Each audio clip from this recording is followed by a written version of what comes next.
several members from the Chinese community have already indicated their interest in various Indian forms of Indian classical music and even dance forms like Bharatnatyam. But over here what you can see are Chinese nationals, in fact performing not just the tabla but also the sitar over there. Prime Minister absolutely thrilled by that performance. Several of them, as you can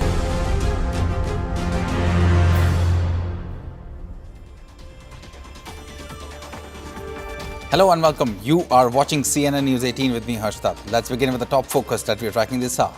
China rolls out the red carpet for Prime Minister Narendra Modi upon his arrival after over 7 years for the SCO Summit.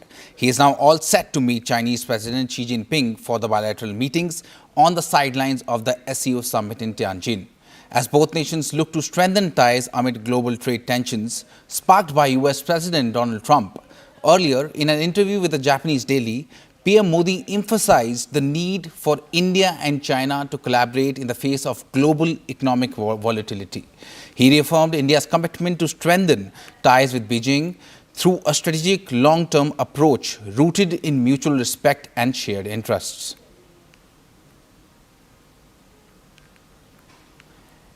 And as we know, Prime Minister Narendra Modi is already in Tianjin, and we are also getting to know that Russian President Vladimir Putin is also in Tianjin now. He has just landed in Tianjin. And in the face of global economic volatility, Prime Minister Modi reaffirmed India's commitment to strengthen ties with Beijing through a strategic long-term approach rooted in mutual respect and shared interests. And with that, it's my colleague Rahul Chief Shankar will take over from Tianjin.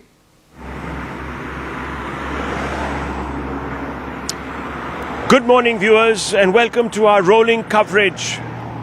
And this is a very important day, of course, as it will be kicked off by Prime Minister Modi meeting with President Xi Jinping in just a short while. Remember, friends, that this is an attempt at a reset. Whether, of course, it turns out to be one will be determined over the next few hours. But look over my shoulder. This is where the entire action for the day is going to be located. This is a beautiful venue.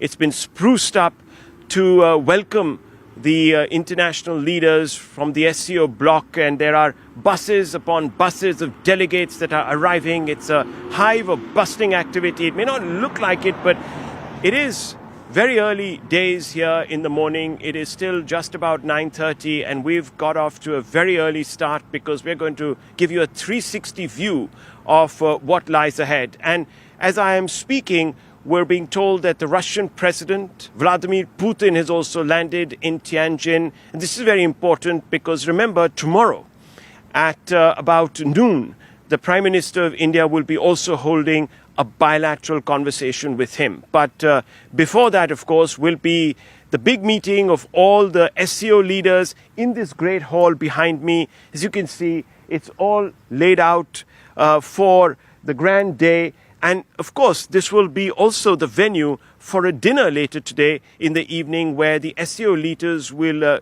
meet informally, exchange views. There could be a few pull-asides. We don't quite know exactly with whom, but it's possible that the Prime Minister will have casual conversations with certain leaders there. But let me tell you, the important essence right now that everyone is focusing on, and with almost militant zeal, in fact, the Chinese media, the newspapers, the People's Daily, all covering that all-important meet between Prime Minister Modi and, of course, Xi Jinping. That meeting is a very, very critical one because, remember, it comes in the backdrop of global headwinds. Both countries are under the tariff cosh, and that tariff cosh has been sort of built up by one man, Donald Trump, who's sitting in the White House. And let me tell you that America is not very pleased with this engagement either. It sees India obviously exercising its strategic autonomy. It is also seeing India exercising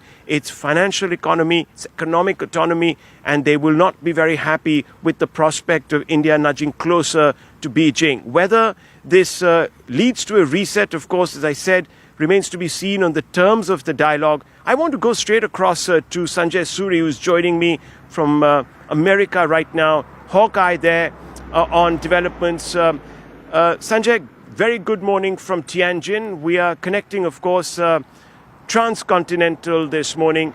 But I want a perspective from you, from America really, as to how Trump and his team are looking at this interaction, consequential interaction. It suggests that India and China are now committed to trying and resolving some of those issues which at one time proved to be such a headache and inflicted what was a downturn in relationships. You're quite right. The President certainly is not looking at this with a great deal of joy. You have to see where Trump is coming from, which is not hard to see. He's been trying to play puppeteer, and he has that illusion, and he's rather dismayed that those he imagined would be his puppets have a mind of their own. They're not puppets at all. They're going their own way, not only going their independent way, but going the way opposite to what he would have liked. This is exactly what he did not want. He assumes that he has control. He is quite the bully on the block at a global level. And when he finds himself thwarted, when he sees signs of the kind coming out of China now, this is exactly what he did not want to see. This then not only threatens the extent of control he's wanted to exercise over China and over India, but then it seems to threaten a building up of an alliance that will potentially become strong enough to strengthen each player against him. And to that extent, he is feeling very threatened. Indeed, of course, that meeting will, of course, have to go through the fine print of the written statements that emerge, the agreement that emerges. But we can tell you, viewers, that there will be a lot of momentum on trade.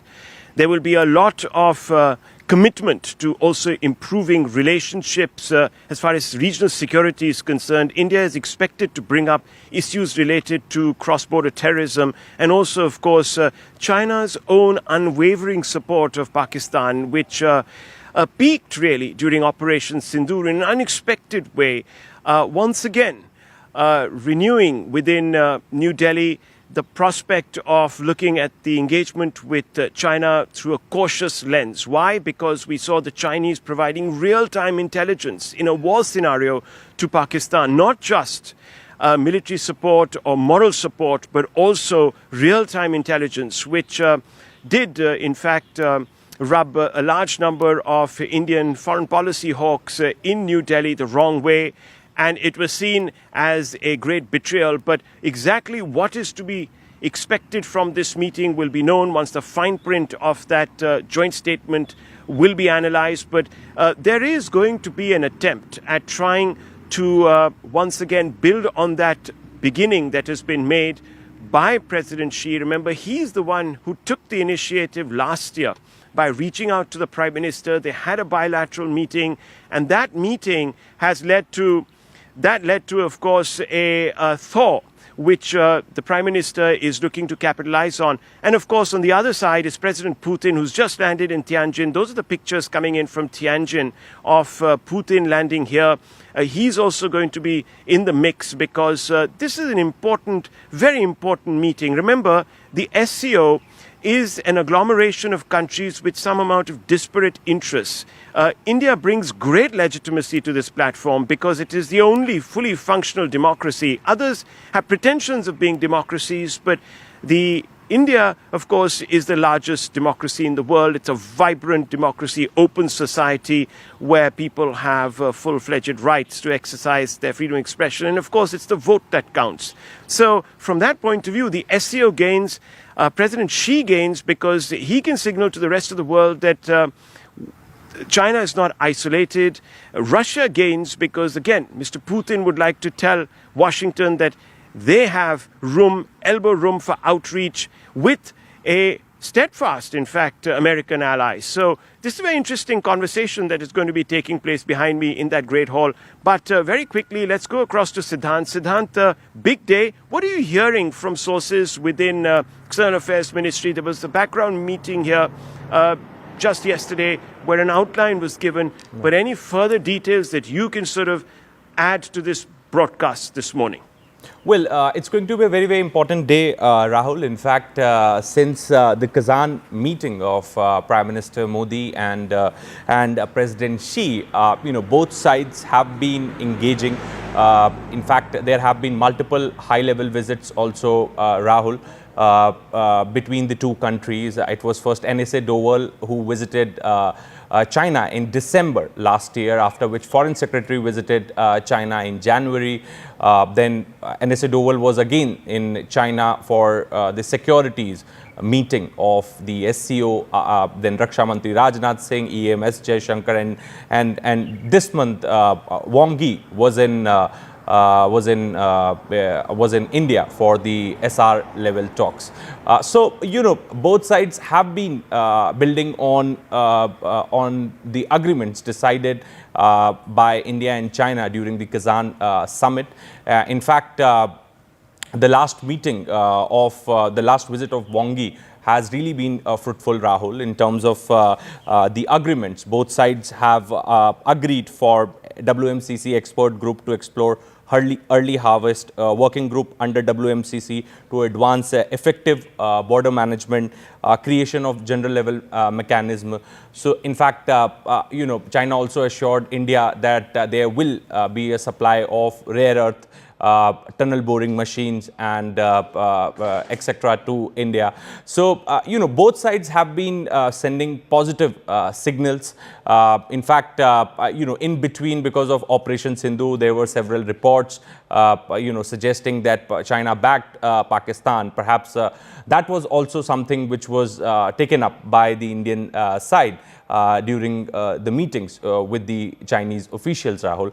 But as I said, that this was expected to happen.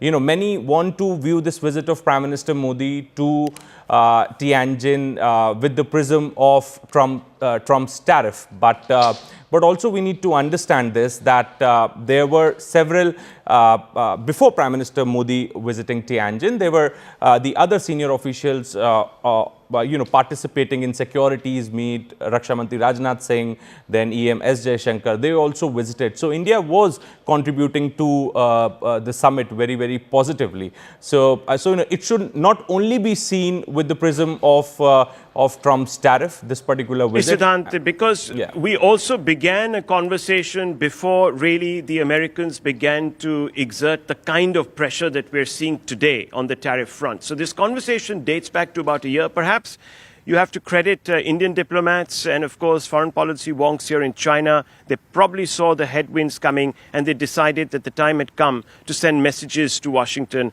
But I can tell you, and I want to bring Akanksha into this conversation. Very good morning from Tianjin, Akanksha. Outcomes aside, Trump's hardball, and let's not forget that, Trump's hardball tariff, tyranny and ego-fueled corrosive diplomacy have spurred India to, at some level or the other, assert its autonomy. And this is going to be, of course, an outreach which will be very closely tracked in Washington, as Sanjay was telling us. But more importantly, it gives India monumental leverage now in the manner in which we are going to be approaching the trade negotiations with Trump, doesn't it?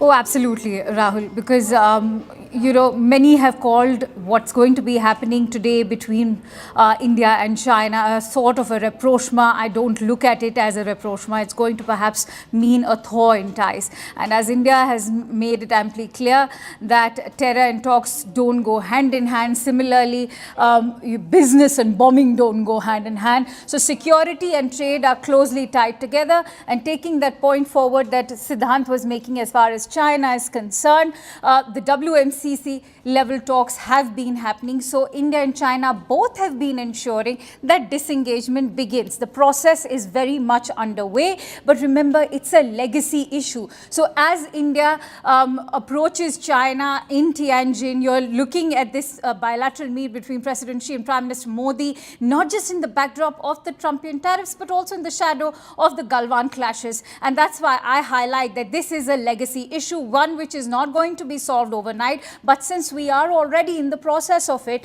and India is now looking towards newer markets, much was done to curb the kind of investment that was coming from China after 2020. And those checks are now being removed. I'd quickly like to refer back to July of this year, when the Niti Aayog proposed that Chinese investment should be strategically placed at 24%, which means that Chinese investors cannot have a majority of control over the Indian startups, but they will continue to make those investments, particularly in enterprises, particularly in the sectors of telecom. So trade and talks are very much on. Yes, let's not forget also, of course, that the Chinese can promise us a large number of confidence-building measures. That's really what is in deficit here. It's trust, isn't it? And one of the logos, really, the mottos of the SCO, the Shanghai spirit, is building mutual trust. So let's just very quickly, viewers, look very closely at some of the sidelights. It's not just all about hardball diplomacy and handshakes and schmoozing. There are also some other curiosities available here for people, and they're being stationed in strategic places to also suggest how China is making advances in AI and technology. Here's a little report, a glimpse of that facet from Palki Sharma. Hi, good afternoon. How are you doing? Good afternoon. I'm doing great. Are you all set for the SCO Summit? Yes. Everything is fully prepared for the SCO Summit. Can you tell me about yourself? Certainly. I'm Xiaohe, an advanced humanoid AI robot designed for the SCO Summit. I specialize in multilingual communication, emotional intelligence.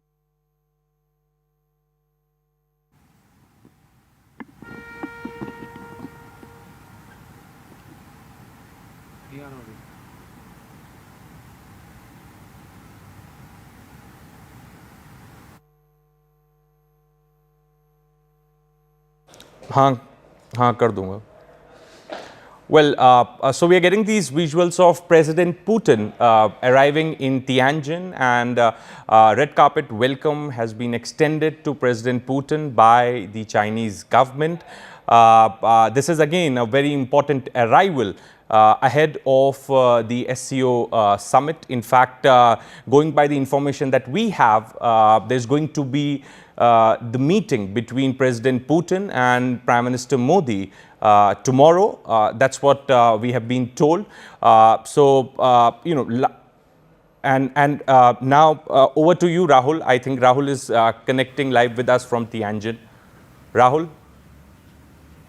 That's right. Thanks, Siddhant. Yes, footage on the screens, viewers. Important footage here of another important meeting that is going to sort of unfold here in Tianjin.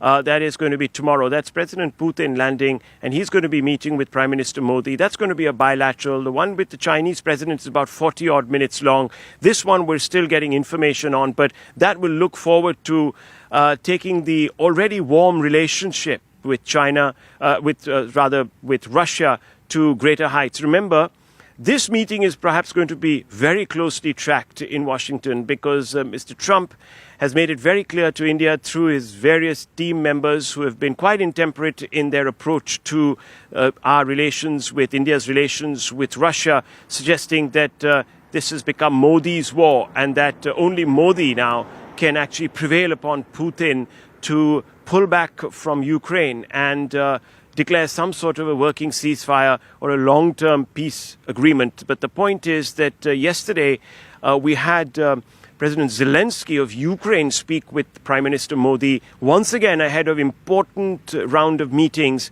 Zelensky calls up the Prime Minister, urges the Prime Minister, of course, to use his good offices with President Putin to try and effect some kind of change of heart so that the Russians back down in Russia and in Ukraine, and there can be some progress in trying to bring peace in Europe. But that all, of course, is very interesting. But if you're an Indian and if you are a patriotic Indian, you will ask yourself some fundamental questions, because the issues that have been framed by Washington reek of hypocrisy, because the Washington consensus there under Trump seems to suggest that at this moment it's India that is driving and fueling this war quite literally by buying Russian oil. But as you know, America is doing trade with Russia. Europeans are buying more quantity of oil than India is from Russia. There's also deep trade associations between Europe and Russia. Their trade relationship is much greater than the one that India has with Russia. So if you really look at it that way, the road through peace doesn't only run through New Delhi. We, of course, have a role to play in bringing about the two sides and can, of course, be a bridge link, but we certainly can't dictate the terms of the peace. And if we don't purchase oil, or if we purchase oil, it's not going to make a material difference, as long as, of course, China is also in Russia's corner. So it all adds up in an interesting threesome here, a triage which people are going to be looking at very closely from the West. But I just want to quickly toss to a walkthrough that I had done this morning, setting up the day and giving a bit of an overview of where I am and where we are with regards to the upcoming engagements and what they actually herald. So let's play that report out, that ground report that was filmed by me and VJ Devinder here.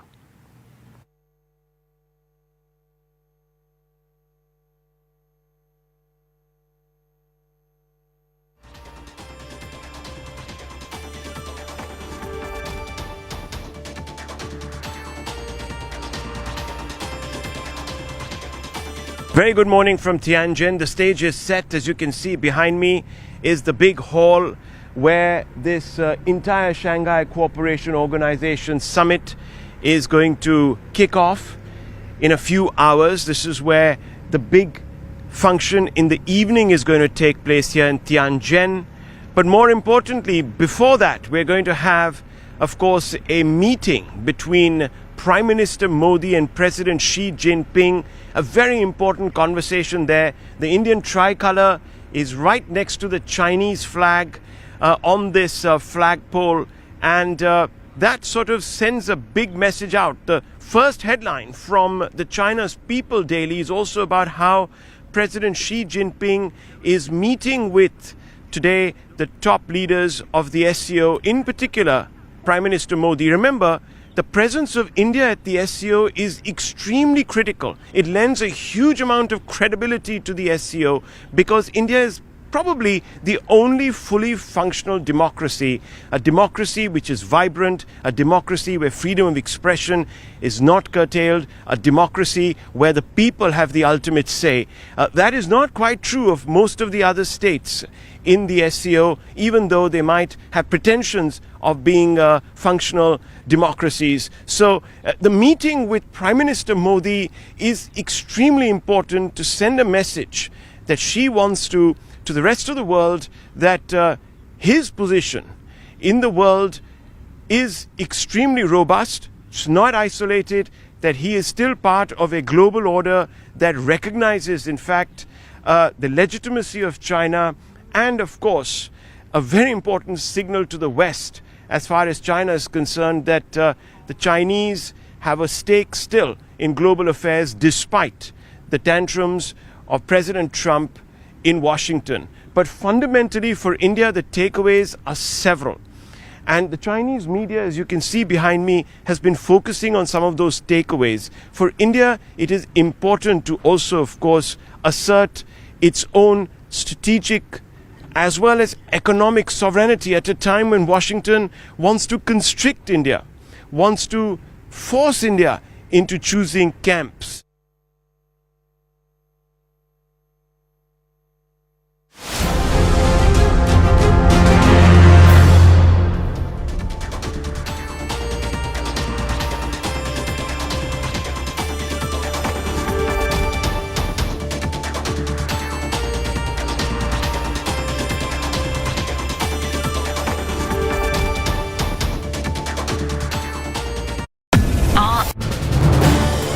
This is News 18 Network.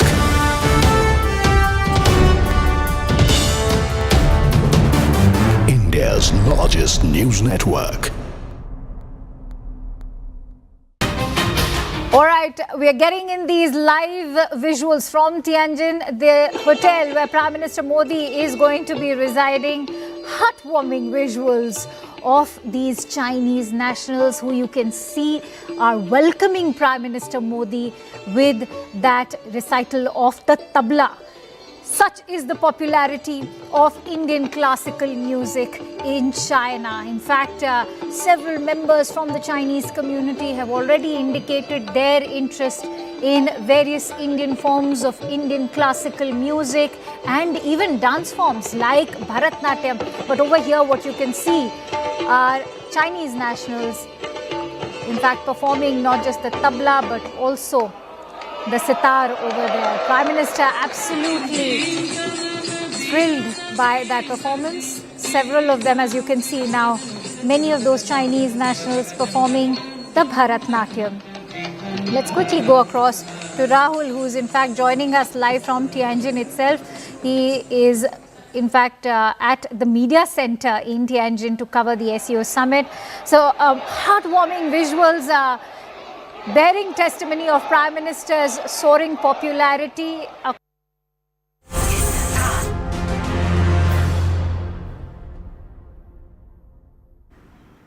Welcome live from Tianjin to our rolling coverage. I want to go straight across to Sanjay Suri, who's reporting from Washington.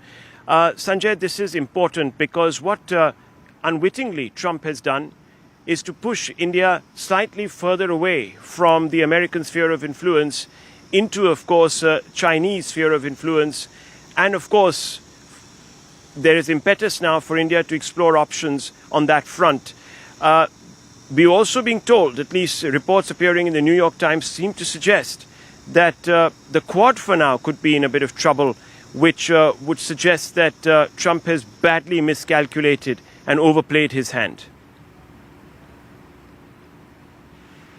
You know, the Quad, of course, has been something that India has politically been very fond of. The Indian media has been very fond of.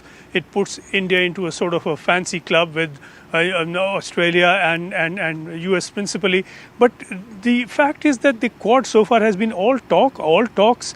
There's nothing very substantial in Quad. Given, of course, the present political environment, one should say the present political friction, and even that is putting it mildly, between the US and India, the Quad meeting that is scheduled for later this year is now looking very unlikely. Certainly Trump's participation in that is looking very unlikely. This is now a hostile space, and we've been seeing, as you've been reporting just a while back, that the White House has been trotting out its spokespersons to be abusive about India, at least abrasive. Peter Navarro, of course, has been fronting that kind of abuse campaign. The fact is that the government here, the Trump administration, has been pointing fingers at India over importing oil from Russia. We certainly cannot forget that it is Trump who said that he opposes a ceasefire on the ground, that Russia may have strategic objectives to pursue, which means the fighting can go on and necessarily the killing with it. If that is not direct support to war, what is? Certainly it is not the Indian import of oil, which is many removes away, and many issues arise over that. In any case, India has been buying more and more oil from the US. Well, Sanjay, we'll leave it at that right now. Run out of time. We're going to hit a small break and then we'll come right back and we'll dive into these issues, which are obviously going to be the backdrop for that important meeting between Prime Minister Modi and President Xi Jinping. We'll take a quick break and we'll be right back, viewers.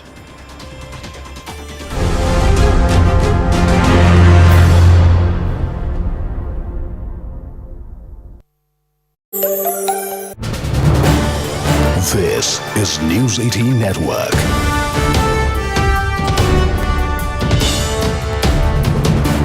India's largest news network. All right, we are getting in these live visuals from Tianjin, the hotel where Prime Minister Modi is going to be residing. heartwarming visuals of these Chinese nationals who you can see are welcoming Prime Minister Modi with that recital of the tabla. Such is the popularity of Indian classical music in China. In fact, several members from the Chinese community have already indicated their interest in various Indian forms of Indian classical music and even dance forms like Bharatnatyam. But over here, what you can see are Chinese nationals, in fact, performing not just the tabla but also the sitar over there. Prime Minister absolutely thrilled by that performance. Several of them, as you can see now, many of those Chinese nationals performing the Bharatnatyam. Let's quickly go across to Rahul, who is in fact joining us live from Tianjin itself. He is in fact at the media center in Tianjin to cover the SCO Summit. So heartwarming visuals bearing testimony of Prime Minister's soaring popularity across the globe, and that's an open secret, Rahul. But to see that in Tianjin itself is equally heartwarming. Give us a sense of the diaspora community, where all they have come from, and what is it that you have learned through your interactions with the Indian diaspora there? Well, there are a large number of Indian nationals who've been based here, doing business here, speak fluent Chinese in different dialects. In fact, that I met through the day. They've been coming to Tianjin over the last 2 or 3 days. This is a historic city because it's the gateway really to trade in China. It's a gateway to the up country river systems that feed.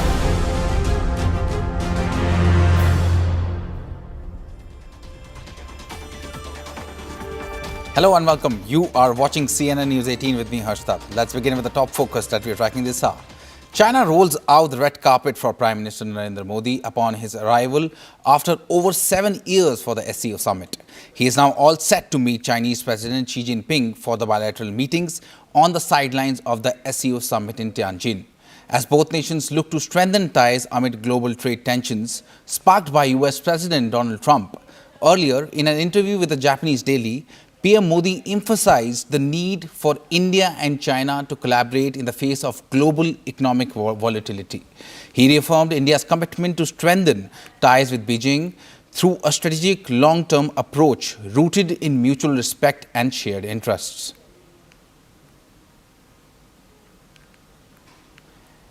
And as we know, Prime Minister Narendra Modi is already in Tianjin, and we are also getting to know that Russian President Vladimir Putin is also in Tianjin now. He has just landed in Tianjin. And in the face of global economic volatility, Prime Minister Modi reaffirmed India's commitment to strengthen ties with Beijing through a strategic long-term approach rooted in mutual respect and shared interests.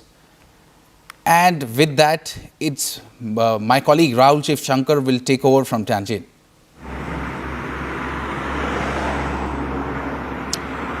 Good morning, viewers, and welcome to our rolling coverage.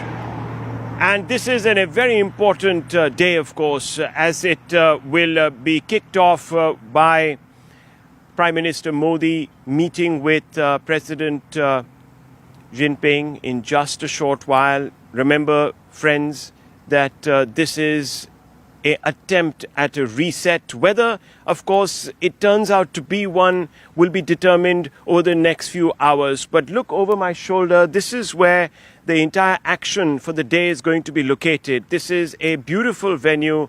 It's been spruced up to welcome the international leaders from the SCO bloc, and there are buses upon buses of delegates that are arriving. It's a hive of bustling activity. It may not look like it, but it is very early days here in the morning. It is still just about 9:30, and we've got off to a very early start because we're going to give you a 360 view of what lies ahead. And as I am speaking, we're being told that the Russian President, Vladimir Putin, has also landed in Tianjin. And this is very important because, remember, tomorrow at about noon, the Prime Minister of India will be also holding a bilateral conversation with him. But before that, of course, will be the big meeting of all the SCO leaders in this great hall behind me. As you can see, it's all laid out for the grand day. And of course, this will be also the venue for a dinner later today in the evening where the SCO leaders will meet informally, exchange views. There could be a few pull-asides. We don't quite know exactly with whom, but it's possible that the Prime Minister will have casual conversations with certain leaders there. But let me tell you, the important essence right now that everyone is focusing on, and with almost militant zeal, in fact, the Chinese media, the newspapers, the People's Daily, all covering that all-important meet between Prime Minister Modi and, of course, Xi Jinping. That meeting is a very, very critical one because, remember, it comes in the backdrop of global headwinds. Both countries are under the tariff cosh, and that tariff cosh has been sort of built up by one man, Donald Trump, who's sitting in the White House. And let me tell you that America is not very pleased with this engagement either. It sees India obviously exercising its strategic autonomy. It is also seeing India exercising its financial economy, its economic autonomy, and they will not be very happy with the prospect of India nudging closer to Beijing. Whether this leads to a reset, of course, as I said, remains to be seen on the terms of the dialogue. I want to go straight across to Sanjay Suri, who's joining me from America right now, Hawkeye there on developments. Sanjay, very good morning from Tianjin. We are connecting, of course, transcontinental this morning, but I want a perspective from you, from America really, as to how Trump and his team are looking at this interaction, consequential interaction. It suggests that India and China are now committed to trying and resolving some of those issues which at one time proved to be such a headache and inflicted what was a downturn in relationships. You're quite right. The President certainly is not looking at this with a great deal of joy. You have to see where Trump is coming from, which is not hard to see. He's been trying to play puppeteer, and he has that illusion, and he's rather dismayed that those he imagined would be his puppets have a mind of their own. They're not puppets at all. They're going their own way, not only going their independent way, but going the way opposite to what he would have liked. This is exactly what he did not want. He assumes that he has control. He is quite the bully on the block at a global level. And when he finds himself thwarted, when he sees signs of the kind coming out of China now, this is exactly what he did not want to see. This then not only threatens the extent of control he's wanted to exercise over China and over India, but then it seems to threaten a building up of an alliance that will potentially become strong enough to strengthen each player against him. And to that extent, he is feeling very threatened. Indeed, of course, that meeting will, of course, have to go through the fine print of the written statements that emerge, the agreement that emerges. But we can tell you, viewers, that there will be a lot of momentum on trade. There will be a lot of commitment to also improving relationships as far as regional security is concerned. India is expected to bring up issues related to cross-border terrorism and also, of course, China's own unwavering support of Pakistan, which peaked really during Operation Sindoor in an unexpected way, once again renewing within New Delhi the prospect of looking at the engagement with China through a cautious lens. Why? Because we saw the Chinese providing real-time intelligence in a war scenario to Pakistan, not just military support or moral support, but also real-time intelligence, which did, in fact, rub a large number of Indian foreign policy hawks in New Delhi the wrong way. And it was seen as a great betrayal. But exactly what is to be expected from this meeting will be known once the fine print of that joint statement will be analyzed. But there is going to be an attempt at trying to once again build on that beginning that has been made by President Xi. Remember, he's the one who took the initiative last year by reaching out to the Prime Minister. They had a bilateral meeting, and that meeting has led to, of course, a thaw, which the Prime Minister is looking to capitalize on. And of course, on the other side is President Putin, who's just landed in Tianjin. Those are the pictures coming in from Tianjin of Putin landing here. He's also going to be in the mix because this is an important, very important meeting. Remember, the SCO is an agglomeration of countries with some amount of disparate interests. India brings great legitimacy to this platform because it is the only fully functional democracy. Others have pretensions of being democracies, but India, of course, is the largest democracy in the world. It's a vibrant democracy, open society where people have full-fledged rights to exercise their freedom of expression. And of course, it's the vote that counts. So from that point of view, the SCO gains, President Xi gains because he can signal to the rest of the world that China is not isolated. Russia gains because, again, Mr. Putin would like to tell Washington that they have elbow room for outreach with a steadfast, in fact, American ally. So this is a very interesting conversation that is going to be taking place behind me in that great hall. But very quickly, let's go across to Siddhant. Siddhant, big day. What are you hearing from sources within External Affairs Ministry? There was a background meeting here just yesterday where an outline was given. But any further details that you can sort of add to this broadcast this morning? Well, it's going to be a very, very important day, Rahul. In fact, since the Kazan meeting of Prime Minister Modi and President Xi, both sides have been engaging. In fact, there have been multiple high-level visits also, Rahul, between the two countries. It was first NSA Doval who visited China in December last year, after which Foreign Secretary visited China in January.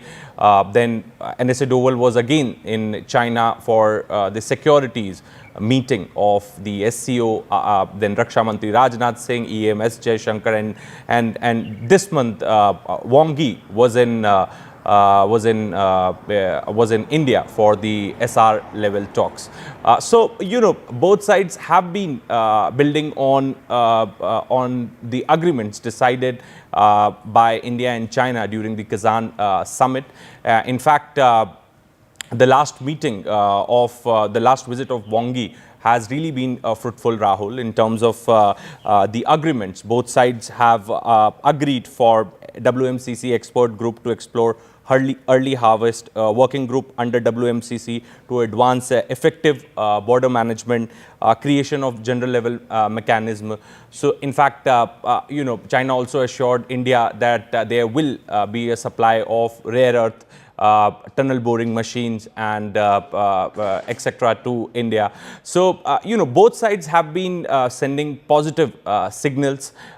In fact, in between, because of Operation Sindhu, there were several reports suggesting that China backed Pakistan. Perhaps that was also something which was taken up by the Indian side during the meetings with the Chinese officials, Rahul. But as I said, that this was expected to happen.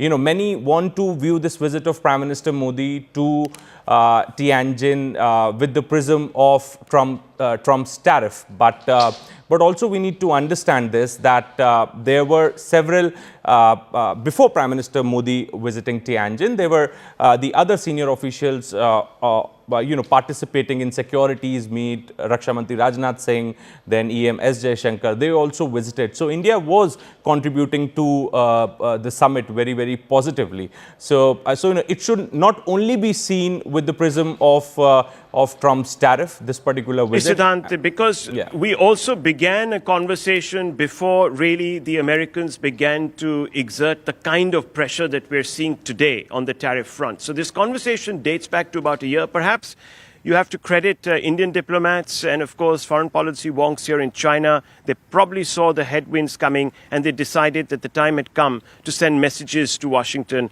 But I can tell you, and I want to bring Akanksha into this conversation. Very good morning from Tianjin, Akanksha. Outcomes aside, Trump's hardball, and let's not forget that Trump's hardball tariff, tyranny, and ego-fueled corrosive diplomacy have spurred India to, at some level or the other, assert its autonomy. And this is going to be, of course, an outreach which will be very closely tracked in Washington, as Sanjay was telling us. But more importantly, it gives India monumental leverage now in the manner in which we are going to be approaching the trade negotiations with Trump, doesn't it?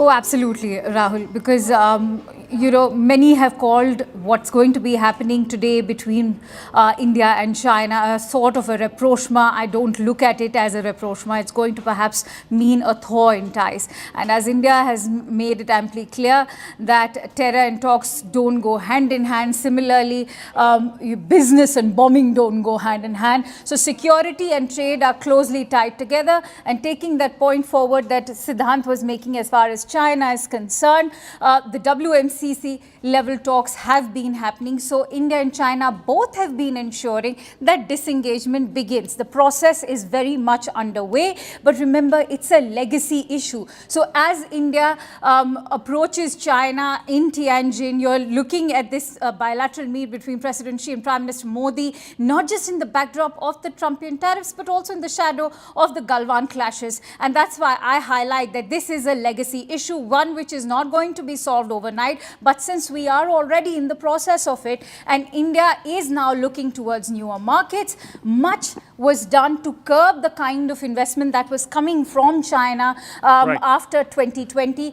And those checks are now being removed. I'd quickly like to refer back to July of this year, when the Niti Aayog proposed that Chinese investment should be strategically placed at 24%, which means that Chinese investors cannot have a majority of control over the Indian startups, but they will continue to make those investments, particularly in enterprises, particularly in the sectors of telecom. So trade and talks are very much on. Yes, let's not forget also, of course, that the Chinese can promise us a large number of confidence-building measures. That's really what is in deficit here. It's trust, isn't it? And one of the logos, really, the mottos of the SCO, the Shanghai spirit, is building mutual trust. So let's just very quickly, viewers, look very closely at some of the sidelights. It's not just all about hardball diplomacy and handshakes and schmoozing. There are also some other curiosities available here for people, and they're being stationed in strategic places to also suggest how China is making advances in AI and technology. Here's a little report, a glimpse of that facet from Palki Sharma. Hi, good afternoon. How are you doing? Good afternoon. I'm doing great. Are you all set for the SCO Summit? Yes. Everything is fully prepared for the SCO Summit. Can you tell me about yourself? Certainly. I'm Xiaohe, an advanced humanoid AI robot designed for the SCO Summit. I specialize in multilingual communication, emotional intelligence.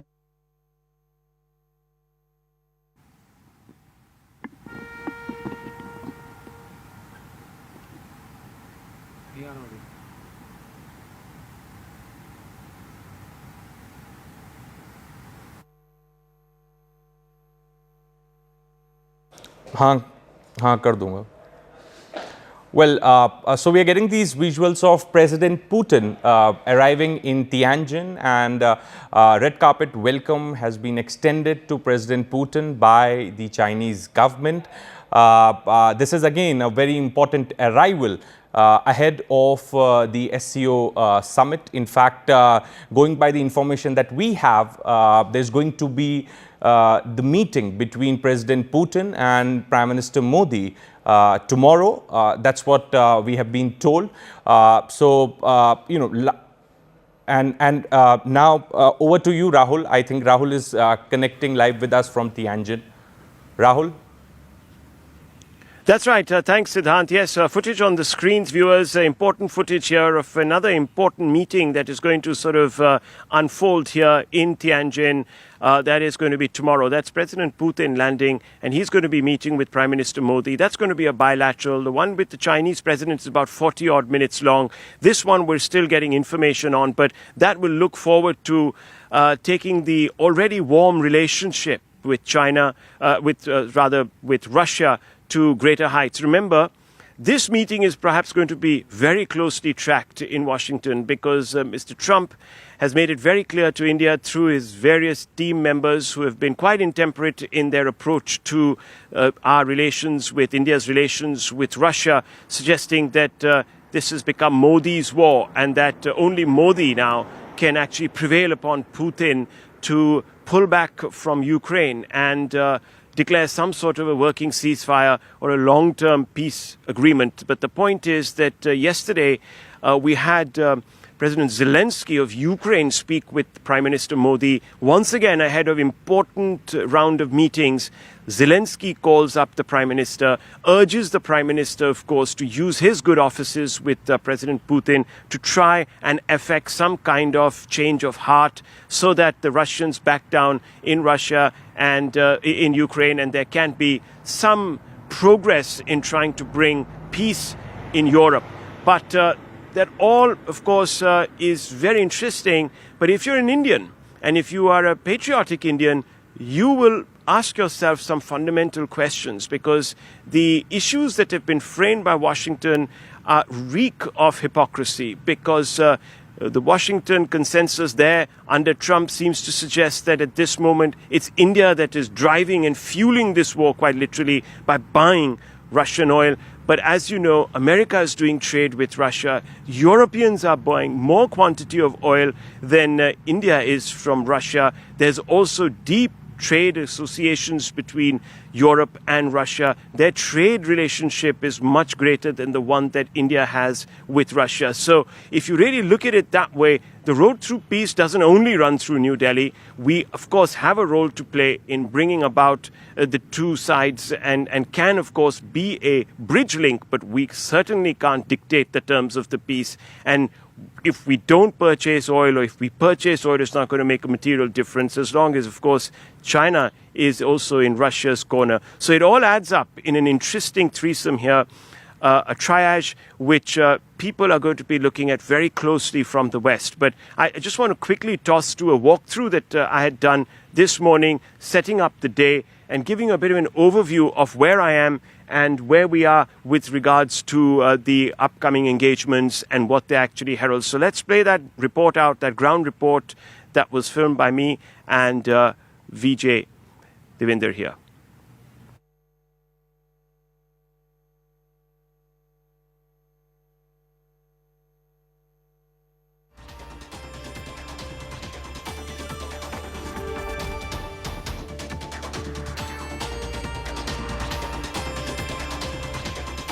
Very good morning from Tianjin. The stage is set. As you can see behind me is the big hall where this entire Shanghai Cooperation Organization Summit is going to kick off in a few hours. This is where the big function in the evening is going to take place here in Tianjin. But more importantly, before that, we're going to have, of course, a meeting between Prime Minister Modi and President Xi Jinping. A very important conversation there. The Indian tricolor is right next to the Chinese flag on this flagpole, and that sort of sends a big message out. The first headline from the China's People Daily is also about how President Xi Jinping is meeting with today the top leaders of the SCO, in particular Prime Minister Modi. Remember, the presence of India at the SCO is extremely critical. It lends a huge amount of credibility to the SCO because India is probably the only fully functional democracy, a democracy which is vibrant, a democracy where freedom of expression is not curtailed, a democracy where the people have the ultimate say. That is not quite true of most of the other states in the SCO, even though they might have pretensions of being functional democracies. So the meeting with Prime Minister Modi is extremely important to send a message that she wants to the rest of the world that his position in the world is extremely robust, it's not isolated, that he is still part of a global order that recognizes, in fact, the legitimacy of China, and of course, a very important signal to the West as far as China is concerned, that the Chinese have a stake still in global affairs despite the tantrums of President Trump in Washington. But fundamentally for India, the takeaways are several. And the Chinese media, as you can see behind me, has been focusing on some of those takeaways. For India, it is important to also, of course, assert its own strategic as well as economic sovereignty at a time when Washington wants to constrict India, wants to force India into choosing camps.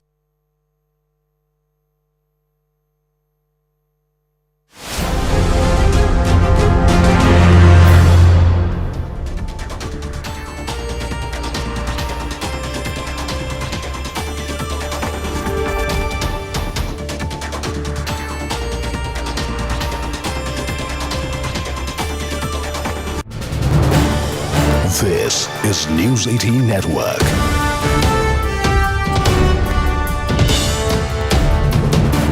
India's largest news network.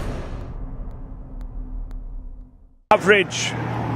And this is a very important day, of course, as it will be kicked off by Prime Minister Modi meeting with President Jinping in just a short while. Remember, friends, that this is an attempt at a reset. Whether, of course, it turns out to be one will be determined over the next few hours. But look over my shoulder. This is where the entire action for the day is going to be located. This is a beautiful venue. It's been spruced up to welcome the international leaders from the SCO bloc, and there are buses upon buses of delegates that are arriving. It's a hive of bustling activity. It may not look like it, but it is very early days here in the morning. It is still just about 9:30, and we've got off to a very early start because we're going to give you a 360 view of what lies ahead. And as I am speaking, we're being told that the Russian President, Vladimir Putin, has also landed in Tianjin. And this is very important because remember, tomorrow at about noon, the Prime Minister of India will be also holding a bilateral conversation with him. But before that, of course, will be the big meeting of all the SCO leaders in this great hall behind me. As you can see, it's all laid out for the grand day. And of course, this will be also the venue for a dinner later today in the evening where the SCO leaders will meet informally, exchange.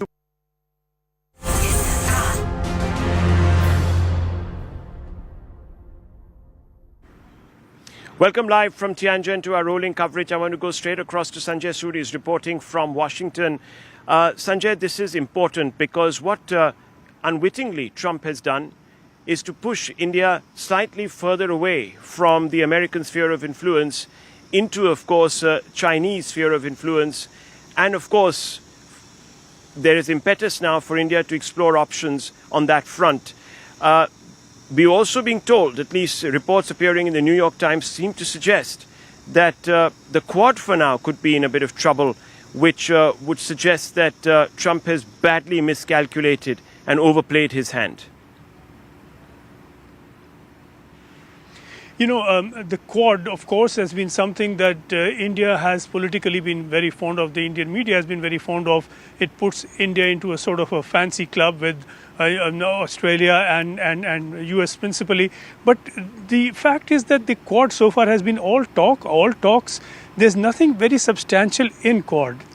Given, of course, the present political environment, one should say the present political friction, and even that is putting it mildly, between the US and India, the Quad meeting that is scheduled for later this year is now looking very unlikely. Certainly Trump's participation in that is looking very unlikely. This is now a hostile space, and we've been seeing, as you've been reporting just a while back, that the White House has been trotting out its spokespersons to be abusive about India, at least abrasive. Peter Navarro, of course, has been fronting that kind of abuse campaign. The fact is that the government here, the Trump administration, has been pointing fingers at India over importing oil from Russia. We certainly cannot forget that it is Trump who said that he opposes a ceasefire on the ground that Russia may have strategic objectives to pursue, which means the fighting can go on and necessarily the killing with it. If that is not direct support to war, what is? Certainly it is not the Indian import of oil, which is many removes away, and many issues arise over that. In any case, India has been buying more and more oil from the US. Well, Sanjay, we'll leave it at that right now. We're run out of time. We're going to hit a small break, and then we'll come right back and we'll dive into these issues, which are obviously going to be the backdrop for that important meeting between Prime Minister Modi and President Xi Jinping. We'll take a quick break and we'll be right back, viewers.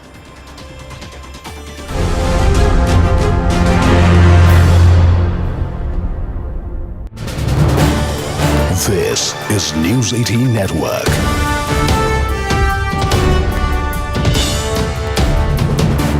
India's largest news network.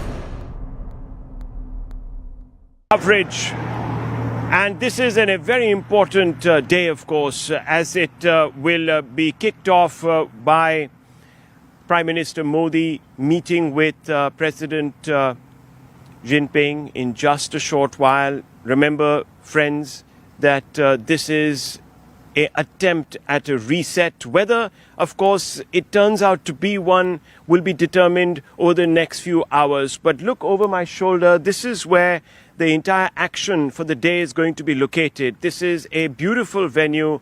It's been spruced up to welcome the international leaders from the SCO bloc, and there are buses upon buses of delegates that are arriving. It's a hive of bustling activity. It may not look like it, but it is very early days here in the morning. It is still just about 9:30, and we've got off to a very early start because we're going to give you a 360 view of what lies ahead. And as I am speaking, we're being told that the Russian President, Vladimir Putin, has also landed in Tianjin. And this is very important because, remember, tomorrow at about noon, the Prime Minister of India will be also holding a bilateral conversation with him. But before that, of course, will be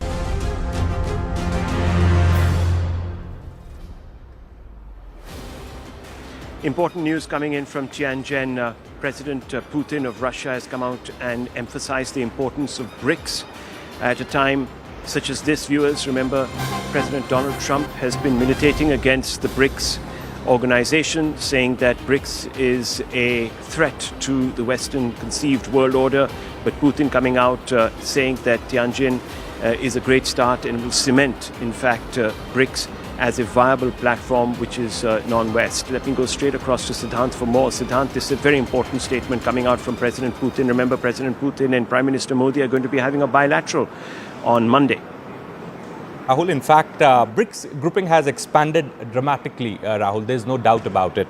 And now this is an interview which President Putin has given to a Chinese media agency. And perhaps he said that Moscow and Beijing are united in strengthening BRICS grouping to address global issues, including showing opposition to discriminatory sanctions, which he claimed are impeding the socio-economic development of member states and broader international community. So just a short while back, Rahul, President Putin arrived in Tianjin. In fact, tomorrow he's going to meet Prime Minister Modi.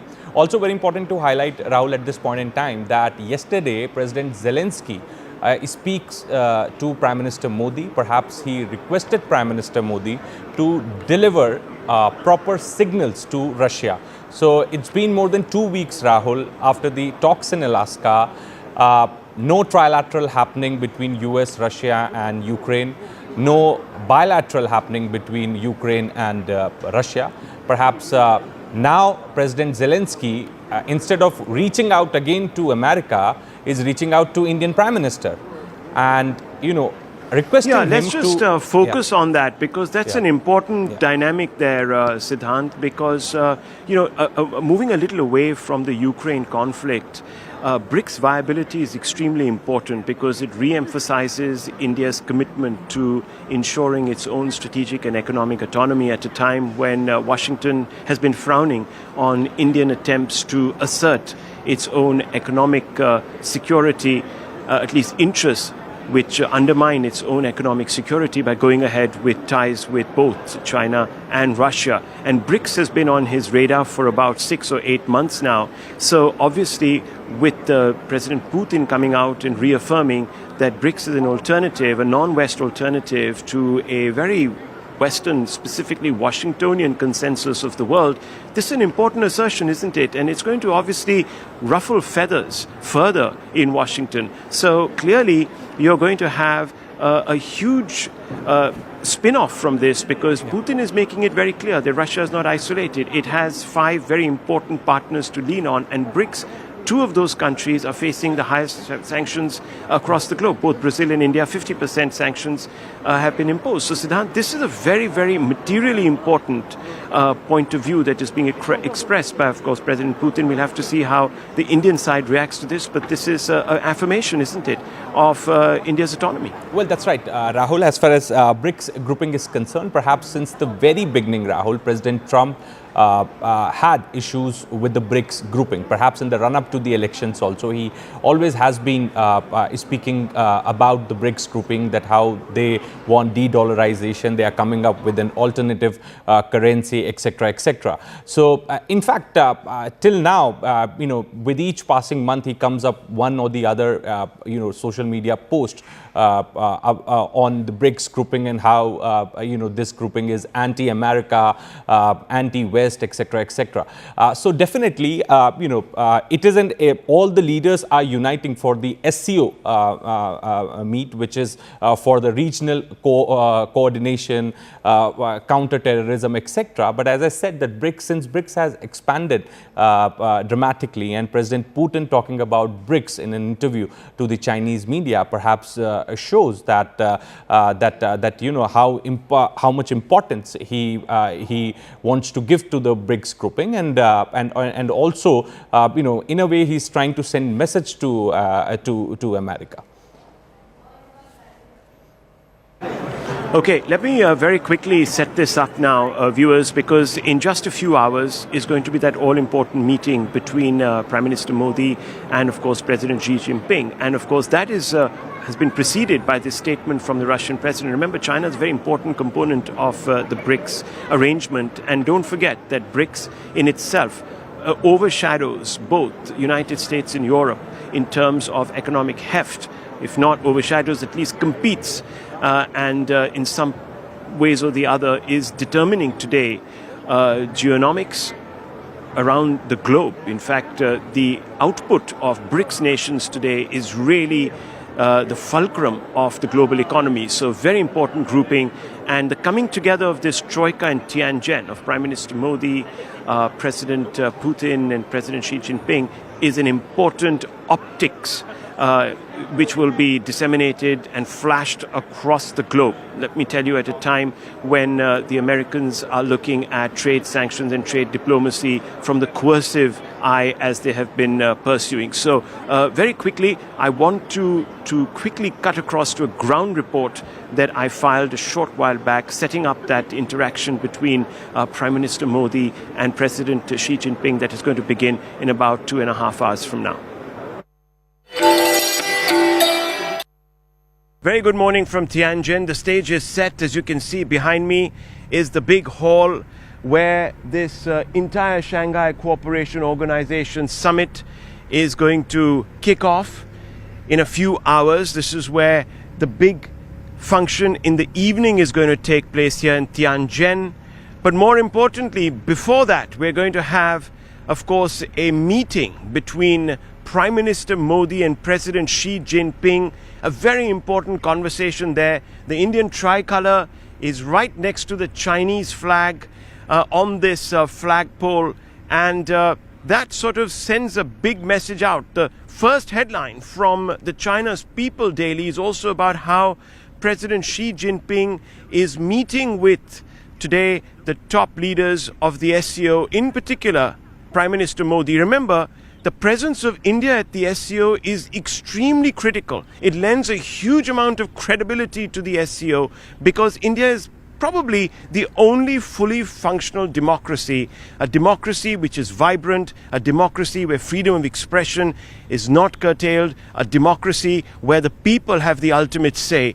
That is not quite true of most of the other states in the SCO, even though they might have pretensions of being functional democracies. So the meeting with Prime Minister Modi is extremely important to send a message that Xi wants to the rest of the world, that his position in the world is extremely robust, it's not isolated, that he is still part of a global order that recognizes, in fact, the legitimacy of China, and of course, a very important signal to the West as far as China is concerned, that the Chinese have a stake still in global affairs despite the tantrums of President Trump in Washington. But fundamentally for India, the takeaways are several.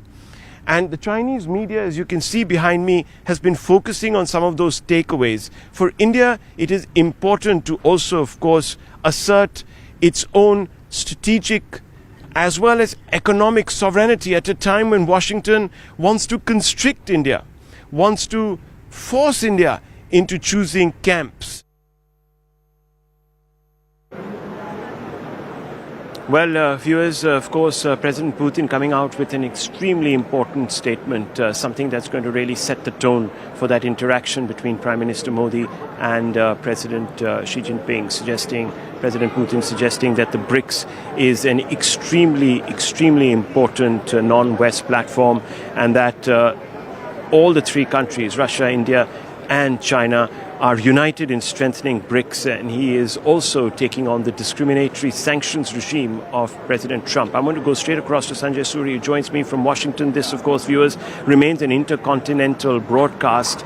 Sanjay, these are extremely consequential words by President Putin because it does set the context for this meeting of three regional powers here in the Indo-Pacific, and suggests that they are very determined in pursuing their strategic and economic autonomy. You know, Rahul, the SCO and BRICS appear to be close cousins, and both are now reborn thanks to Trump. And in Washington, there is a lot of people, political and otherwise, who have a lot of misgivings over Trump's policy. In fact, policy is probably too big a word for what he's doing.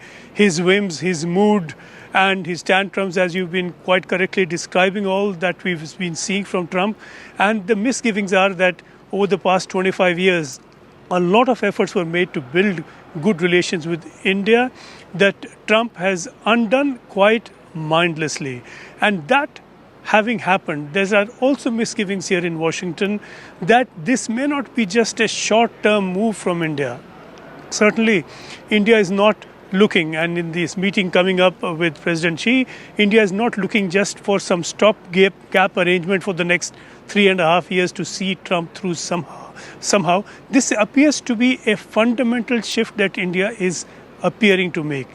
And in that, India has good reason. I mean, there has been a history of trouble with the US that goes back well beyond Trump, and it goes a long way back in time. We saw in '98 when you had the nuclear test, the US cut off relations with it introduced sanctions, it opposed India's IMF application, and then again in '74 when India had the nuclear test, and then in '71 in that Bangladesh war, the US sent the 7th Fleet to India, to the Indian Ocean, to the Bay of Bengal, to intimidate India.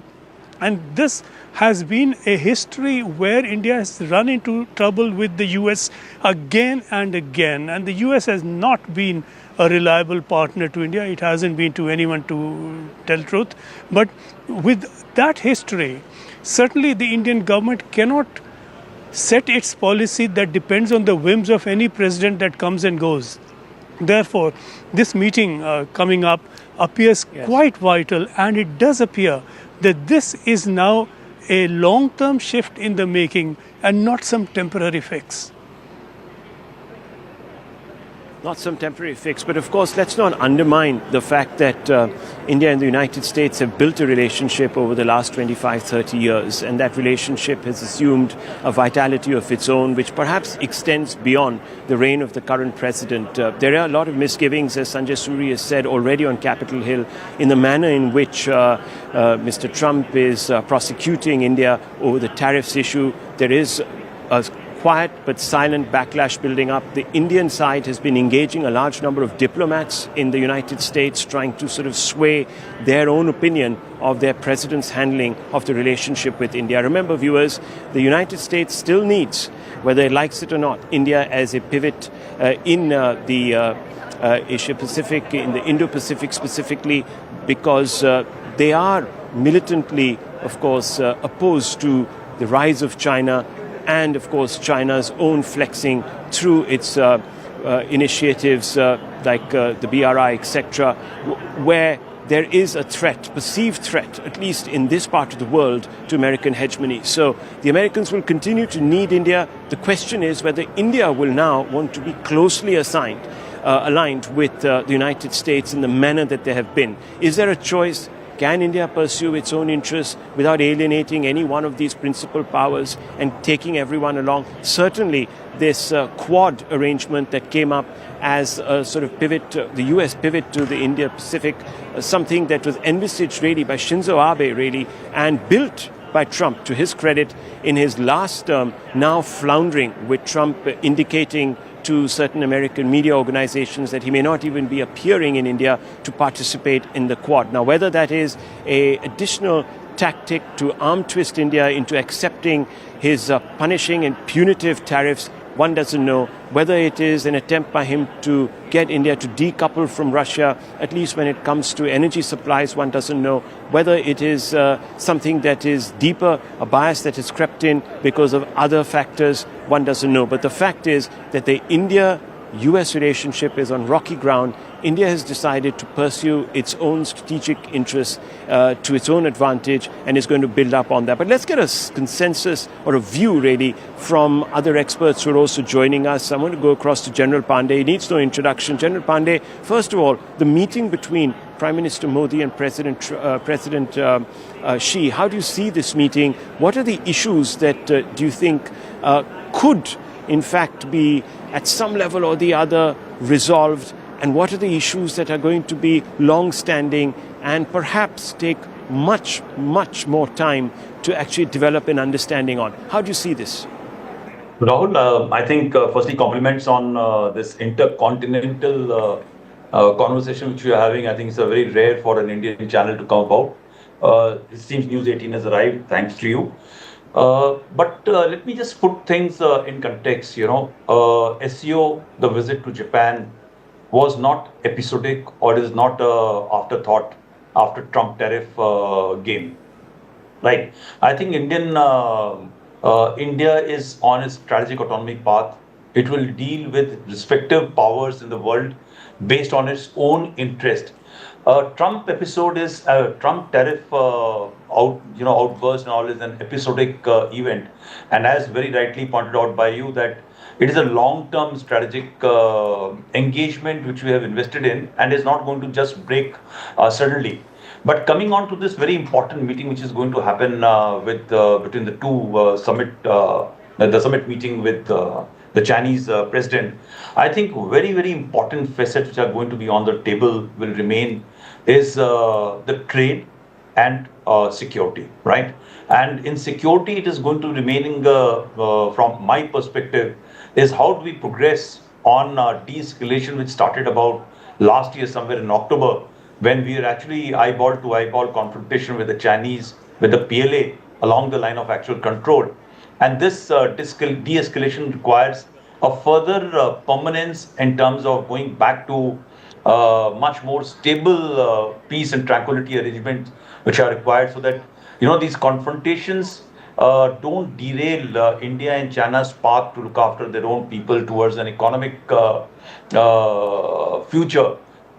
It should not happen. And I think Xi, in last about 3 to 4 years, has understood that you may not be able to push India on the border issue, on the security issues, and so also you can't push the world, because their engagement with East China Sea, South China Sea, everything has pushed back Xi when the world is actually united against them.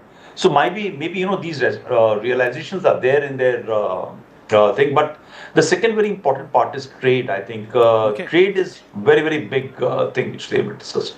Yeah. Yes. Well, of course, the trade relationship has been a little more insulated than, of course, from pressures between the two countries, then, of course, the relationship with regards to strategic affairs, etc., and security. So I just want to go across to Aina Tangen, Senior Fellow of the Tahe Institute, who joins me, and also Mr. Prabhu Dayal, former diplomat, who joins us. Aina Tangen, how do you see this engagement for Xi Jinping? This is an important moment because it also tells the world that China is not isolated, that China's own equations in the region are looking up, and that the alliance between the United States and India nonetheless is not something that is going to curtail the relationship between India and China. Okay, so I would agree with the general that the circumstances have been sped up by what Donald Trump has done, but the efforts started long before. As he said in October, obviously the Japan-India meeting was long in the planning. There has been a tremendous amount of effort there. But let's put this into perspective. What we have here is not just solely about China, and I think framing it that way is wrong. This is about a group of nations who were, basically ravaged by colonialism, deciding that they either have a future that they're going to dictate by themselves through their interests, or they're going to be dictated to by other powers, particularly Washington in this thing. This is really, in many respects, about India. India has been the balancing power in both SCO and also in BRICS. If India feels that it's in their best interest to, as was put before, to band together with other nations who were ravaged by colonialism to fight back against an overwhelming power, it will be a leader. It will fulfill the promise that was begun so many years ago with the non-aligned movement. This idea that they will not be boxed in by large powers, they will determine their future themselves, and not about joining one group or another group, but by simply having the ability to tell these nations that the global south is the largest part of the world in terms of population, landmass, resources, and now manufacturing, markets. So with that heft, I think India could represent a new front, not anti the United States, but simply telling the U.S. that there is no more dictation. Colonial rule has passed. Now, that is one path. The other path is if India tries to use this as a, basically, let us use the dragon to, in essence, get leverage with the eagle, I think that would be difficult. And the reason I say that is right now, the world lacks trust. And in that kind of situation, if countries feel they're being used, that trust will be hard to regain. And that applies also to India and China relations. Obviously, the border issues. Trust builds up over years, but can be lost in a second. So at this point, things need to settle down. The BRICS, SCO, the Global South, they need to have their own direction, not be directed. Well, Mr. Tangen, thank you very much. Let me very quickly go across to Prabhu Dayal, former diplomat. Yes, India has been very clear that this is not a non-West grouping. This is a non-West grouping, not an anti-West grouping, Mr. Dayal. They made it very clear that India doesn't want to see the world divided into camps, and that there is room for each country to pursue their strategic interests, their economic interests with other countries as they deem fit. This really is the biggest message that is going to go across. Would you agree?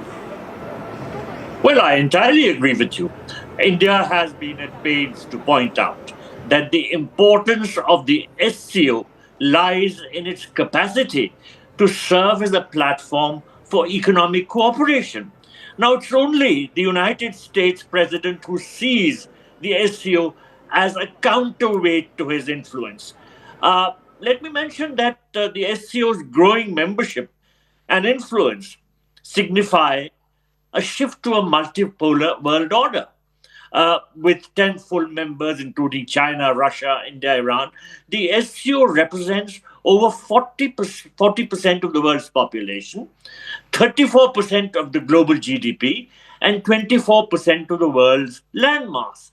So the 2025 SCO Summit is being seen as a way for this organization to project its image as a stabilizing force amid global trade turmoil, particularly against the backdrop of the US tariffs. Now, let me add that the aggressive US tariff policy under Trump has had the unintended consequence of pushing India and China closer together.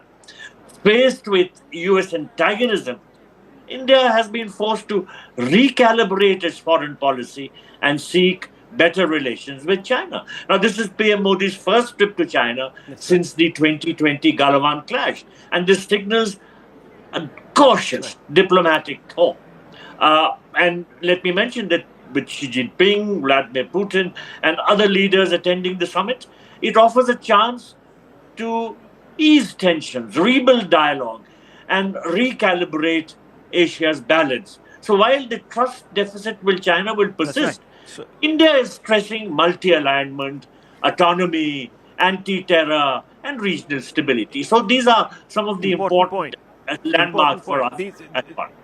Very important points. Ambassador, thank you very much for your perspective. Of course, we're going to be focusing on those conversations as the day wears on, but I'm going to take a breaking news that is coming in. We're focusing now on a New York Times report that emerged on Saturday, which suggests that President Trump has decided that he no longer has plans to visit India for the Quad Summit. And let me go across to Akanksha. Akanksha, that is perhaps at some level a petulant fit being thrown by the Washington, the lobby there that surrounds Trump, which is, of course, briefing him about how to go forward. I don't know whether this is just another attempt at arm twisting, ratcheting up the rhetoric, or if it's actually going to be followed through.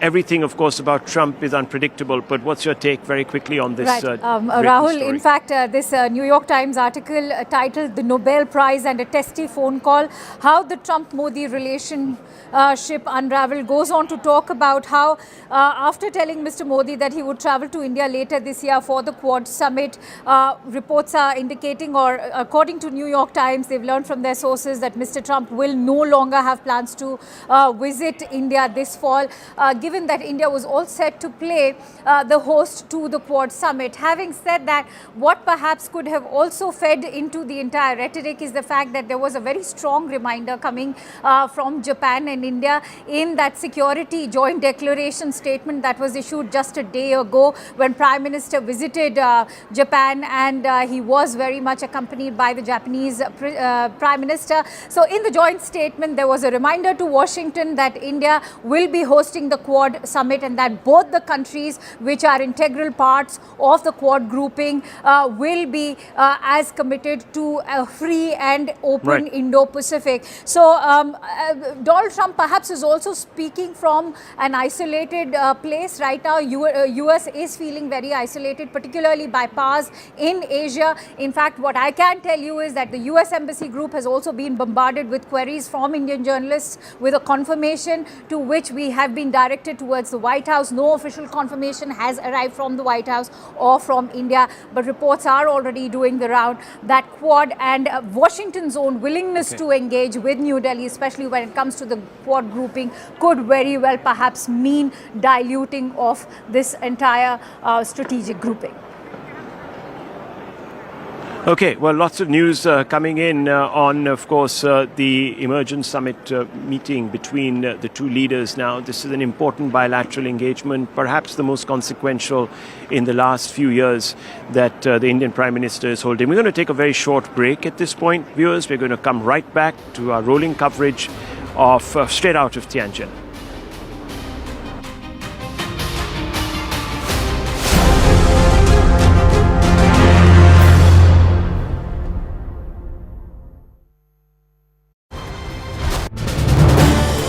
This is News 18 Network.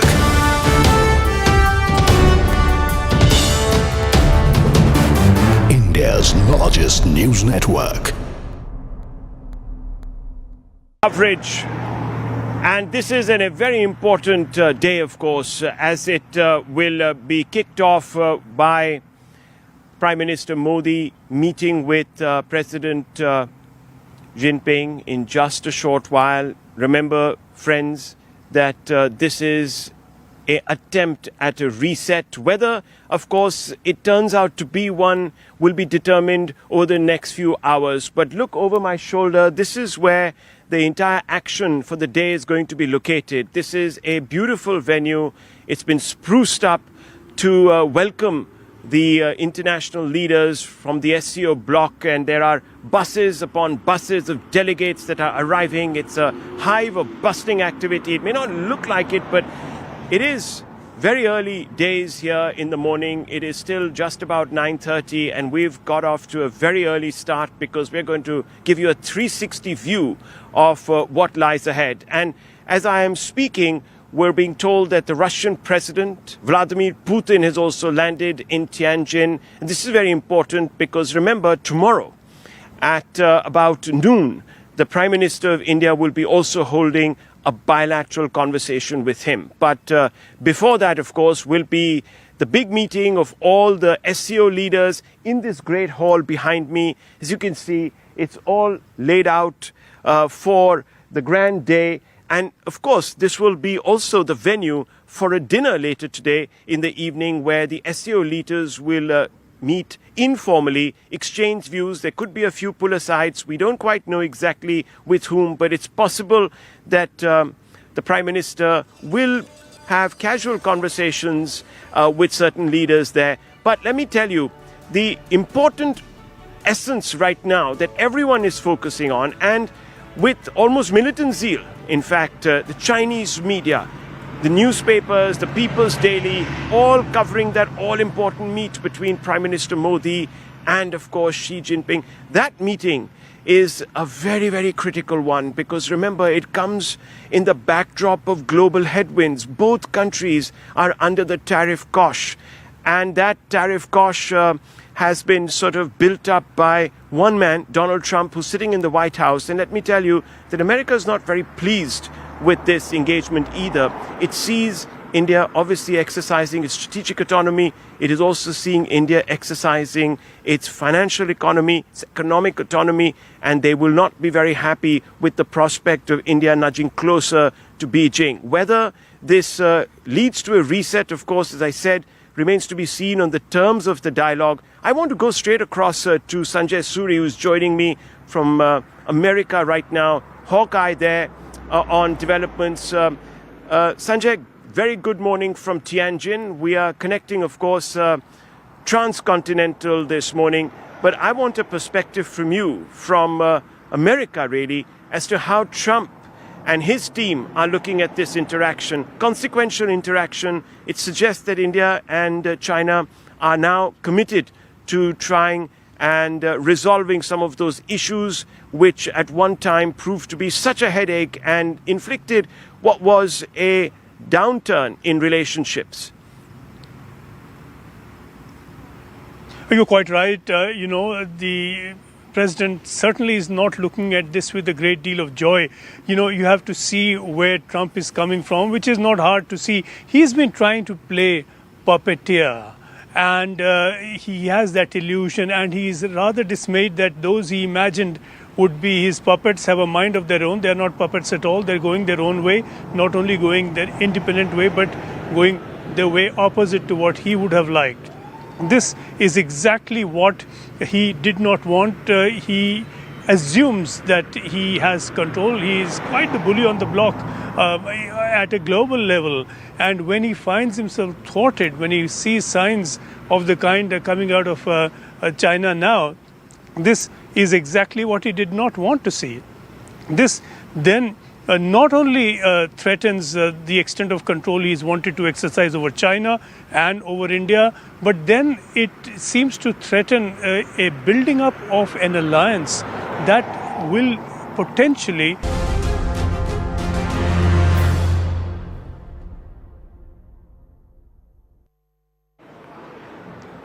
An hour to go for that very consequential meeting between Prime Minister Modi and President Xi Jinping here in Tianjin, viewers. It's a very, very important attempt at a reset between India and China.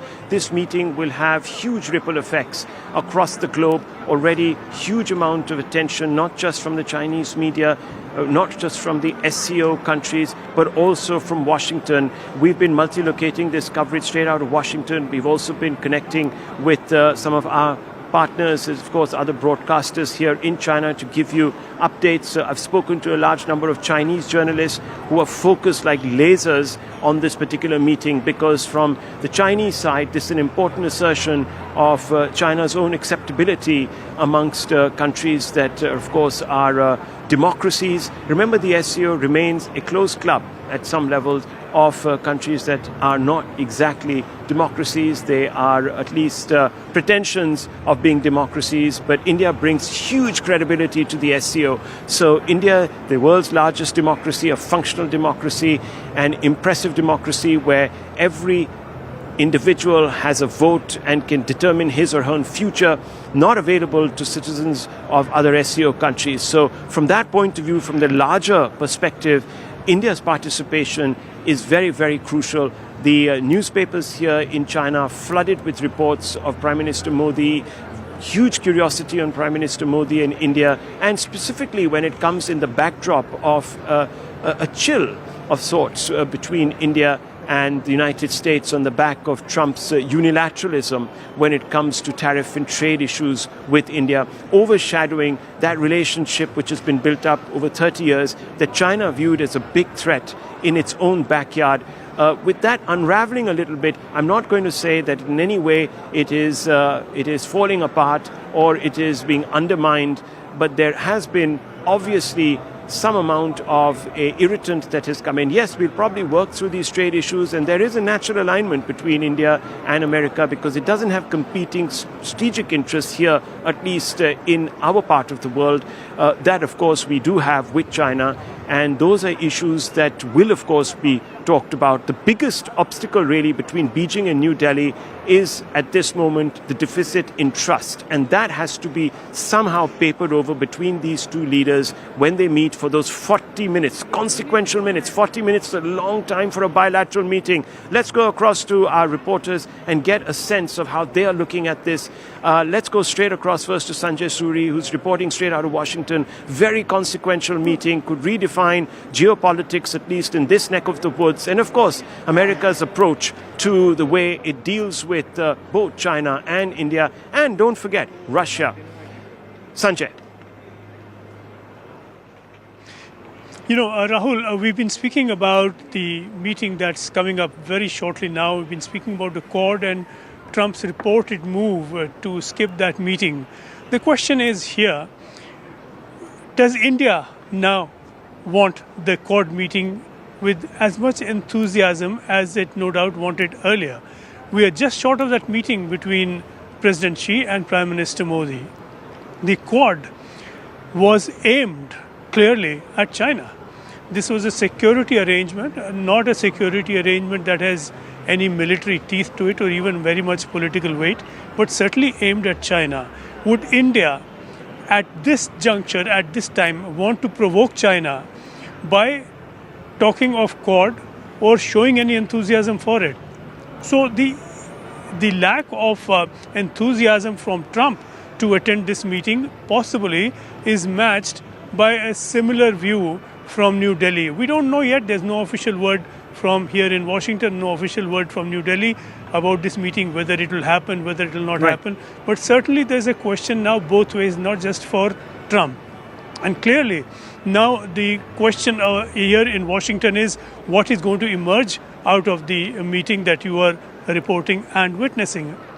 This is now very clear that while in India, or while the Indian approach, maybe as you describe, multipolarity, independence, this is not how Trump sees it. It's his way or the highway. If you don't do his bidding, you're against him and he's out to punish you.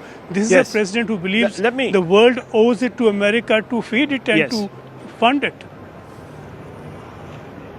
That's a very important point. Let's also go across to Zaka Jacob. Zaka, this is an important meeting. Come what may, the world's attention focused. I've seen around me a buzz here in this media center. The Chinese media is all over. They constantly come up to me seeking interviews, my perspective really on this particular engagement. But there are three issues. Of course, there's trade with caution.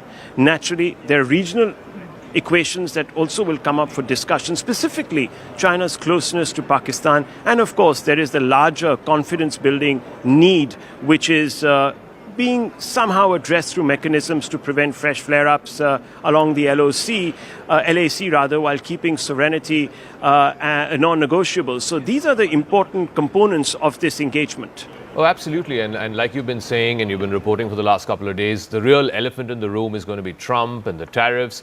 India's, of course, got every reason to feel gravely aggrieved because of the 50% tariffs that have been slapped on it.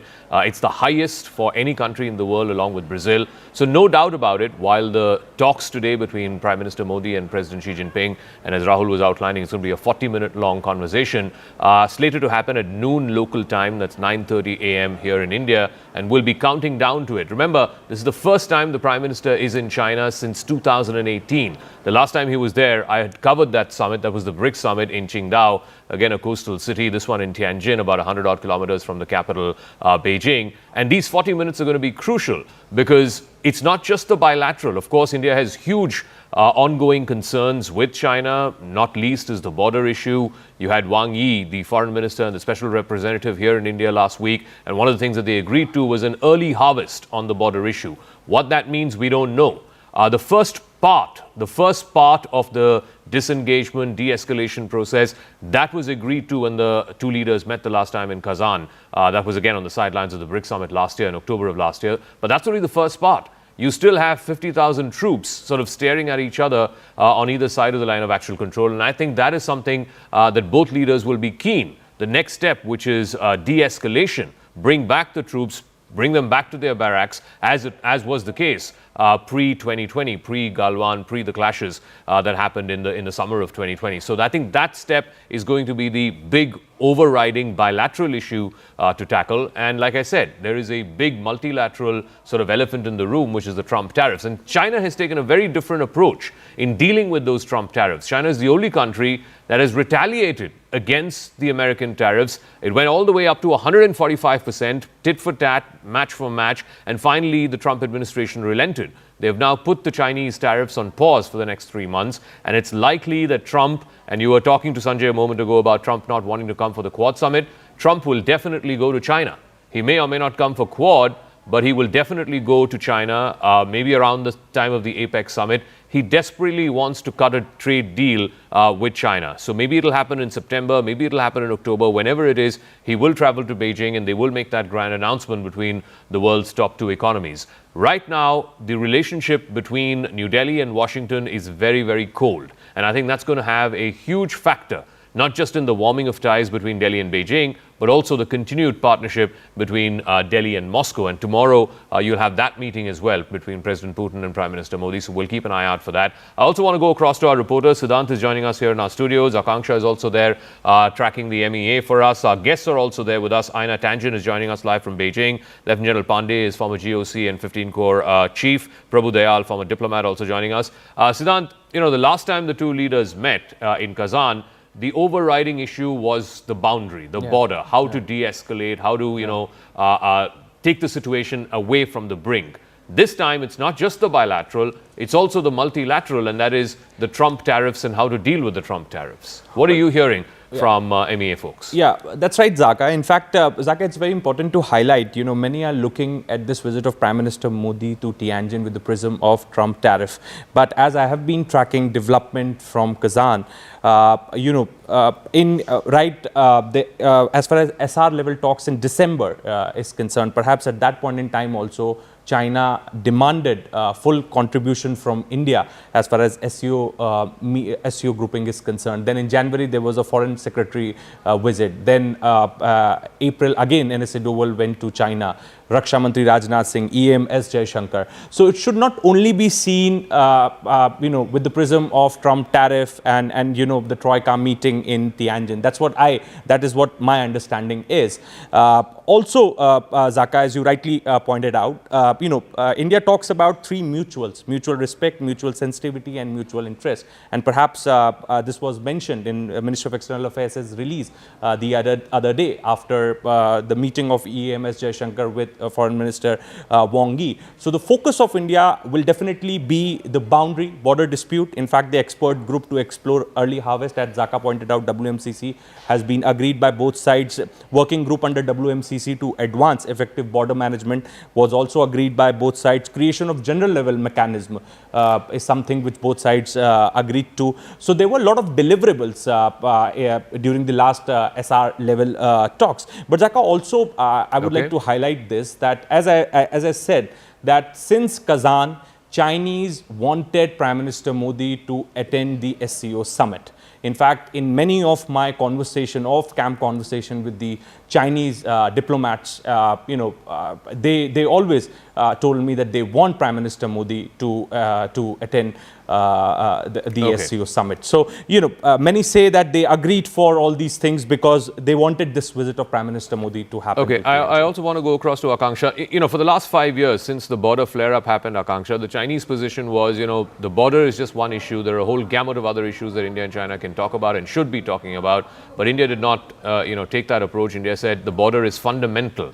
In fact, I think the External Affairs Minister at one point had said, we're not in a normal relationship. Are we now moving towards a normal relationship with China? Right. Zaka, one has to remember that the border issue has become a legacy issue for us.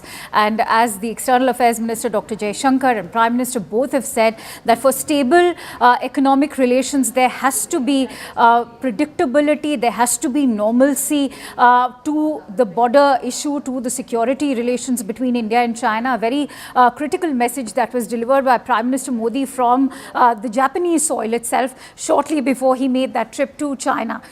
So as far as business and trade is concerned, we are very much depending on the thaw in the ties between India and China. And as we've been talking about this, our talks began much before the Trumpian tariffs kicked in. It all goes back to Kazan in October last year, when the WMCC level talks, also after Prime Minister and President Xi of China met, started kicking in. And that's also culminated into a very positive meeting of the Chinese Foreign Minister Wang Yi making that visit. Remember, soft power has also played a very crucial role over here. We've seen how people-to-people ties are playing a critical role. We've seen there's going to be resumption of direct air flights, and as far as flights are concerned, they will now be moving towards mainland China. You're also seeing resumption of the Mansarovar Yatra. So all of this is also feeding into trust-building measures, which is extremely crucial right now.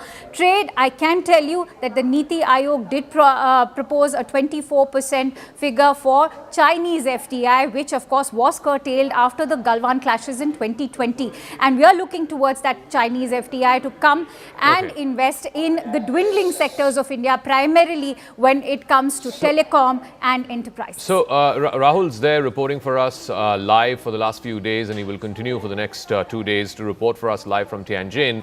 While we talk about Trump and the tariffs, and clearly, this will be the elephant in the room, no doubt, Rahul. But what about the trade issues itself with China? I mean, because of the flare-up at the boundary and the soldiers there on either side and this contentious sort of boundary issue over the last 5 years, a large focus of the India-China bilateral has been on the boundary issue and how to resolve the boundary issue. But we forget, we probably have a bigger trade problem with China than with the United States. For starters, we have a trade deficit, and a massive one, $100 billion, almost $100 billion trade deficit with China. Is this something that's going to be flagged in the conversation today between Prime Minister and Xi Jinping? Well, don't forget, to be the exact number, I think it's about $120 billion. The total trade is about $140 billion.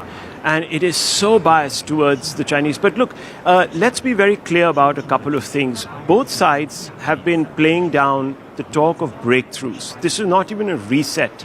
This is a cautious approach at getting to know one another once again after a prolonged period of iciness, which basically erupted at Galwan. And I was speaking to a couple of Chinese journalists. We can play out that conversation in just a few moments. And you can see that there is a yawning gulf of perceptions on who really triggered that standoff. So even when it comes to as fundamental issue as who really was responsible for plunging the relationship into the gorges of Galwan, there is, of course, a disparate point of view. So we're coming at this from a complete lack of faith and trust. It is perhaps the rarest commodity between the two partners as of now, or at least partners who are countries who are attempting to be partners. And that is where this entire discussion, from the little briefings that we were given yesterday on this engagement, seemed to suggest. And one of the issues that bothers us is the lack of transparency, Zaka, from Beijing. That has manifested itself in 3 or 4 ways. Remember the huge build-up, which almost assumed it almost looked more like an encroachment in eastern Ladakh. Then there has been this deepening of military relationships with Islamabad, which goes beyond just providing moral support and even military hardware. This was an active, collusive exercise with Pakistan to undermine India's rearguard action, which was Operation Sindoor, which could have had massive impacts in the way we were prosecuting our strategic and military interests against Pakistan. So that really shook the Indian establishment up. And of course, there is this other elephant in the room, since we're talking about elephants, and that is obviously also the threat of the Chinese landing goods, dumping goods in India. So this has to be, even the trade aspect has to be modulated. Remember, this is going to be a third attempt at trying to re-spark this connection. The Prime Minister, to his credit, began this in 2014, if you remember. Then we had, unfortunately, a little bit of a downturn. Then, of course, we, again, in 2017, reignited the flame. Then India becomes a member of the SCO. And then, of course, we had Galwan hit. So this is a third attempt at trying to sort of narrow that yawning gulf of trust. And let's see how this plays out, because I don't think we should expect massive, commitments to even trying to reposition the relationship in a manner that suggests that this could create leverage for us against America. America remains our natural ally. It remains a partner. I do want to go across to General Pandey, who was the Northern Army commander.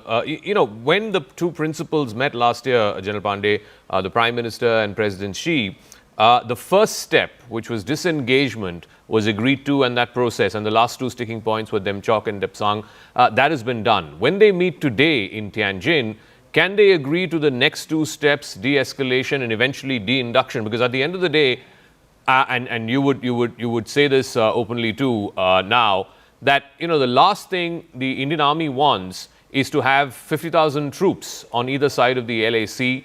We already have the situation with Pakistan. We just saw that back in May in Operation Sindoor.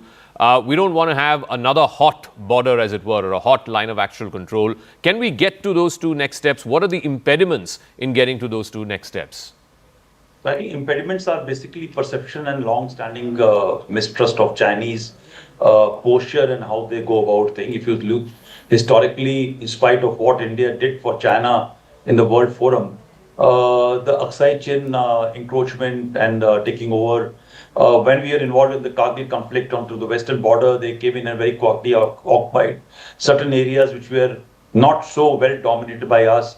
So there has been a very steady encroachment which has been taking place. The second part is also look at the pearls of this whole encirclement which they have been trying to do.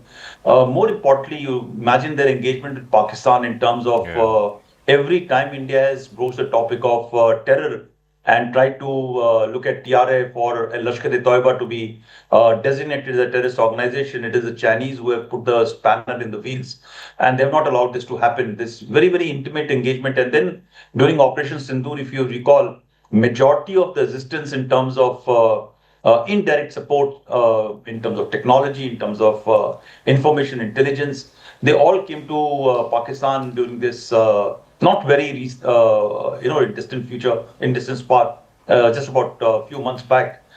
This engagement happened. So there are major concerns, right? Yeah. These are trust deficit which need to be taken into consideration. But yes, this disengagement had taken place after about 4 years of eyeball to eyeball confrontation and yeah. face-offs. But I'm quite sure that this thing will not happen immediately. While a number of givens have taken place when Wanji had come to visit India just about a week back. Basically, what you said very clearly, that they were very, very interested that India should participate in this SCO at a summit level. But you look at the messaging, what has happened. Mm-hmm. You know, the messaging is the flag, the kind of reception the Prime Minister has been given. All these event management and media frenzy, all the coverages which Rahul is talking about on the Chinese media is indicative of giving certain degree of preeminence to India and to Modi, and maybe trying to suppress those security considerations. I want to get a quick word from Mr. Tianjin, who's joining us from Beijing. Mr. Tianjin, so the view from New Delhi, you've heard what the view is. I mean, yes, there was that ongoing situation at the border, at the line of actual control between India and China. There's a process of moving towards normalcy that was kicked off in Kazan last year. Maybe there will be one more step crossed today when the two principals meet. But there's also this thing that's cropped up back in May. Much of the weaponry today that the Pakistan army is using and has used during those 4 days of Operation Sindoor, air defense systems, missiles, fighter jets, all happen to be Chinese. And you can't expect India to overlook that. Well, you can concentrate on the past, or you can look towards the future. There are different narratives and perspectives depending on which side you're standing.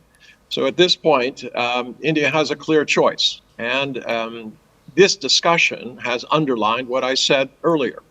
You can either think that you're playing cleverly to use BRICS, China, whatever, to gain leverage with Washington. And your reporter made that very clear, that that's how he feels about it. Now, you have other voices on the show who made it also clear that they think the future lies with India taking a leadership position, following through on the promises, as I said before, of the non-aligned movement, leading the entire world, not just India, against a bully, which has been acknowledged here.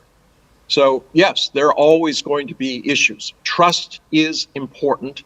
This is, and I agree, more optics than substance, but it's come together rather quickly. Okay. So let's hope that the actual actions will follow the optics, and that trust, one step at a time, can be rebuilt. Yep, and I agree with you. I mean, to rebuild that trust, it requires both sides to meet each other halfway. I'm going to take a break here on the program, but General Pandey, Mr. Dayal, and of course, Mr. Tianjin will continue to be with us. So will Rahul Shivshankar, who's live for us this morning in Tianjin. In about half an hour's time, in a little over 40 minutes or so, the two principals, Prime Minister Modi of India and President Xi Jinping of China, will be meeting. It's a meeting that has huge consequences, not least because of the ongoing trade and tariff war between India and the United States. Quick break. We'll see you on the other side in just a moment.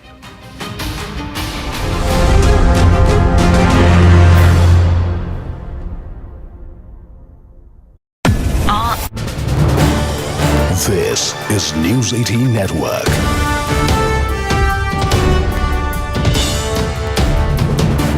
India's largest news network. Coverage.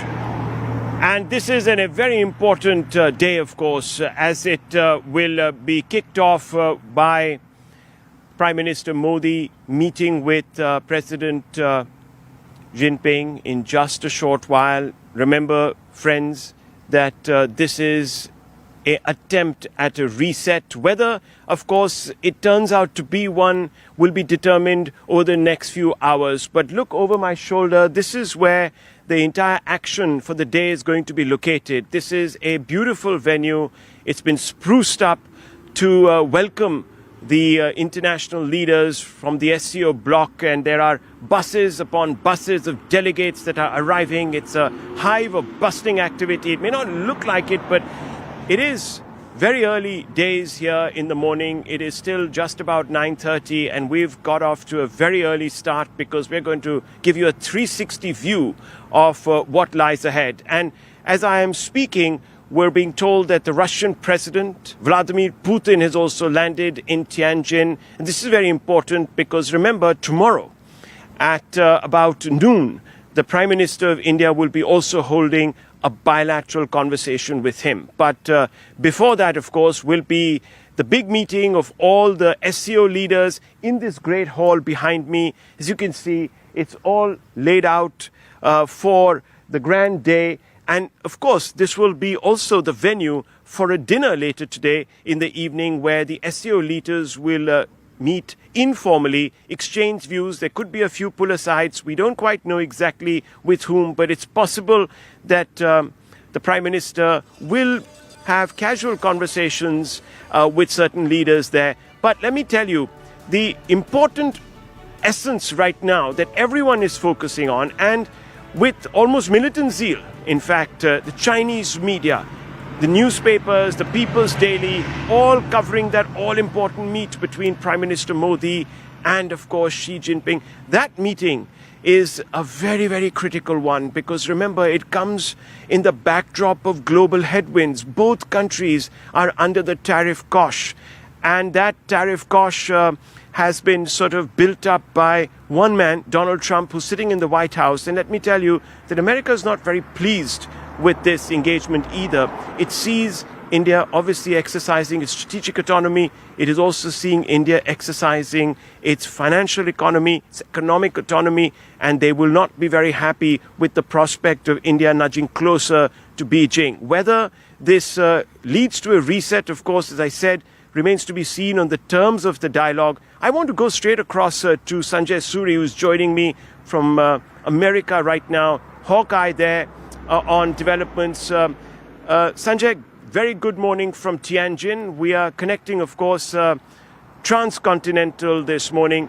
But I want a perspective from you, from America really, as to how Trump and his team are looking at this interaction, consequential interaction. It suggests that India and China are now committed to trying and resolving some of those issues which at one time proved to be such a headache and inflicted what was a downturn in relationships.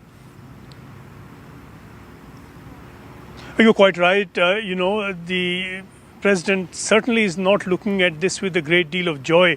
You have to see where Trump is coming from, which is not hard to see. He's been trying to play puppeteer, and he has that illusion, and he's rather dismayed that those he imagined would be his puppets have a mind of their own. They're not puppets at all. They're going their own way, not only going their independent way, but going the way opposite to what he would have liked.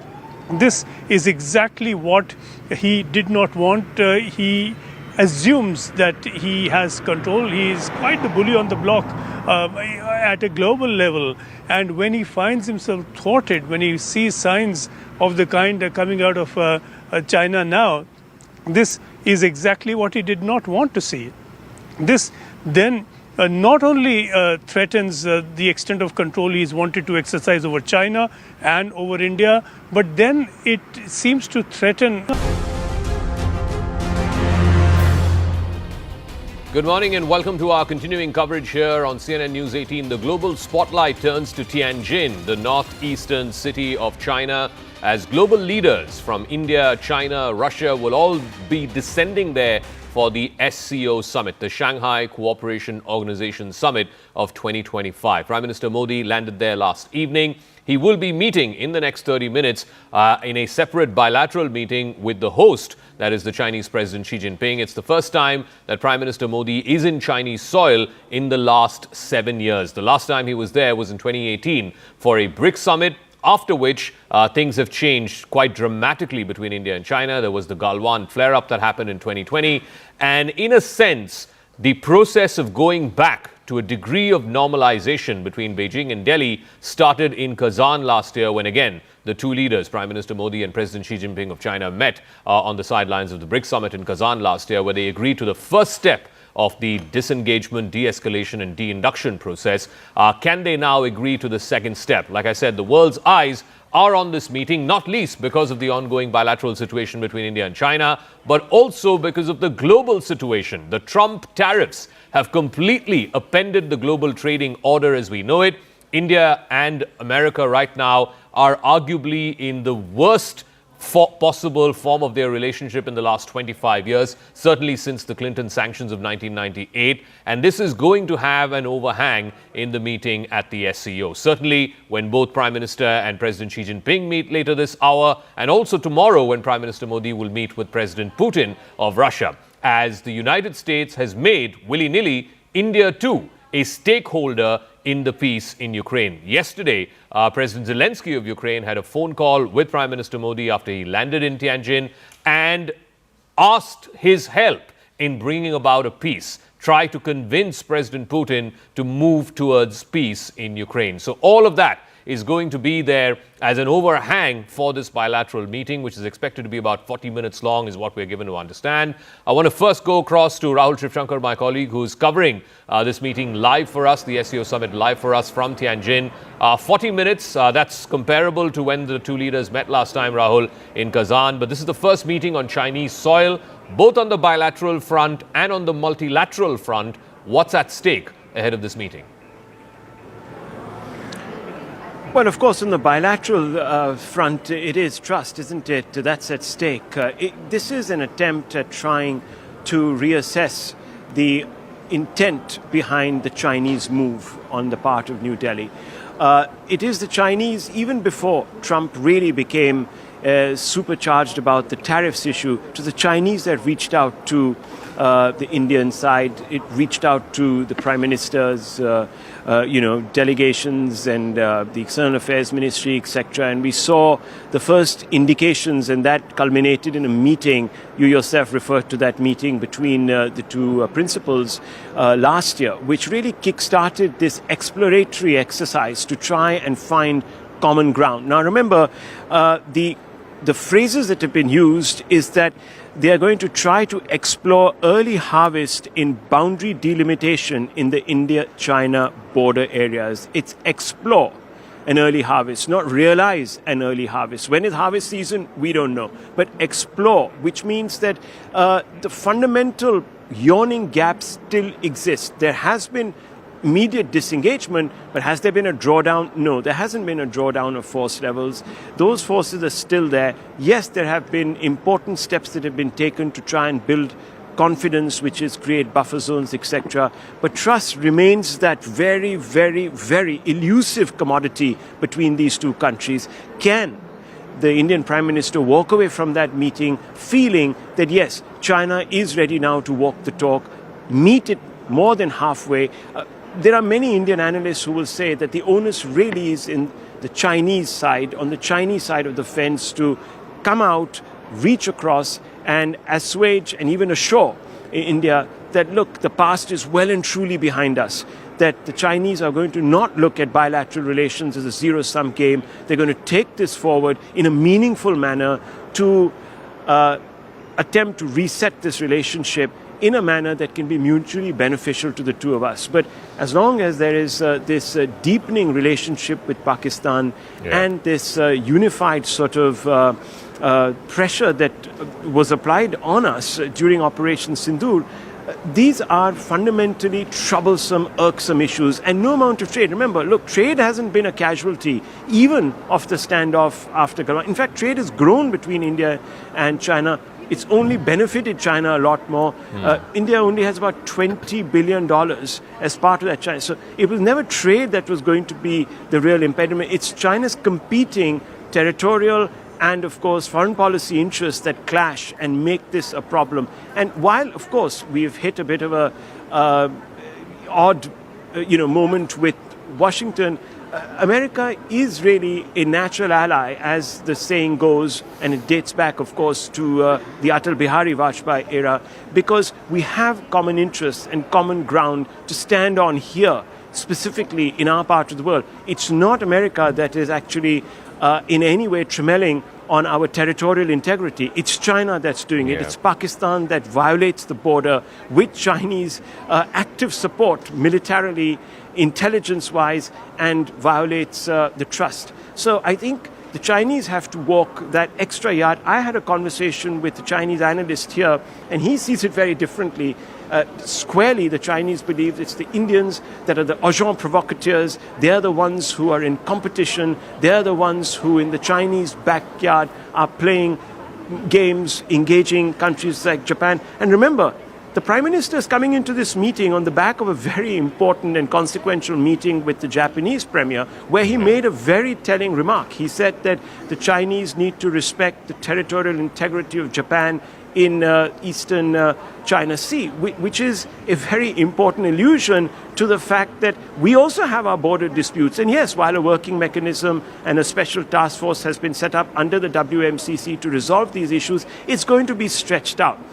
We'll have to test and see if the Chinese are even willing to commit, for example, to a basic confidence building measure as to declare where their positions are on the border, whether in advance they're going to tell us about the infrastructure they're building on the border. And don't forget, they're also building one of the largest dam projects in the upper riparian parts of the Brahmaputra, which is, of course, on the other side, on their side of the LAC. So lots to discuss. That meeting is due to begin in about 20 minutes' time between Prime Minister Modi and President Xi Jinping. The first time on Chinese soil in 7 years.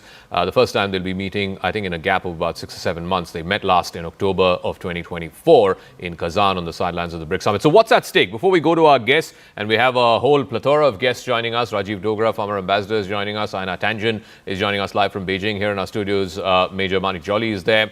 But what's at stake? What are these two leaders going to be discussing? I want to go across to the video wall and get you a sense of what is at stake when Prime Minister Modi and President Xi Jinping meet in Tianjin today. This is what is at stake. Let's try and take it full frame to our viewers. Number one, easing the tensions. Remember, there is huge tensions going on right now between India and the United States because of the tariff pressure that's been applied by Donald Trump. 50% on India. It's the highest on any country. While that's not going to be the primary area of discussion, it will certainly have an overhang, no doubt about it. China has dealt with the Trump tariffs in a very different way from every other country in the world. India will be paying close attention. Wang Yi was here just last week. He invited the Prime Minister for the SCO Summit. The early harvest of the border issues. Now, what does that mean? Because we've had a contested border for the last 70 years plus, and we've had a clash 5 years ago, and we've just begun a process of normalization from October of 2024. So what does this early harvest mean?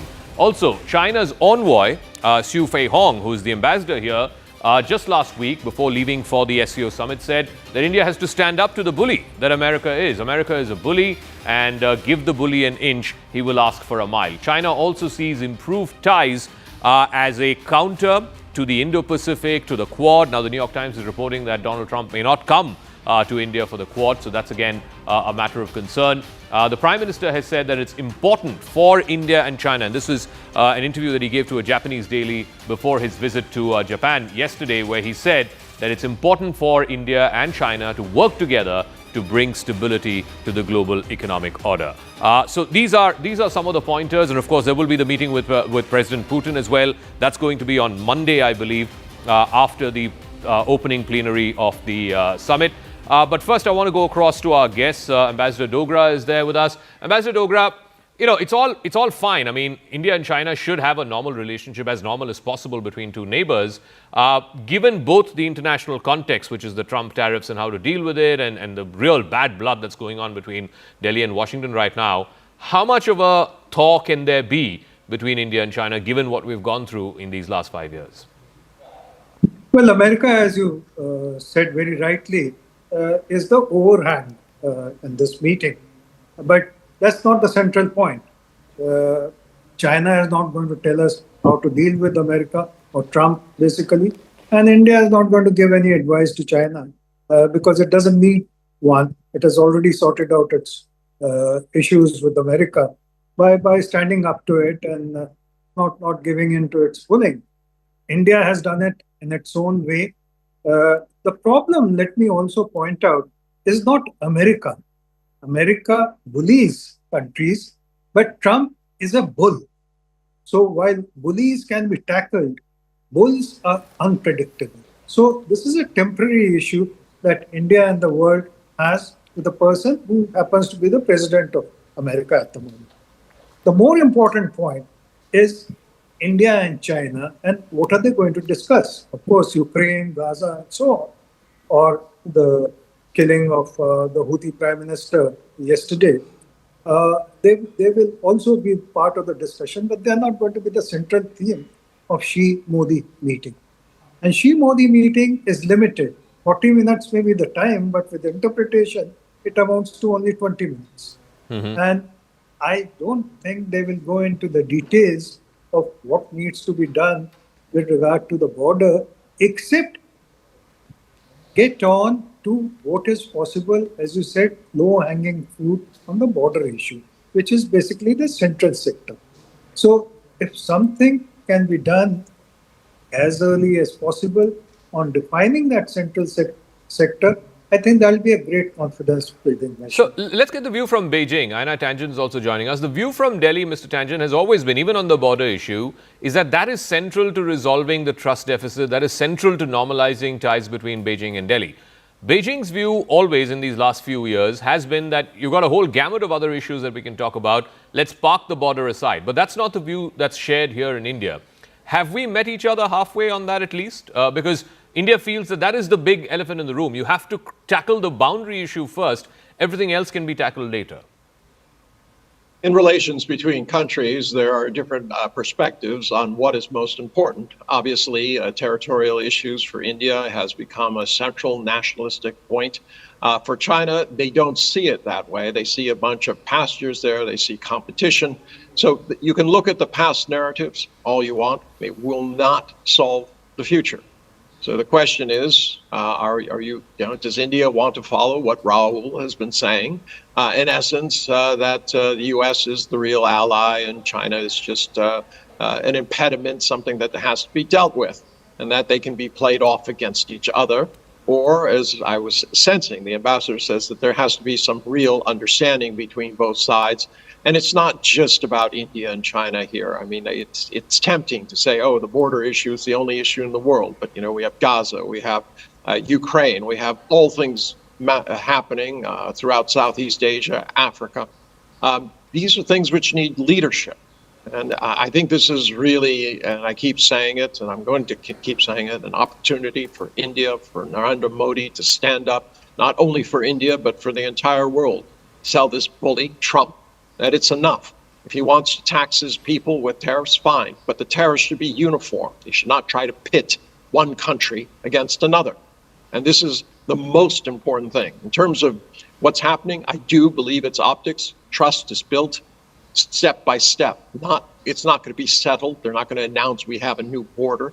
That's unrealistic. It wasn't clear that that Modi was coming until Wang Yi made the invitation. There's not enough time in there to do that. So let us settle for optics, for good intentions, for belief that these things can be done. Now, I just want to add one last thing. This idea about the trade deficit. No one is forcing anyone in India to buy Chinese goods. If they could buy them somewhere else at a fair price, I think they would. There's not a lot of tremendous love for China. So at this point, stop blaming China for doing it. These are mostly private companies who are selling electronic goods, vacuum cleaners, washers, things like this. Let us figure out how China can help India, all right, with intellectual property and also balancing these trades through investment. That is a solution. You want to look at the past, you'll never get to the future. No, I mean, if you had said the same thing 2 or 3 years ago, it would have made sense. In the current context where Donald Trump is using the whole idea of deficits and weaponizing trade and weaponizing tariffs, any country which has a deficit, leave alone a deficit close to $100 billion between India and China, I don't think that would be acceptable to any country. But anyway, that's not the front and center issue that both the leaders will be discussing today. They will be discussing, the global situation, certainly Ukraine, maybe not Gaza, but certainly Ukraine, because willy-nilly, like I keep saying, India is now a stakeholder in peace in Ukraine, and Trump has made India a party to this entire thing. It's India's onus, as Navarro says, and wrongfully you can say it's Modi's war. It may not be Modi's war, but it certainly has to be Modi's peace, because I don't think those oil tariffs are going away until there is peace in Ukraine. So whether we like it or not, this is the diplomatic sort of global power play that is happening. Trump has forced India to become a stakeholder in peace in Ukraine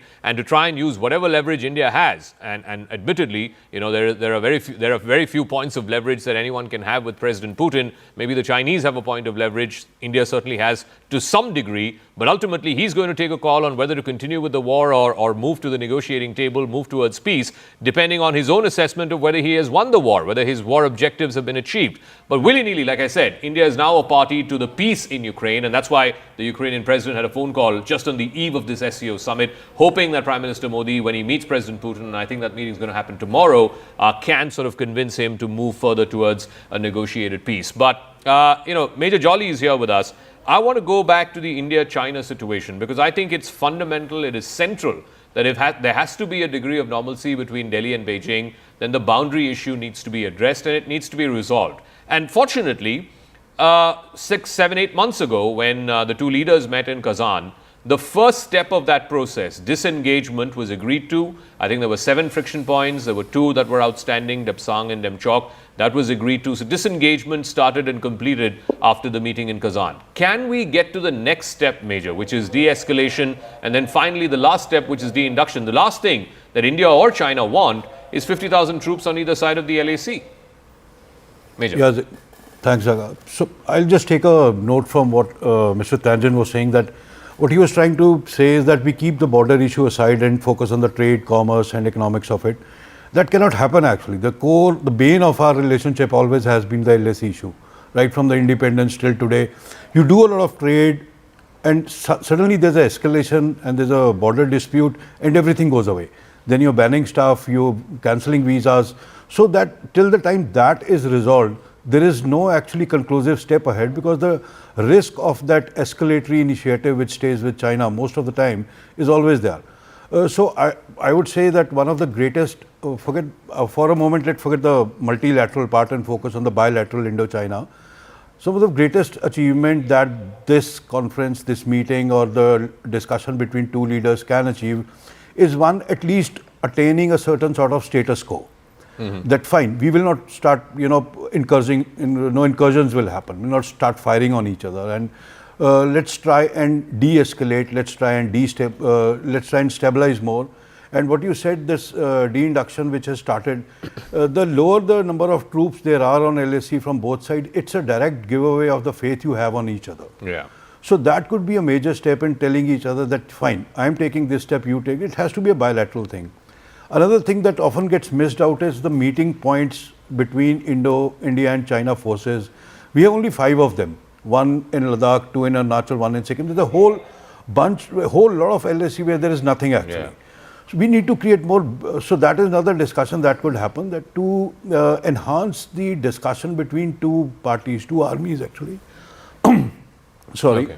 More meeting points should be created, and that will have its results. Certainly, even inadvertent. Major, give me a moment, because we're getting some information via an MEA source who's there with the traveling delegation in Tianjin, who have now confirmed to CNN News 18 that the bilateral is slotted for 20 minutes, not 40 minutes as was earlier suggested. So we'll start at 9:30 a.m., which is in about 10 minutes time from now. Akanksha is joining us with details on this. So any understanding as to why it's been shortened? Because it seemed like it was slotted for much longer than the 20 minutes that you're now reporting for us. Any particular reason for that? Zaka, there's been no reason that's been shared so far, but perhaps this is before the summit actually commences, and that's why the bilaterals are also being squeezed in. But it's also a signal that India and China both want to keep it related to only business, and what's going to be discussed, of course, is going to be security and trade. We know that export controls have been lifted from China's side also, which has been welcomed by India, whether it is rare earth minerals or on fertilizers, even tunnel boring machines. All of that happened when their Foreign Minister Wang Yi visited. The WMCC level talks, the military high level engagements have also been happening. So border security will also feature during these 20 minutes. But perhaps the 20-minute bilateral will also be a culmination of the talks that have been happening ever since the two heads of state of China and India met last year in Kazan. We'll await the details to, in fact, emerge after it commences at 9:30 a.m., as you rightly highlighted, but no reason being shared so far in terms of why the 40 minutes has been shortened to 20 minutes. But we do know that this is slated to happen for 20 minutes. So it's also possible that it's just a scheduling thing. You know, the host generally meets with all the members who've come for the SCO. There are about 15 of them, including observers. So I guess that could be one of the possible explanations. But Rajiv Dogra, you know, you've been in such rooms before when the principals of India and Pakistan, India and China, etc., have met in the past. What can be discussed in 20 minutes? There's also this whole thing about, you know, when Galwan happened after 2020, India did a whole bunch of things in terms of cancelling, you know, Chinese investments, Chinese electronic platforms like TikTok, etc. Now we are moving towards direct flights. That's been agreed to. The Mansarovar Yatra has been resumed. So do we get to a point where some of these Chinese apps which were banned get reinstated and so on? Well, that's a lot of questions, Zaka. But coming to 20 minutes, I don't think it's a sudden decision, because they knew all along when the summit is going to start and how many minutes this bilateral meeting should have, which was 40 minutes. Now, 20 minutes means, as I said earlier, 10 minutes for interpretation and at least 3 or 4 minutes for the initial introductory statements. So all you have left is about 6 or 7 minutes. Now, that's not enough to take care of the situation in the world and your bilateral relations. So it's not going to be a substantive meeting. It is going to be a handshake and hopefully a semi-hug meeting, to put it simply. But I want to go back to the point that the Chinese guest made, and I'm not referring to the border issue, but he made a valid point that if India has things to export, it should export, despite non-tariff barriers and so on. So the onus is on us. But you also then corrected that in such a large differentiation, the country which is at the receiving end, in this case India, has actually a right to say that please try and make things easier for us, that we also reach the $100 billion angle. So the accommodation has to be both ways. Yeah.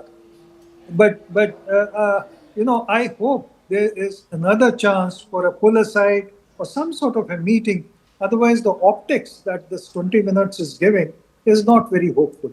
Okay. I also want to go, if Rahul Shivshankar is there for us live from Tianjin, we'll try and get him in a moment. But Mr. Tianjin, again, we're not sure why it's been... all right, we have Rahul with us. Rahul, are you picking up anything there? An MEA source telling Akanksha Swaroop here that the meeting, which was initially slotted for 40 minutes, might likely come down to about 20 minutes. Are you hearing anything about it, and why, if that's going to happen?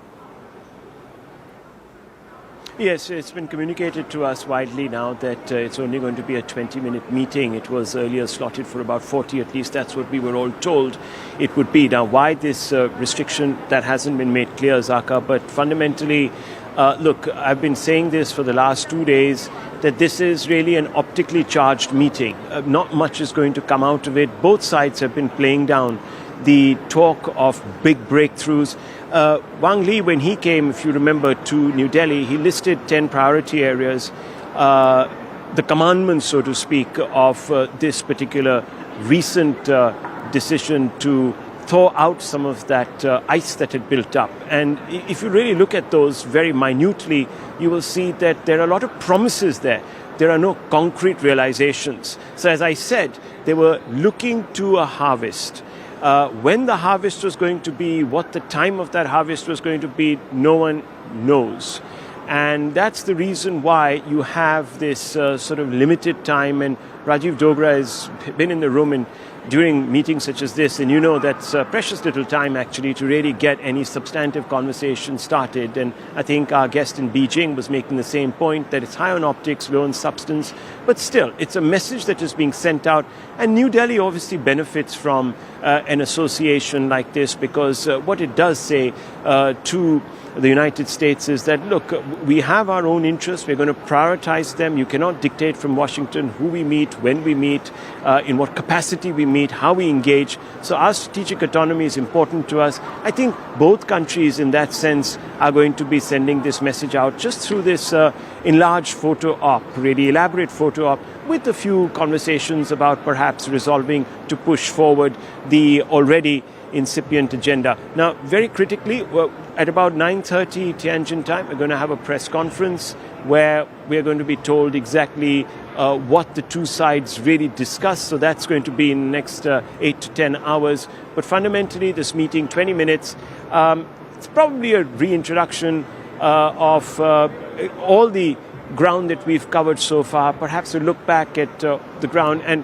perhaps give a broad direction to where we need to go from here on. Of course, it'd be also important to see the two statements that will be put out by both sides on how they saw the conversation. Precious 20 minutes, that is. But remember, all of this, of course, being preceded by a statement that has also been made by the Russian president on the importance of BRICS. So a lot of talk, but substance, big question mark. You know, it's in about 3 to 4 minutes. It's going to be noon in Tianjin, and in Beijing, it's going to be 9:30 a.m. here in India. It's going to be midnight in Washington, and that's when this meeting between Prime Minister Modi and President Xi Jinping will begin. As Rahul has been reporting, it's been curtailed to 20 minutes. You can get precious little discussed and deliberated upon in those 20 minutes. But those pictures will be viewed across the globe, and I'm willing to wager that President Trump, wherever he is in Washington or in Mar-a-Lago, will be watching those pictures very closely. I wouldn't be surprised if he puts out a post on Truth Social soon after saying, oh, this is the countries of BRICS coming together, trying to de-dollarize, etc.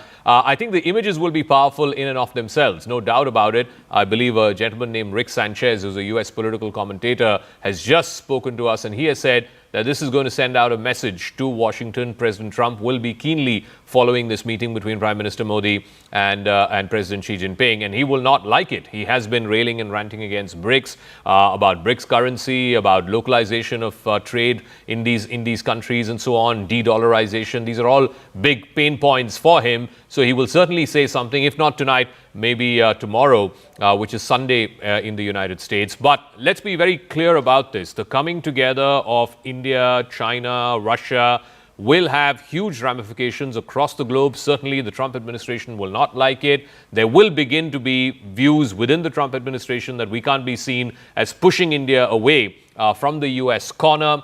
It is the United States that came up with the concept of Quad. In fact, it was Shinzo Abe. But then subsequently, over the last 10 years or so, the Quad had become sort of a fundamental, foundational block here in the Indo-Pacific. Countries like Japan, Australia, the US, India coming together to try and convey the signal to Beijing that you can't be the regional hegemon, that you have to play by the rules of the game. Now, the United States is no longer prioritizing the Quad. The New York Times reporting that President Trump might not even travel to India for the Quad if it is happening later this year in New Delhi. So all of these sort of changes, the traditional alliances, partnerships, all of what we know can turn on a dime. Certainly, American foreign policy has turned on a dime, as we've seen over the last 6 months. And now, these images from Tianjin, which will be broadcast across the world, will be very, very carefully passed. Certainly in Washington, it will be in Beijing, in Delhi, of course, and also in Moscow.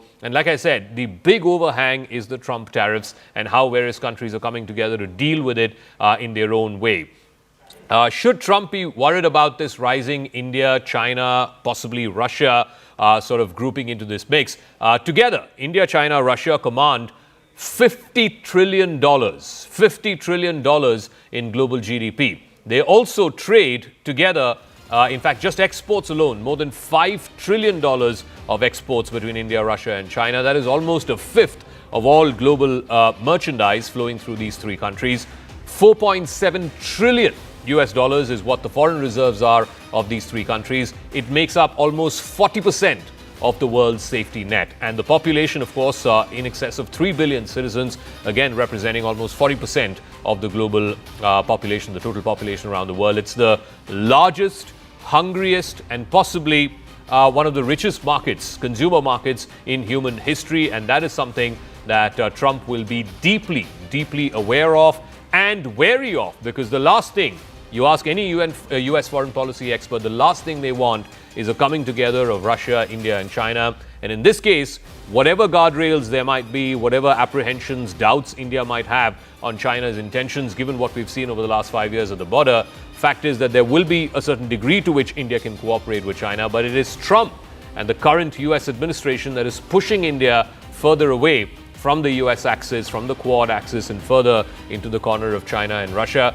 And like I said, India now has a real stake in finding peace in Ukraine as well. So that conversation with President Putin becomes important as well. Rajiv Dogra continues to be with us. Major Manik Jolly is here in our studios. I hope Aina Tianjin is there as well. I believe the meeting, which was due to begin at 9:30 India time, noon Tianjin, has just started or is starting shortly. Let's see if we can go across to Rahul Shivshankar as well. Rahul, any word you're getting from the Indian delegation on whether the meeting has begun? And like you said, it's now been curtailed to 20 minutes. So in the next half hour, it'll all be done and dusted. What are you hearing from your sources in the delegation that's traveling, the Indian delegation that's traveling to Tianjin? Well, it's supposed to start at 12 o'clock. So we're obviously expecting word now. Any moment, perhaps, from our sources here at the MEA who are going to sort of update us. We're focused on that. I think that decision on kicking off those talks has, of course, been taken after due consideration for the ramifications. Don't forget that one is expecting. Don't forget that this conversation has also a larger implication on the way China is wanting to position itself. So this is not just from the Indian lens that one needs to see it, it's also from the Chinese lens. Remember, India is an important democracy and was in close alliance with the United States, at least seen as such.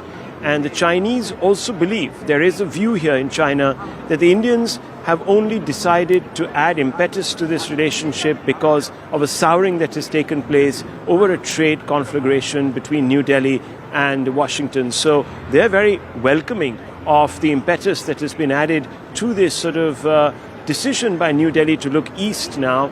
And they're going to also communicate to their own people here in China, the media here specifically. And I was picking that up, that this is not just something that was born out of the necessity of what Trump has been doing, but also, of course, an important sort of reassertion of Chinese authority in the region, that China remains the principal hegemon in this particular region and remains really the bulwark around which geopolitics and the balance of powers, etc., all take place here in Asia. So fundamentally, this is a great moment for China, because they're being able to project that, look, there is another pole in this world, and that also allows for a bit of coalescing around it. And it's not just the Americans that can command authority as far as projecting just very their quickly own before we get the first pictures of this is meeting. I believe we'll get this in the next few minutes.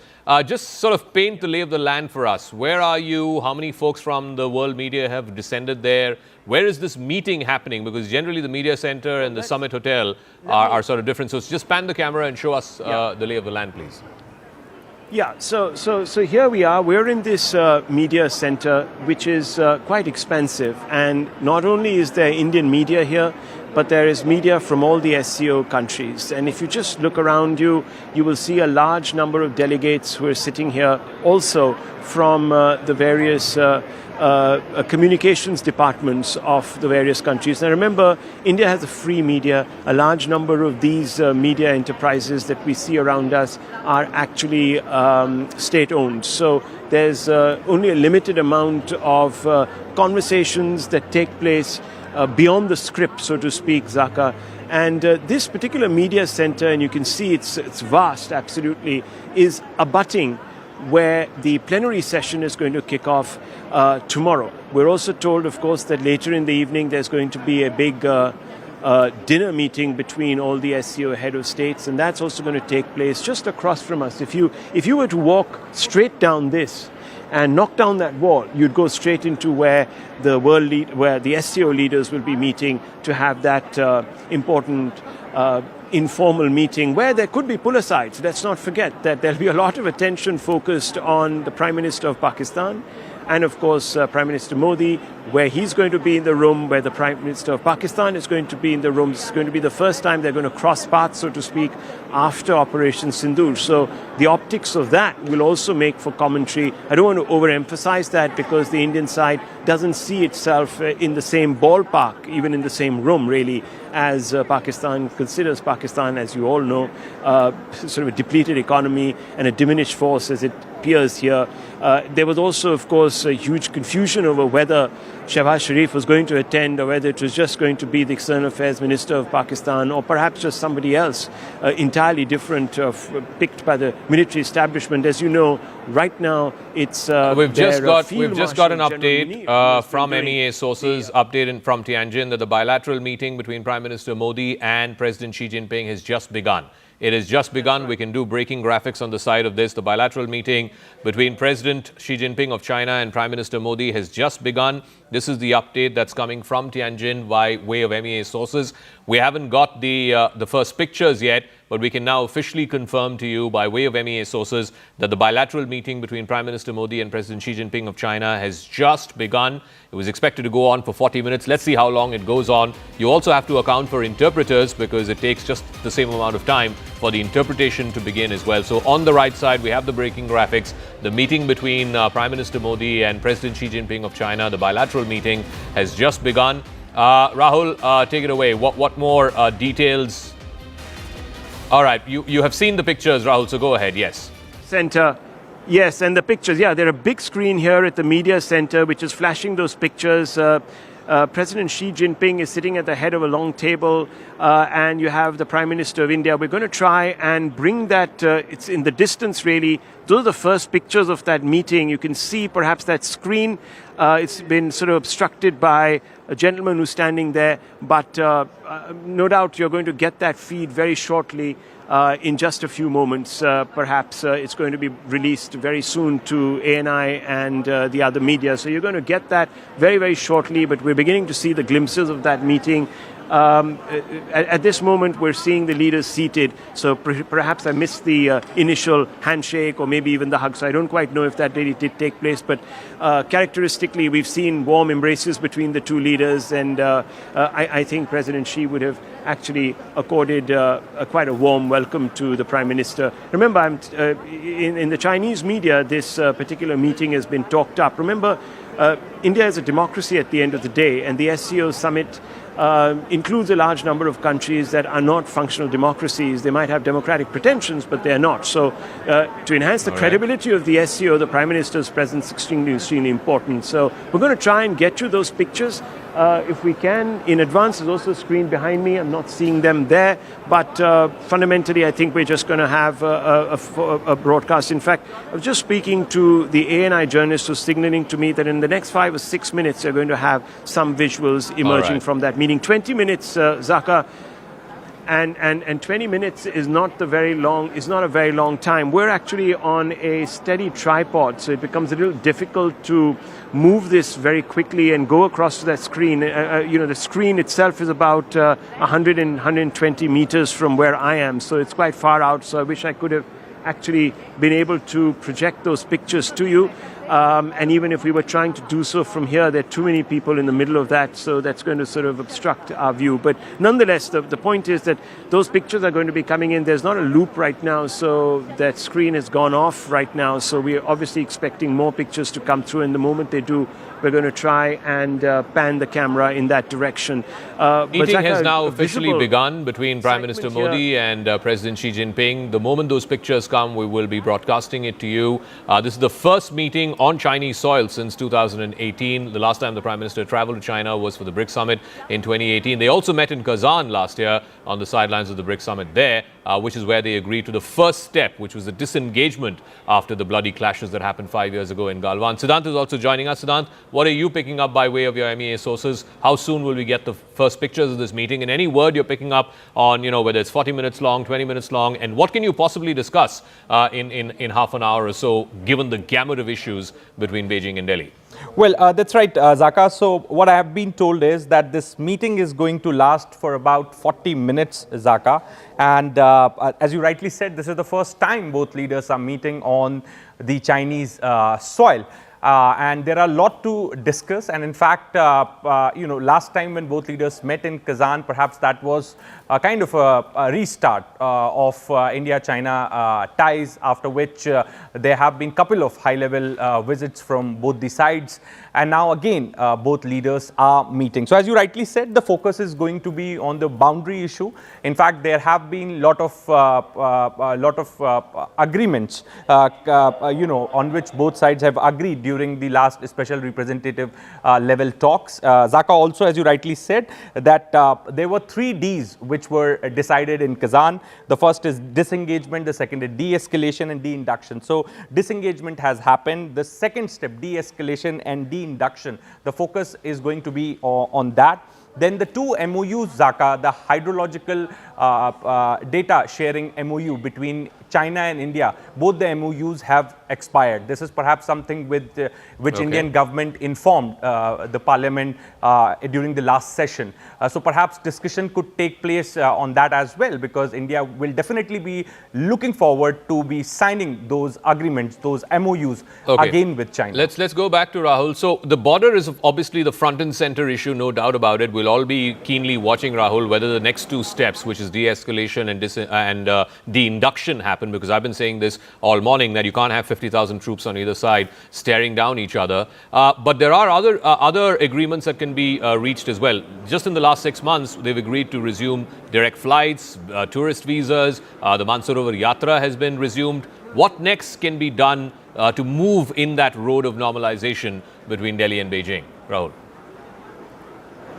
Well, I suppose when these 2 leaders meet, they're going to try and actualize some of those commitments. So we don't still have a time frame on when the direct flights are going to be resumed. There is a lot of talk that it might actually be kick-started by the end of the year, but that date could be brought forward. Look, if it's going to be about optics, they have to suggest that this meeting was meaningful in some way.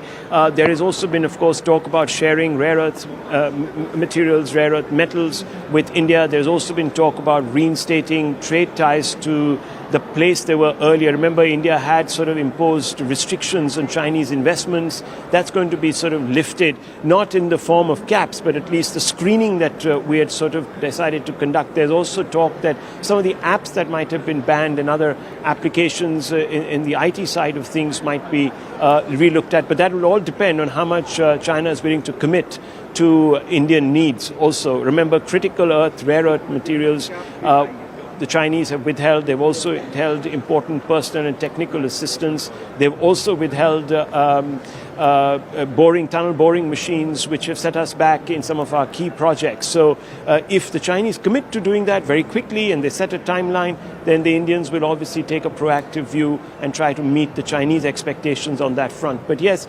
it is in those areas, specifically renewing people-to-people contacts, that we're expecting timelines to be set. And that's really the expectation. But beyond that, whether it comes to the de-induction of troops, etc., I think those are not low-hanging fruits. Those are slightly long-term and will depend really on trust levels and whether they are replenished to the level that both sides feel confident that they can vacate those border areas without compromising their Major Jolly is also here interests. with us. When Wang Yi was here just last week, one of the things that they agreed to was an early harvest to the boundary question. And we've been talking about this for a number of years. The Chinese position has been, look, there are problems in the eastern sector, there are problems in the western sector.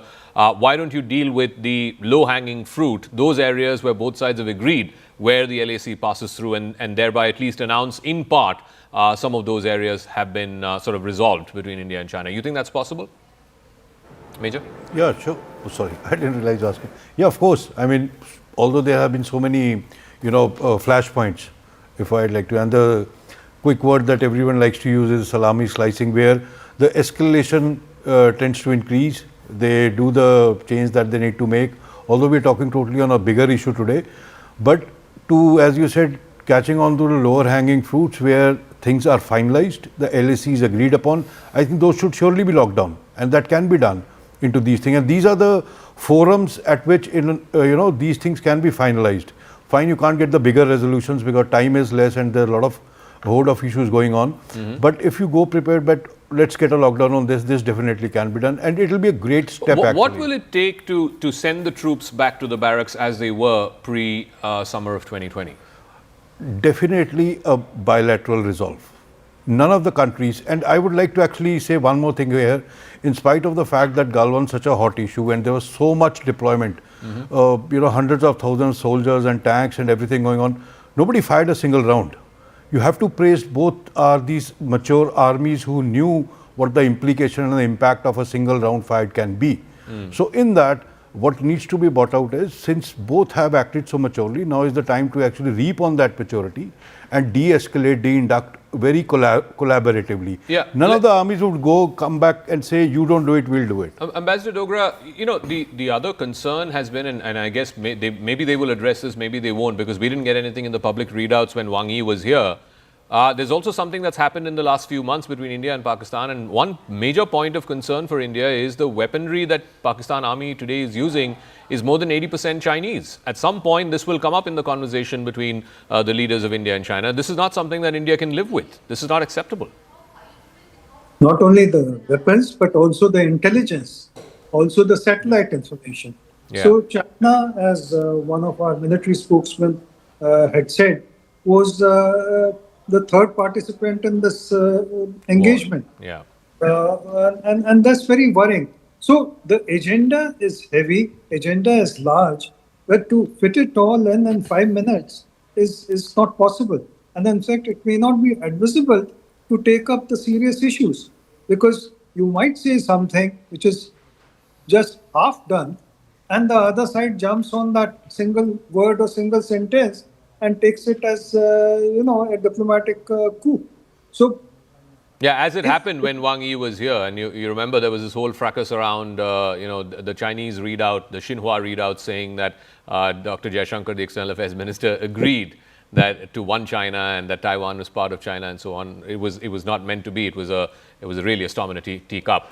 But Rahul is joining us with some information now. So Rahul, I believe it's been revised back to 40 minutes. Is that the word you're picking up from the delegation? And who else is there traveling with the Prime Minister as part of his delegation who are in the room right now with the Chinese side? Well, you're very right about that. There was supposedly a scheduling issue that had cropped up, but we're being told that time limit has been sort of expanded to 40 minutes. Now we're being told that, look, at this moment, don't jump to any conclusions because the agenda is wide open. So these are 3 sentences that have been shared with me. So we're not going to presage anything, we're not going to preface anything, but we're hoping, therefore, that there will be a little more substance that is on the table for these 2 leaders to sort of dissect, and it's not just going to be lost in interpretation and the casual handshake and the warmth, etc., etc. So, Zaka, this is very important because, look, this is a substantive meeting. 40 minutes was the last meeting. You covered that meeting, I think, at the BRICS. That went on for about 40 minutes. So it's not as if the 2 leaders are just going to sort of say hello and bye-bye and exchange cordialities and sort of walk out of the room. But I think fundamentally there is going to be some commitments extracted from both sides, at least on setting timelines for certain trade-orientated decisions. There could also be, confidence-building measures that could be set to sort of remove some of the transparency issues that cloud the border areas. So you might have mechanisms that are put in place that will lead to the establishment of perhaps prior notifications about movements of troops on the border, which had, of course, fallen foul after the Chinese decided that they were unilaterally going to ignore some of those protocols and surprise India by relocating troops or even building bunkers and so on and so forth. So we expect some of those things to be sort of tied into this and formalized perhaps. The mechanisms might also be sort of tied down to a whole set of escalatory meetings which could go right up the chain and back to the desk of the NSA. So these conversations could lead to some structure being added really to this process that is now underway, and it takes off from the meeting in Kazan a year ago. So we must also begin to look at this slightly independently from the tariff overhang. Of course, that is the elephant in the room, as you've been suggesting. But if these ties are going to have to acquire a kinetic energy of their own, then clearly those trust issues have to be narrowed to the point where they don't become obstacles in normalizing the relationship. I think if we start looking at that as an outcome, then perhaps there could be a lot more to talk about this evening than preliminary sort of introductions and so on and so forth, and the conversation need not be centered around the optics. So I think that's really fundamentally what the two sides are looking at. We have to look at the readouts because, as you said, after the Wang Yi meeting, there was this sort of assumption that India had agreed to a one China policy, and then there was that whole rollback from the Indian side. So I think this time that game will be tighter. We'll have to look at the way both sides are really approaching this particular conversation. I also want to go across to Siddhant. So on the economic trade side, Siddhant, after Galwan, India banned a whole host of Chinese apps. I think the most popular would be TikTok. This is even as the US and China are also sort of in this engaged situation on what to do about TikTok, bring back the ban on TikTok, not bring back the ban on TikTok. And I'm hearing a lot that, this could be one of the things agreed to when Prime Minister Modi and Xi Jinping meet. They're meeting right now, that some of these Chinese apps, India could sort of reverse its position on and bring some of those popular ones back. Also on trade and investment, more Chinese trade and more Chinese investment, more importantly, into Indian projects. What are you hearing on that front? Well, absolutely, Zaka. As far as a reversal of policy on the Chinese app is concerned, perhaps that could be one of the biggest takeaways from this particular meeting. Then also, Zaka, in fact, a few weeks back, we reported that Air India have been told to prepare flights, direct flights to China. At that point in time, Ministry of External Affairs told us that there is no as such plan for now. But we could expect, direct flight to be starting after today's meeting, Zaka. Other than this, Zaka, what India is looking for is assurance. There should not be export control as far as rare earth, as far as tunnel boring machine, fertilizers is concerned. So perhaps that is something which India is looking for at this point in time. In fact, Wang Yi assured EM S. Jaishankar during their delegation level talks here in New Delhi that China will continue the uninterrupted supply of rare earth, fertilizers and tunnel boring machine. But again, Zaka, it was the assurance was given in the meeting, but then Chinese Foreign Ministry in Beijing said that they are not aware of this development. So since two leaders are meeting, perhaps definitely India will try to get assurance as far as supplies to India is concerned. Then as I said, Zaka, before, the hydrological data sharing MOU, perhaps that will also be the focus area for India, because what I have been told is that during the talks between EMS Jaishankar and Wang Yi, perhaps Wang Yi also showed maps to EMS Jaishankar and explained to him that how if they build dams, then that's not gonna interrupt the supply of water to India in any manner. And perhaps at that point in time, it was discussed to sign MOUs between the two nations, again, since the two existing MOUs have already expired. So that could also be discussed. That can be discussed. Perhaps maybe later this year MOU can get signed, but that would definitely be point of discussion. Water has become such a critical issue. I want to get Ambassador Dogra also and Rahul also into this conversation. One of the big takeaways after the Operation Sindoor was India putting in abeyance the IWT. And India has genuine and very grave concerns about this massive dam project, Ambassador Dogra, which the Chinese are building. I think the Chinese premier went there to, lay the foundation stone for it. It's $130 billion on the Sangpo, which is what they call their side of the Brahmaputra. And India has genuine concerns. Do you see some kind of understanding about sharing of hydrological data being arrived at in today's meeting? I'll ask this to Rahul as well. But first, Ambassador Dogra. As one of the takeaways, China, even during the Chinese foreign minister's visit, has said that we will be sharing hydrological data, and they have been sharing off and on hydrological data. So that's not the issue. The issue is that in long-term perspective, a huge dam like that in an ecologically sensitive area is earthquake prone, besides affecting the entire marine and agricultural life of the downstream country, which means basically Assam. Now, obviously, at the Prime Minister and President Xi's level, it will be referred to in passing. It will not be discussed in great detail.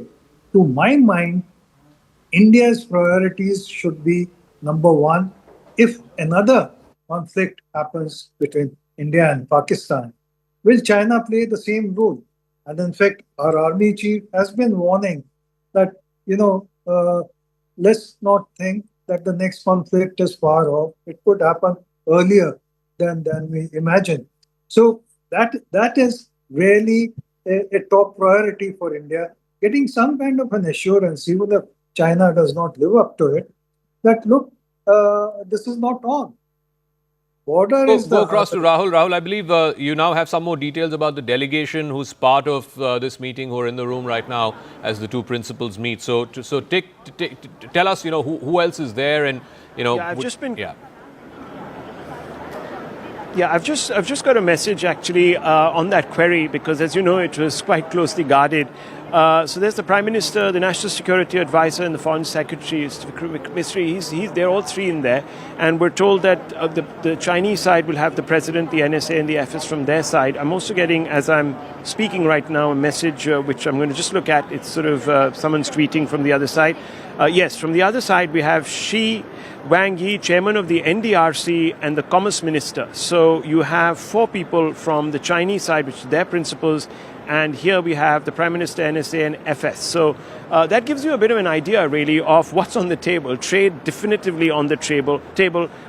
I suppose now we can confidently assume that there will be some timelines that might be announced for normalizing trade talks, because the Commerce Minister is there, the chairman of the NDRC is there, Wang Yi is there, and President Xi are in the room. Prime Minister from our side is the Prime Minister, the NSA, and the FS. So all three principals from our side who have been interlocuting with the Chinese are there. So obviously the boundary issue is something also that's probably going to be discussed. I don't know in how much depth, and perhaps we've been talking to experts who've been saying that there could be some confidence building measures that could be announced with regards to normalizing the situation on that boundary. And Zaka, maybe there'll also be potentially maybe even a timeline for the induction. So let's hold our horses. This seems to be a promising set of individuals in there, which can give us an indication really of where this conversation is headed. So fundamentally, I think it's safe to assume that this is not just an optics conversation. There are going to be issues on the table which perhaps will be discussed or touched upon, and maybe some consequential decisions could be taken. So I just want to also add, the External Affairs Minister is reportedly not traveling as part of the delegation. He's not well, is what we're given to understand. We're also awaiting pictures of this meeting. It's there on the YouTube channel of the Prime Minister's office. It's there on our YouTube channel as well. Any moment now, we are expected to get these pictures of the meeting between the two principals, Prime Minister Modi and President Xi Jinping of China. The first time that the Prime Minister has touched down on Chinese soil is having meetings meetings on Chinese soil, certainly after the Galwan clashes, and it's the first time in 7 years. They did meet, though, last year, October of 2024, in Kazan, and that's where the thaw and the process of normalization really began, with the first step in that boundary dispute in this ongoing boundary situation, which was the disengagement process, had been completed. The last two remaining points, which were Depsang and Demchok, they got resolved. And now you still have two more steps, which is de-escalation and de-induction. Eventually, you have to get the troops back to their barracks, as was the case pre-2020, pre those clashes. General Pandey is also here in our studios.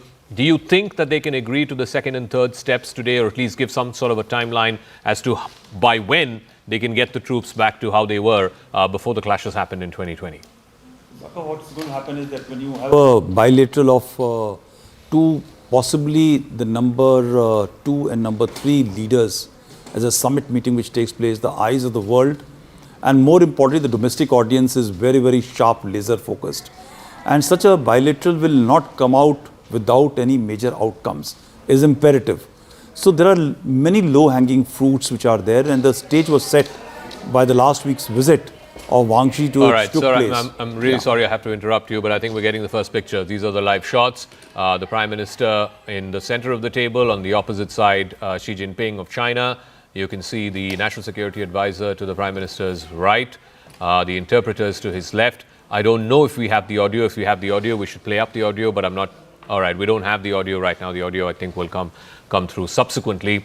But you can see the Prime Minister there speaking to President Xi Jinping of China. You can see the warm handshake, the Prime Minister wearing a beige waistcoat and a kurta, and President Xi Jinping in his black suit and grey tie. Rahul Shivshankar, we are showing these pictures full frame. I can see the National Security Advisor. I can see the Foreign Secretary also sitting next to the Prime Minister. We don't have the audio on this feed, but these are the first pictures of the bilateral that is underway. Rahul. Yes, it's been confirmed to me that a gentleman called Sheng Shanji, I just hope I'm pronouncing that name right, is also part of that conversation. He's the chairman of the National Development and Reform Commission and has been in office since March 2023, and as governor as well as deputy party secretary of Zhejiang and the party secretary of the Central Committee. So he's a very senior officer.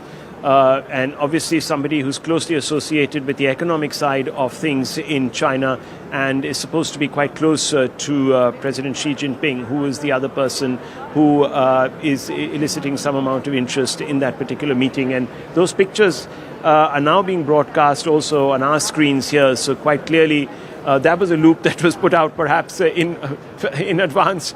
Maybe the Indian side said, hey, how did this go out before we could put out? So maybe there was some scheduling issue there, but we got a glimpse of that meeting, and I did tell you that President Xi was visible there looking across from the Prime Minister. But yes, this is quite clearly a meeting that is going to be focused on two definitive issues. How much progress is made, Zaka, of course, no one can say. Closely guarded meeting, the details of which, even who was going to be in the room, was not well known and publicized. So you have a plethora of officials. They're going to try and look at some of those issues. Trade definitely on the table. I think that's perhaps the low-hanging fruit. But trade by itself is not going to bridge that trust deficit. We've had trade relations with China.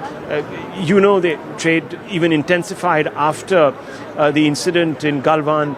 So that never really is a deterrent as far as China is concerned when it really wants to press home the advantage as far as its own territorial interests are concerned. And they end up always sort of in some ways or the other impinging on ours. So I think the conversation has to be centered at some level around rebuilding that confidence, and we'll have to address some of those outstanding boundary issues. Whether it will come to some resolution, whether we will see a momentous movement forward, remains to be seen, and that we'll only get to know once we see the readouts of the statements that are put out by both sides. And we'll also have to look at them very closely to see how much convergence there is in what really transpired and what the leaders have actually agreed upon, and the direction really also of the relationship. But it's quite clear now that this is a message to say that we're back in business, that these two principles in Asia are back in business. And I think Mr. Trump might actually be taking to Truth Social, as you were saying, and perhaps might, in a fit of fury, lash out. Who knows? You know, he's an unpredictable element, so we don't quite know. But I'm sure he's up looking at these pictures with close intent, and I'm sure his advisors are not very happy. There's another interesting thing that one must sort of bring up here, that obviously this meeting was presaged by a statement by President Putin to Xinhua news agency here, where he talked about BRICS being the viable platform, but he didn't include any commitments from the Indian side. So he says China and Russia are very keen to ensure that BRICS becomes a viable platform. He didn't talk about India there, so clearly he knows the red lines. He knows that India doesn't want to be part of any communication that could suggest that it's anti-West. We've always said we're non-West, but we're not anti-West. So Putin, being the diplomat that he is, a person who's been involved in looking at geopolitics, as obviously somebody who was involved in the security apparatus of Russia, knows how to frame issues better, clearly, than President Trump, who would sort of see this as a complete sort of, from a completely blanket perspective. So there's no nuance there, but obviously from Moscow, the nuance has been added, which gives, of course, us some amount of cover to suggest that, look, we're doing what we are doing in our own interest. We're not aiming this at anyone, so no need for anyone to get panicky about the direction in which this thaw is proceeding. So we're awaiting word, of course. That meeting will now go on for another 10 minutes. If it did start exactly at the dot of 12, I got a message at 12:03 that the meeting had begun. So if you're really going to hold them to 40 minutes, then it's going to be 12:43, which means in about 8 minutes that meeting should end, and we'll see some of those leaders coming out. Of course, the press conference will only be sort of taking place much later in the evening, but the readouts will be available soon after, hopefully. Those are always preset, as you know, because delegation levels, they would have been communicating with each other so that they could work out any wrinkles in the language, and there would be convergence there in communication. All right. So given that, it's an interesting time. Yes, back to you. So the first set of pictures have now come out. We don't have the audio on this, what the Prime Minister said, what Xi Jinping has said, but hopefully we will get the readout of what both sides said. General Pandey was making a point about, and I think Rahul is right, the two issues that will presage this meeting are, one, what's the next step in confidence building measures as far as the boundary is concerned, and two, of course, trade. There's a gentleman by name Zhang Shanjie, who's the head of the NDRC, the National Development and Reform Commission of China, which essentially deals with the trade issues. He's also from Zhejiang, which is in the eastern side of China. It's one of the provinces that is heavily export-driven, export-oriented. So there'll be a lot of announcements around trade. But General Pandey, you were making that point about, you know, what can be the next step as far as restoring confidence in the boundary arrangements are concerned, because that confidence was shattered 5 years ago with Galwan. We're now in the process of normalization, but that process seems to be taking its own time. Yeah, so one thing is very clear, that the Chinese have also understood that you can't push India around. But more importantly, I think India has arrived on the world scene to be able to handle its security situation and economic rails, all together. And they don't even need to clash. If you see, the trade with China has continued to grow in spite of our conflict on the security situation on the LAC. And of course, there are multiple other actions the Chinese have taken in the last about couple of years, engaging Pakistan, giving us defense equipment, putting a spanner into our effort when we wanted the word of TRF to be brought in at various levels at the Security Council and even in the recent meeting which happened. So there are a number of issues which are there which needs to resolve. But I guess when these two very, very important leaders of the world are meeting today, they would have preset certain outcomes which will flow out.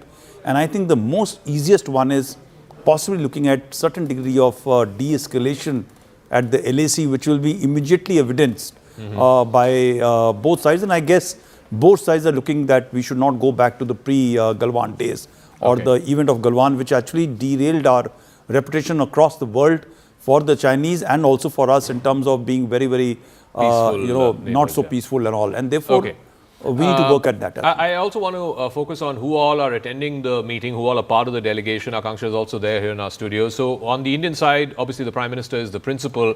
You have the National Security Advisor, the Foreign Secretary, the Ambassador to China, obviously. The EAM is not traveling because of health reasons. Who do we know is attending on the Chinese side, and what may that indicate in terms of what we can expect later this evening as deliverables out of this meeting? Right, Zaka, we do know that the Commerce Minister is part of that delegation from the Chinese side. You rightly mentioned that the NDRC chief of China, that is Zheng Shanjie, is part of the delegation as well. Important to highlight that NDRC is playing a very critical role over here. It's the topmost council when it comes to the economic policy making organization in China. So that's also going to decide, and there will be discussions surrounding the kind of investment China is looking to make in India. Remember, when Wang Yi made that visit just days ago in the month of August itself, it was decided that they will be removing export control checks as far as fertilizers are concerned, as far as tunnel boring machines are concerned, most importantly,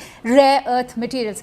Now, rare earth materials are so significant for China because they use it often like a bargaining chip, something we've already seen when they were slapped with tariffs by the United States. The first thing they did was to come up with retaliatory tariffs and also stop the export of rare earth minerals. So if India is managing to get that export come in from China, that is in fact a win-win of sorts for us.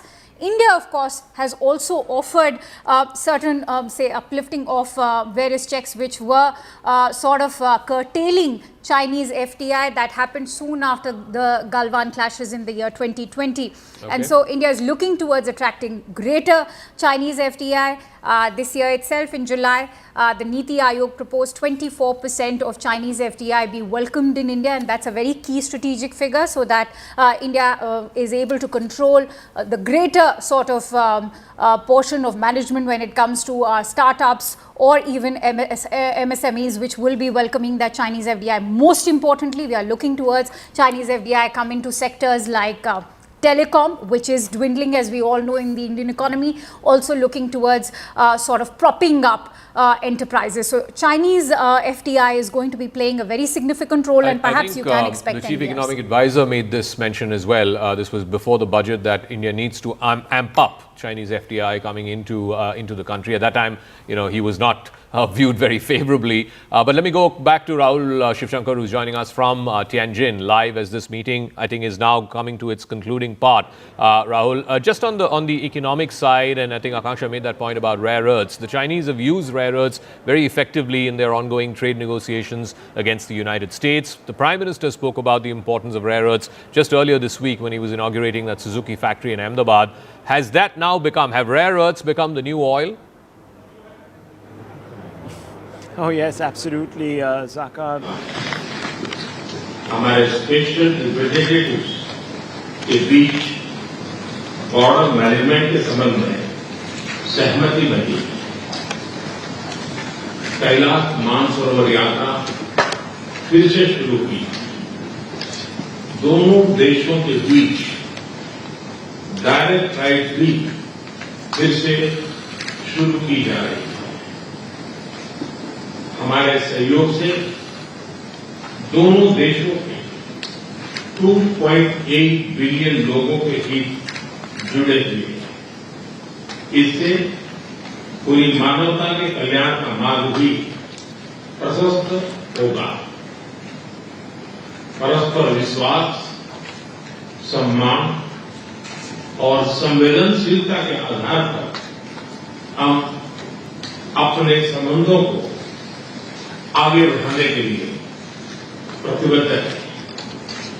Excellency, चीन द्वारा SCO की सफल अध्यक्षता के लिए मैं आपको बहुत बहुत बधाई देता हूं।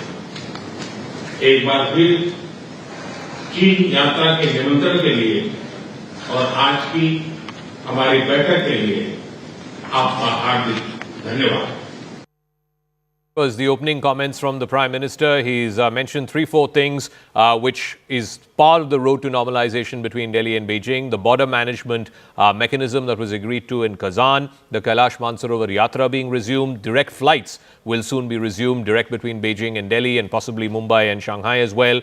The Prime Minister talked about the combined 2.8 billion people of India and China and how the relationship has to be founded on mutual trust and mutual respect. He concluded by saying he congratulates the Chinese presidentship of the SCO, the rotating presidentship of SCO. China is the host currently this year, and he's ended by thanking President Xi for the invitation to visit China as part of the SCO Summit. So, Rahul, these were the opening comments that the Prime Minister made. Obviously, this was in front of the cameras, then the cameras go away, and for about 30 minutes, they have the tete-a-tete, which I believe will be coming to a conclusion now.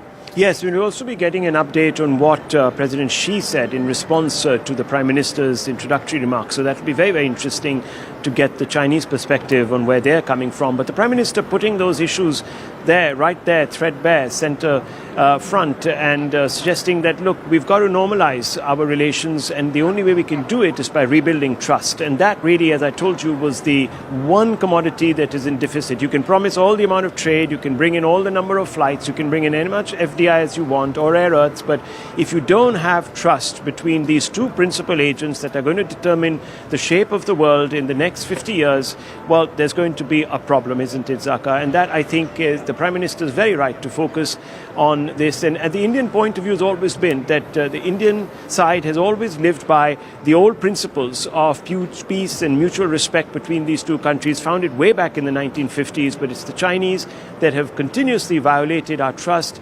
They have been assertive on the borders. They have made territorial claims that are unjustified and unfounded, even historically, and therefore have plunged the relationship into crises just when, of course, things were looking up or could have the potential of looking up. And you have to wonder, really, at the President Xi and his approach, because he's also facing headwinds, not just globally, but domestically, economic headwinds.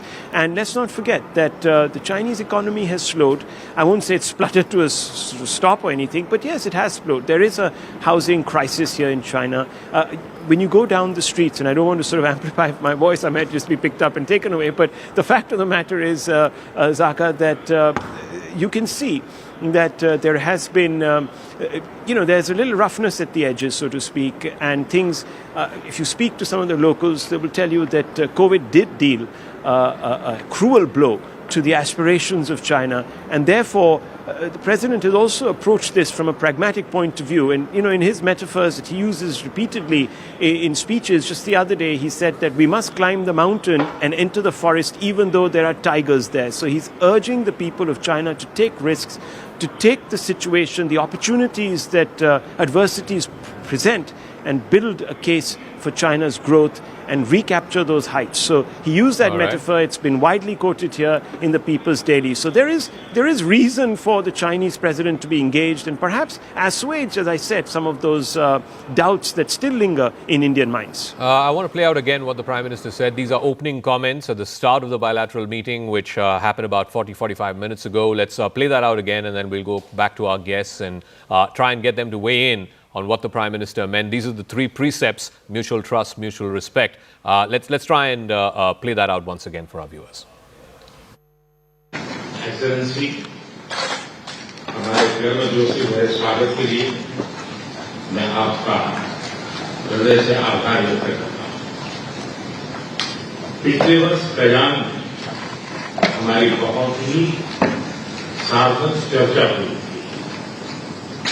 हमारे संबंधों को एक सकारात्मक दिशा मिली। सीमा पर disengagement के बाद शांति और स्थिरता का माहौल बना हुआ है। हमारे स्पेशल रिप्रेजेंटेटिव्स के बीच बॉर्डर मैनेजमेंट के संबंध में सहमति बनी। कैलाश मानसरोवर यात्रा फिर से शुरू की। दोनों देशों के बीच डायरेक्ट फ्लाइट भी फिर से शुरू की जा रही है। हमारे सहयोग से दोनों देशों के 2.8 बिलियन लोगों के हित जुड़े हुए हैं। इससे पूरी मानवता के कल्याण का मार्ग भी प्रशस्त होगा। परस्पर विश्वास, सम्मान और संवेदनशीलता के आधार पर हम अपने संबंधों को आगे बढ़ाने के लिए प्रतिबद्ध है। एक्सेलेंसी, चीन द्वारा SCO की सफल अध्यक्षता के लिए मैं आपको बहुत बहुत बधाई देता हूं। एक बार फिर चीन यात्रा के निमंत्रण के लिए और आज की हमारी बैठक के लिए आपका हार्दिक धन्यवाद।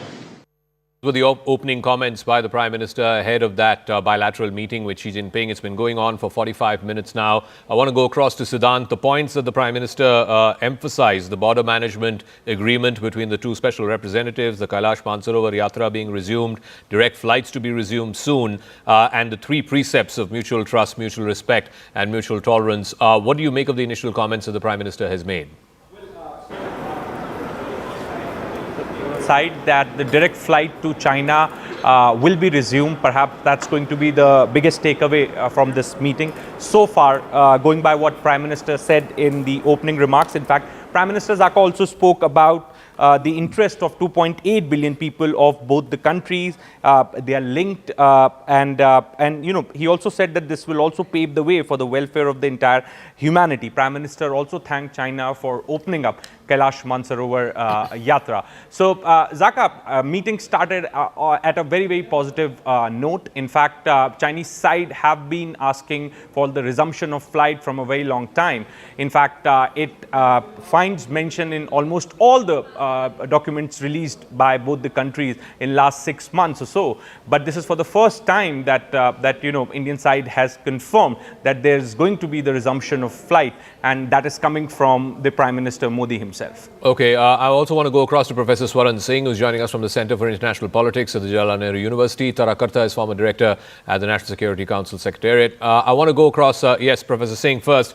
You know, a lot of nice things are being said, and obviously, you know, India and China are in the process of normalization of ties, but central to it is the boundary dispute. We had Wang Yi here last week and they agreed to an early harvest. We don't know quite what the contours of an early harvest are. But ultimately, you know, the first of those three steps, disengagement has concluded, but we are far away from de-escalation or de-induction. We still have 50,000 troops on either side of the line of actual control.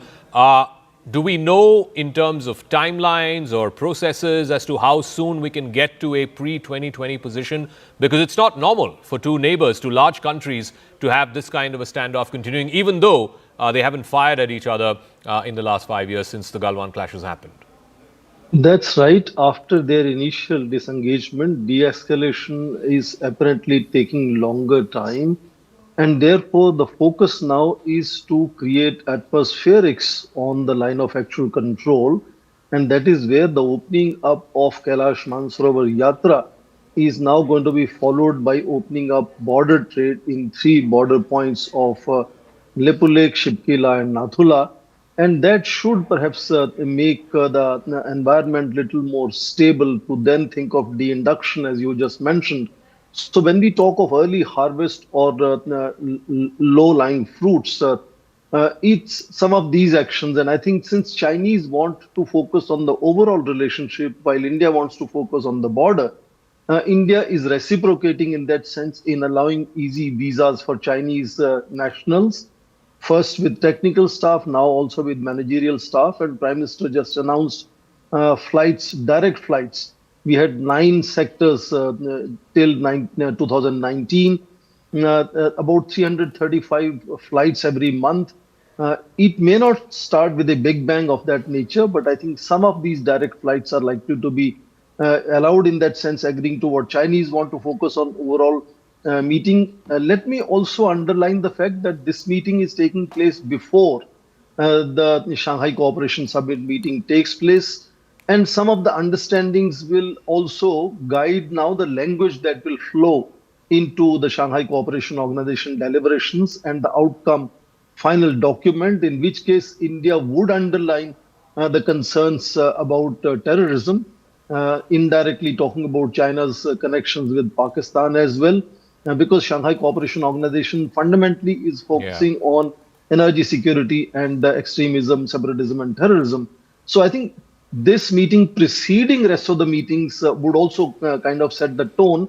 And in that sense is a recognition from China how India is the second most important country in Shanghai Cooperation Organization after China. And, he's meeting President Putin later during the day. Again, that also showcases that he's meeting Indian Prime Minister first. And the triangular meeting of Putin, Xi and Indian Prime Minister is on Monday, which again, I think Rahul mentioned how India is trying to have balance in that sense, not appear kind of completely bandwagoning, because language between Moscow and Beijing often is very different. Yeah. They have no limits partnership in that sense. So India is ensuring that balance and setting the tone in the following deliberations that will come from here, ensuring that India's interests and India's concerns are highlighted in those deliberations and multilateral. One of the points that you made, and I think it's a very valid thing to ask Tarakarta this, the whole reason for existence of the SCO came together, one of the pillars was to counter terrorism. And unfortunately for India, I can't think of a single SCO summit document which has called out Pakistan-sponsored terror directed at India. Even as recently as June, when the defense minister had gone there, a few weeks after Operation Sindoor, this became the standoff point that China refused to include Pak-sponsored terror or call out the names of organizations like the Lashkar and the TRF. Again, I don't see, that being explicitly mentioned at the summit document today or tomorrow, whenever the document gets adopted. Tarakarta. No, you're absolutely right that the RATS, which is the SCO thing, has really done nothing. Yeah. I mean, it's even as an intel sharing mechanism, it's been quite pathetic. But what I like I was saying on your show earlier, the things are moving really fast. You look at the visit of the Chinese foreign minister to Pakistan, Afghanistan, that trilateral which they had, the emphasis was that this whole region should sort of stabilize and against terrorism, that this should not be an issue in not just Afghanistan, Pakistan, but also India. He made that statement that China sees all three countries as necessary for stability. So that, to my mind, is China per se doesn't like the terrorist outfits in Pakistan, right? They have a fundamental dislike of this jihadi stuff which is going on inside Pakistan because they are scared of it going back. So why then don't they call it out? Why then don't they put it on documents that, of summits that they are hosting? Yeah, I suppose it's the fact that Pakistan will do things for China which India will never do. They will give them every single access which we want. So it will be a very quiet kind of a pressure. But I want to just emphasize one thing. The SCO, for years I was wondering what SCO was about. What is it that binds all these people together? Right now, if you look at SCO's members, all of them who are trading with China, our major trading partners, Vietnam, Kazakhstan, are all hit by tariffs. If US perhaps has backed off on tariffs with China, but recently, just to give you an example, Kazakhstan has been named one of the worst offenders. China is Kazakhstan's largest trading partner. The same NDRC has been recently in Kazakhstan trying to negotiate a better deal where Kazakhs' exports to China increase, trying to redress that huge trade imbalance. So this, to my mind, is something which will be of focus in this meeting to get India's exports also to China increase. Well, we hope that that's the case, ma'am. But I haven't heard anybody from either the Indian side or the Chinese side talk about that so far. But I want to go across to Rahul Shivshankar. I believe the meeting is still going on. Rahul, is going to be close to an hour. It was supposed to be 40 minutes. So clearly there's a lot that both principals are discussing and are currently still holed up in that engagement. What are you hearing?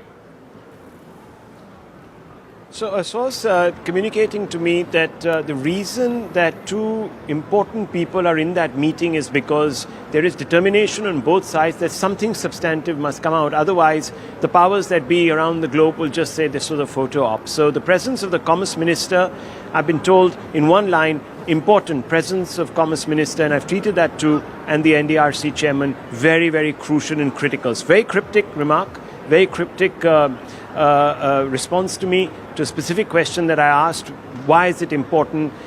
They've just emphasized that it is important, but it is quite clear that they are trying to work out some sort of takeaway from this that goes beyond the optics. And I think that, we've been speculating on what those issues could be. They probably won't be on some of the core concerns that India has with regards to boundary disputes specifically, or even, China's China's attempts to prevent India from going out there and sanctioning certain terror organizations in Pakistan. But certainly it might be on trade issues. There might be timelines that are fixed on declarations with regard to normalizing those trade relations. So I think fundamentally we're looking at some takeaways from this that will make the headlines tomorrow and will give substance really to this particular meeting. But is look, as I anyone there said, talking the about, relationship remains- Tarakarta was suggesting a moment ago that China, for example, in the case of Kazakhstan, and they've had a huge problem with the US. I think Trump himself called out Kazakhstan, saying it's a big tariff king, so on and so forth. So China is trying to increase its own trade with Kazakhstan, get Kazakhstan to start exporting more to China. We have a massive trade deficit issue with China as well. Is the presence of the Commerce Minister, the NDRC chair, in the direction of wanting to increase Indian exports into China, or is it about increasing Chinese investments into India? Well, one would hope so. And I was talking to some entrepreneurs here, and I kept asking them, why is it that our products are not competitive enough in China? And remember, there is, of course, now a gap between what minimum wages are in India and China. So it's not as if Chinese production is giving them a huge advantage. What it does do is, because of the scale of their production, it allows them to also, of course, bring down those costs, those input costs. And then, of course, the Chinese do manipulate their currency to be a currency that is not exactly paralleling its own real worth. So they do undercut the market. That's been a complaint all through. They get those advantages, but remember, Indian side, the Indian business, private business needs to get competitive and enter those markets. I hope that there is some movement in that direction to try and rationalize that big deficit that we have on the trade front. Important that the Commerce Minister of China and the NDRC chairman of China are also part of that delegation. They're in the room in that meeting between Prime Minister and Chinese President Xi Jinping. I want to go across to Palki Sharma, Managing Editor of First Post, who's also tracking this meeting in Tianjin. Palki, you've seen the pictures of the Prime Minister and Xi Jinping, the opening comments of the Prime Minister. What do you make of what's been going on so far, and what are really the expectations from this meeting? It's the first time that Prime Minister has landed on Chinese soil in 7 years. Yes, the first time since Wuhan, and a lot of water has flown down the Brahmaputra in all these years. We've had a rocky relationship, and we've seen a reset in the making. We saw the thaw in Kazan. So the second meeting really between Prime Minister Modi and President Xi Jinping in the last 10 months. They met in Kazan on the sidelines of the BRICS Summit last year. This one is very, very significant. Zaka, also, it's important to appreciate the background, the backdrop in which this meeting is coming, not only for India but also for China. The Chinese economy is not growing at the pace at which the Chinese leadership would like it to grow. The president's hold on power is being questioned by most accounts, and that is something that Xi Jinping has to deal with at home. And of course, there's Donald Trump, who is ripping apart the global trade order. In this context, for the Indian top leader to come and meet Xi Jinping is as important for China as for India. We've seen the local papers for the past few days filled with the details of what China expects from the SCO Summit, and there's a statement from Wang Yi, interestingly, saying that Beijing aims to help the SCO enter a new stage of high-quality development characterized by greater solidarity and productivity to make, and they're talking a lot about the global south, which is interesting. So there are expectations, but I think India's engagement with China in the past few years, in the past decades, in fact, has shown us that the optimism needs to be cautious. And while the Prime Minister himself in his opening comments spoke about direct flights and mutual trust and respect and a border management mechanism, there are obvious challenges. But at this point, I believe both are looking at the opportunities more than the challenges. So the meeting has just concluded. So it was supposed to be 40 minutes. It's gone on for 1 hour. So exactly an hour. It's just concluded. Palki, you were referring to, the backdrop in which this meeting is happening. Obviously, a lot of the conversation will be on the bilateral issues, and there's a lot to talk about, the boundary dispute, the trade imbalance, so on and so forth. But really, Trump is the elephant in the room. How do you think both sides are going to navigate that? I think both sides are working on building resilience and working on building alternatives. And India and China are major trading partners. The challenge for India, Zaka, is, as many experts have pointed out, that while on the global stage, China talks about multipolarity, in Asia it wants unipolarity. And that is something that India will have to counter in its own way. Like I said, at this point, they're exploring convergences, but I'm sure Donald Trump and his team would be watching the images coming out of Tianjin this weekend to see the leaders of India, China, and Russia. And of course, this is a bigger gathering, more than 20 leaders coming together here. There are, 10 member countries, 2 observer states, 14 dialogue partners. And if you see the front page of the China Daily, yesterday Xi Jinping held a meeting with 10 different leaders, if I could show it to your viewers, including KP Sharma Oli of Nepal, the leaders of Myanmar, Kazakhstan, Egypt. So this is a coming together of leaders from the global south. And while India is the worst hit in terms of the Trump trade war, there are many other countries that are grappling with the shock that has come with these tariffs, and I'm sure they're all looking to build alternatives. And in that context, if you look at the larger picture, there is a message for America clearly that the world is looking at alternatives, and India and China are coming together to do that. So that should give Washington some food for thought. All right, Palki, we'll leave it at that. Thank you very much. Palki Sharma, Managing Editor, First Post, reporting for us from Tianjin, where the SCO Summit is happening. And this meeting, the bilateral meeting between Prime Minister Modi and President Xi Jinping, is just concluded. Rahul is there for us. Rahul, so it was supposed to be 40 minutes. It went on for an hour. Clearly, lots to talk about between the two principals. What are you hearing in terms of what are the sort of broad spectrum areas that they touched upon?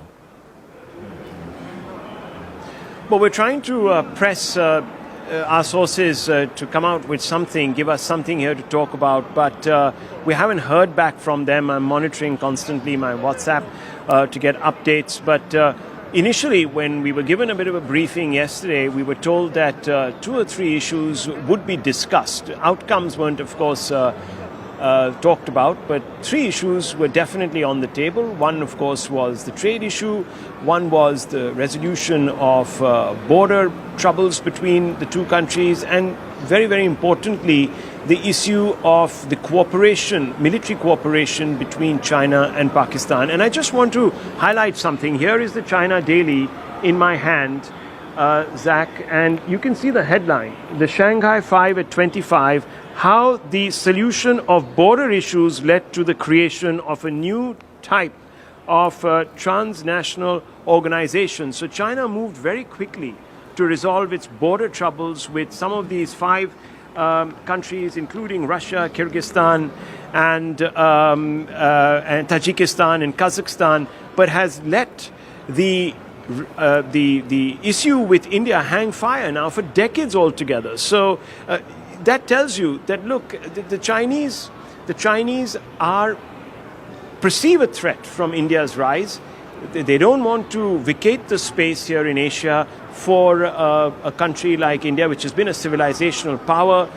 India at its height in the 16th, 15th and 16th century, 17th century, 30% of the global economy was driven by India, so that potential remains, of course, and India has struck gold literally in Q1, 7.8%. No one saw that coming on the back of manufacturing, which was an area of concern, as you know. Even in the budget, the finance minister had talked about it. On the other hand, if you look across the border in China, the economy is the one that is spluttering, and there are concerns right now in China about their own contribution to economic stability globally, because if there is a drawdown economically in China, those headwinds that we're experiencing because of Trump's unpredictability will only increase for the world, in fact. So the Chinese have also a lot of stake here to try and mend fences with India in a manner that can bring stability, and that's the objective. Remember, the Prime Minister, even the Chinese side, have now talked about stability.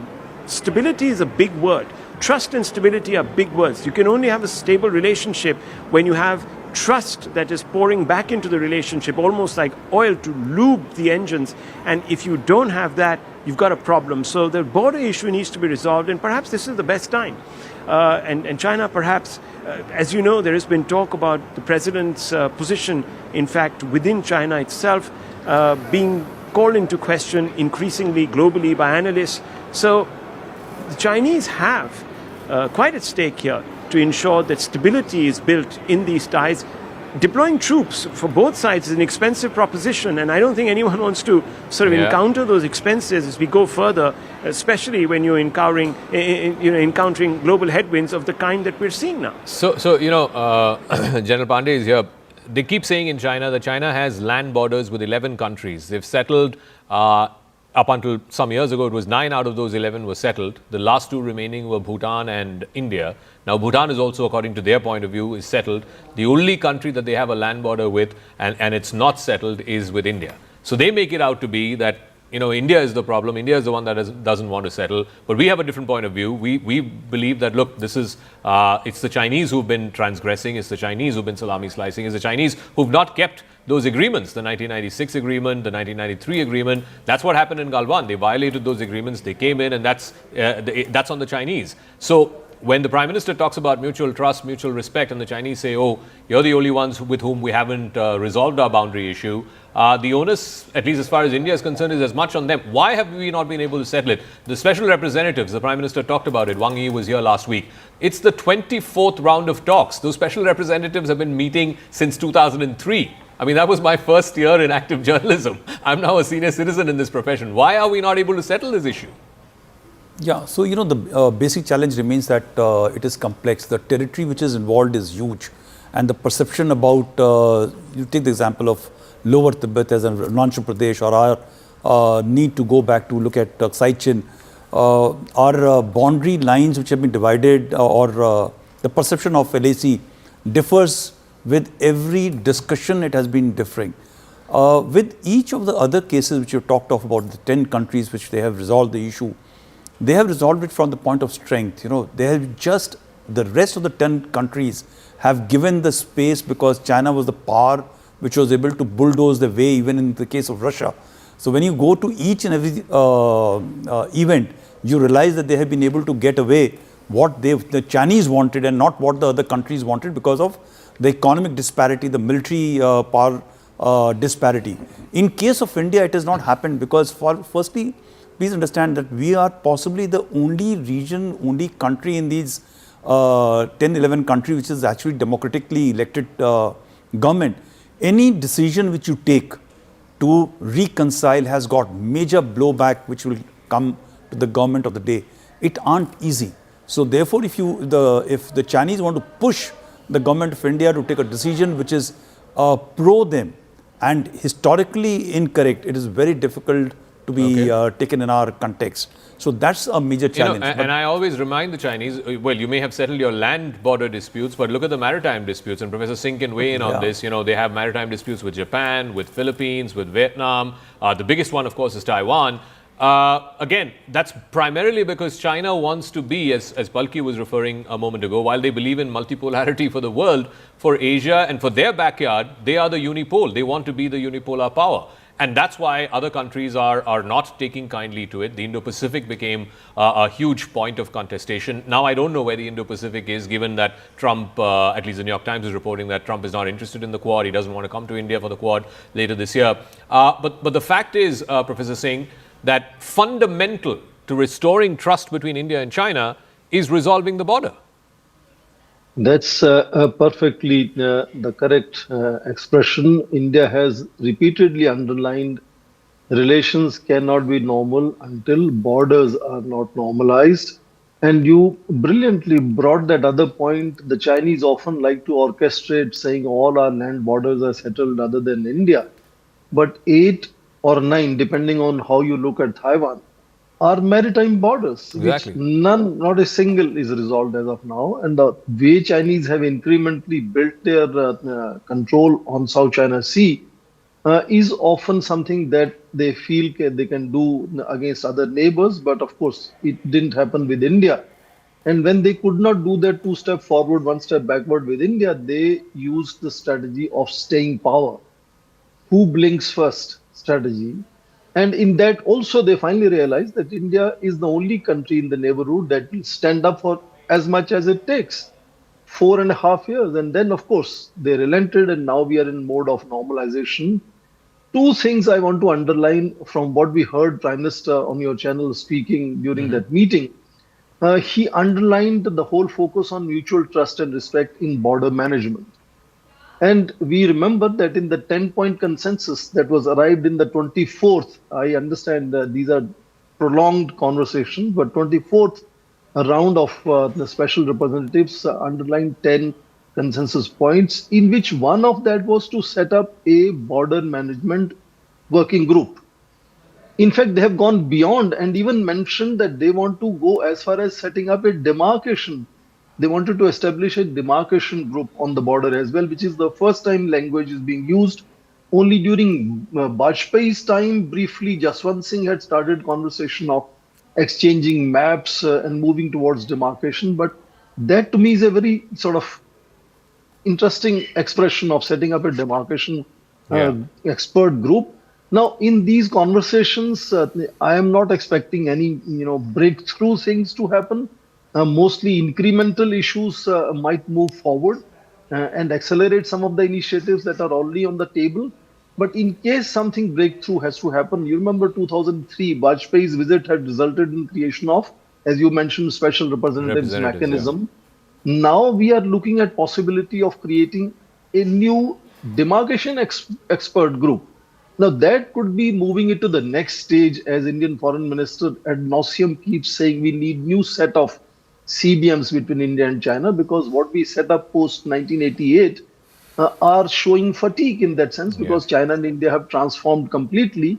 And that could be the way how we could perhaps move from disengagement forward to de-escalation in the relationship on the border and normalization of relationship in terms of Chinese wanted overall focus in that sense. So outside of the border issue, I just want to get Siddhant also quickly in. The three things that the Prime Minister referred to: one, the resumption of the Kailash Mansarovar Yatra; two, direct flights that are going to be established between India and China. He referred to the 2.8 billion people between India and China, talked about mutual trust and mutual respect by both parties. Outside of the boundary, and the fact that the Commerce Minister there was attending, the head of the NDRC was attending, what are the issues on trade and commerce, the pain points that both sides need to address and want addressed?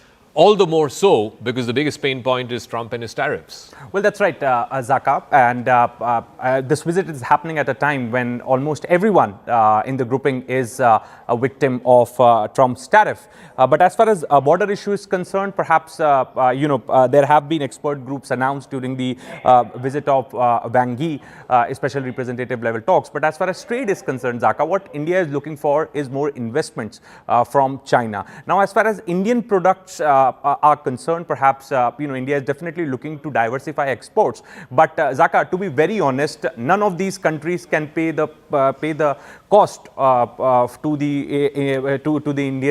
Indian products the way Americans do. Okay, let's be honest about it. So they may say that we'll open our markets. Maybe Russia has offered to open the market. Chinese ambassador said the other day we are open for Indian products into China. But the fact is, Zaka, that none of these countries can pay the price what Americans pay to the Indian exporters. So, that's something very important to highlight. Yes, we are looking for more investments from China, and also, Zaka, the export curb. So remove, the flow of rare earth, fertilizers, and tunnel boring machines. So there are many other products also in the list. Perhaps that is something that is somewhere India wants assurance from China. I also want to get Akanksha quickly in on this. The Chinese apps that were banned in the aftermath of Galwan, the Chinese phone companies that were not welcome anymore, some of the electronic manufacturing firms, etc. And finally, of course, Chinese investment, FDI, into some of these high-end manufacturing sectors. Are you hearing anything might change, or there might be a giveaway in this meeting, at the end of this meeting? I think for big starters, we'll of course look at the ending of all the curtailment that had taken place after Galwan. And I said that as I said earlier as well, we are still in the process of removing those checks. Remember, India is quite notorious for having those checks when it comes to foreign direct investment. And that's a complaint that has also come from the Chinese side, that if we are looking towards attracting greater Chinese investment, then that also means removal of those checks, which we are still in the process of. In fact, that was a request what MEA sources have also shared with me that was a request that was flagged off by the Chinese foreign minister as well. But important to highlight, Zaka, that the trade deficit goes hand in hand with the trust deficit, something that we had seen back in 1998 as well, when the Pokhran 2 test had happened. Both the sides, in fact, India and China, had reaffirmed that there's been no trust between the two countries, and that was also one prime reason why the nuclear testing happened. But having said that, we may also see some more developments happen after the bilateral meet with Russia, because let's not forget that there's also talk about the RIC. Many are saying that currently, in the current scheme of things, we have different priorities, and that bringing that Troika back, which in fact dates back to the post-Cold War era, is currently still very difficult. But I still have my hopes on the Troika, because the last meeting, which was a very significant one between President Xi and Prime Minister Modi, happened in Kazan in Russia. And the Russian president has played a very significant role. I still have my hopes that we may perhaps see some forward movement. We have some details of what the Chinese president said to Prime Minister Modi. I want to get Rahul in on this. It's a great pleasure to meet you again, Mr. Prime Minister. Welcome you to China for the SCO Summit. Last year we had a successful meeting in Kazan. The world is going towards transformation. China and India are two of the most civilizational countries. We are the world's two most populous countries and part of the global south. It's vital to be friends, a good neighbor, and the dragon and the elephant to come together. Is there space, though, in the room in Tianjin for the dragon and the elephant to tango, Rahul? Good neighbor. Well, I don't know. Is he trying to talk himself into being a good neighbor? But some breaking news coming in, Zaka. I've just got word from my sources that cooperation with a long-term vision in all fields has been the initial foray in this conversation that lasted 1 hour. So in all fields are the operative three words: cooperation with a long-term vision. What does this mean? Now, of course, we can go around the table and break this down, but cooperation would entail, of course, the fact that there would be an element of progress in trying to overcome the deficits that we have seen on the border. There would be economic cooperation, which would be more egalitarian between the two countries in the trade sector, and obviously also perhaps cooperation for regional security, which is the real elephant in the room, if you were to really ask me, between the dragon and the elephant. So I think this gives you a sense that a comprehensive conversation took place between the Prime Minister and President Xi Jinping, and this conversation is looking at a long-term view of the relationship. Whether it results now in quick outcomes is a question that we will have to debate and watch out for once we get the printouts, the readouts of what the two sides put down on paper, specifically with respect to the exact specifics of the conversations. But fundamentally, I think this is, it could be said now, gradually, that we are moving towards a cautious reset of that important, very consequential relationship in Asia. And this is not going to sort of be passed over lightly in Washington, D.C. These words, if they result in monumental sort of moves forward in the next few months, maybe even the next 1 year, we can really look at a new sunrise in the East over these two countries. And it could lead to a reinvention of geopolitics as we know it globally too, because the coming together under the rubric of various organizations which have been built up by these countries and which they are part of to enhance cooperation would be important. I am not getting word from people that I've been speaking to here in the Chinese media about any bilaterals as yet with the Pakistani Prime Minister, which is something that we need to also be looking out for, because that conversation will also impinge on what Xi Jinping means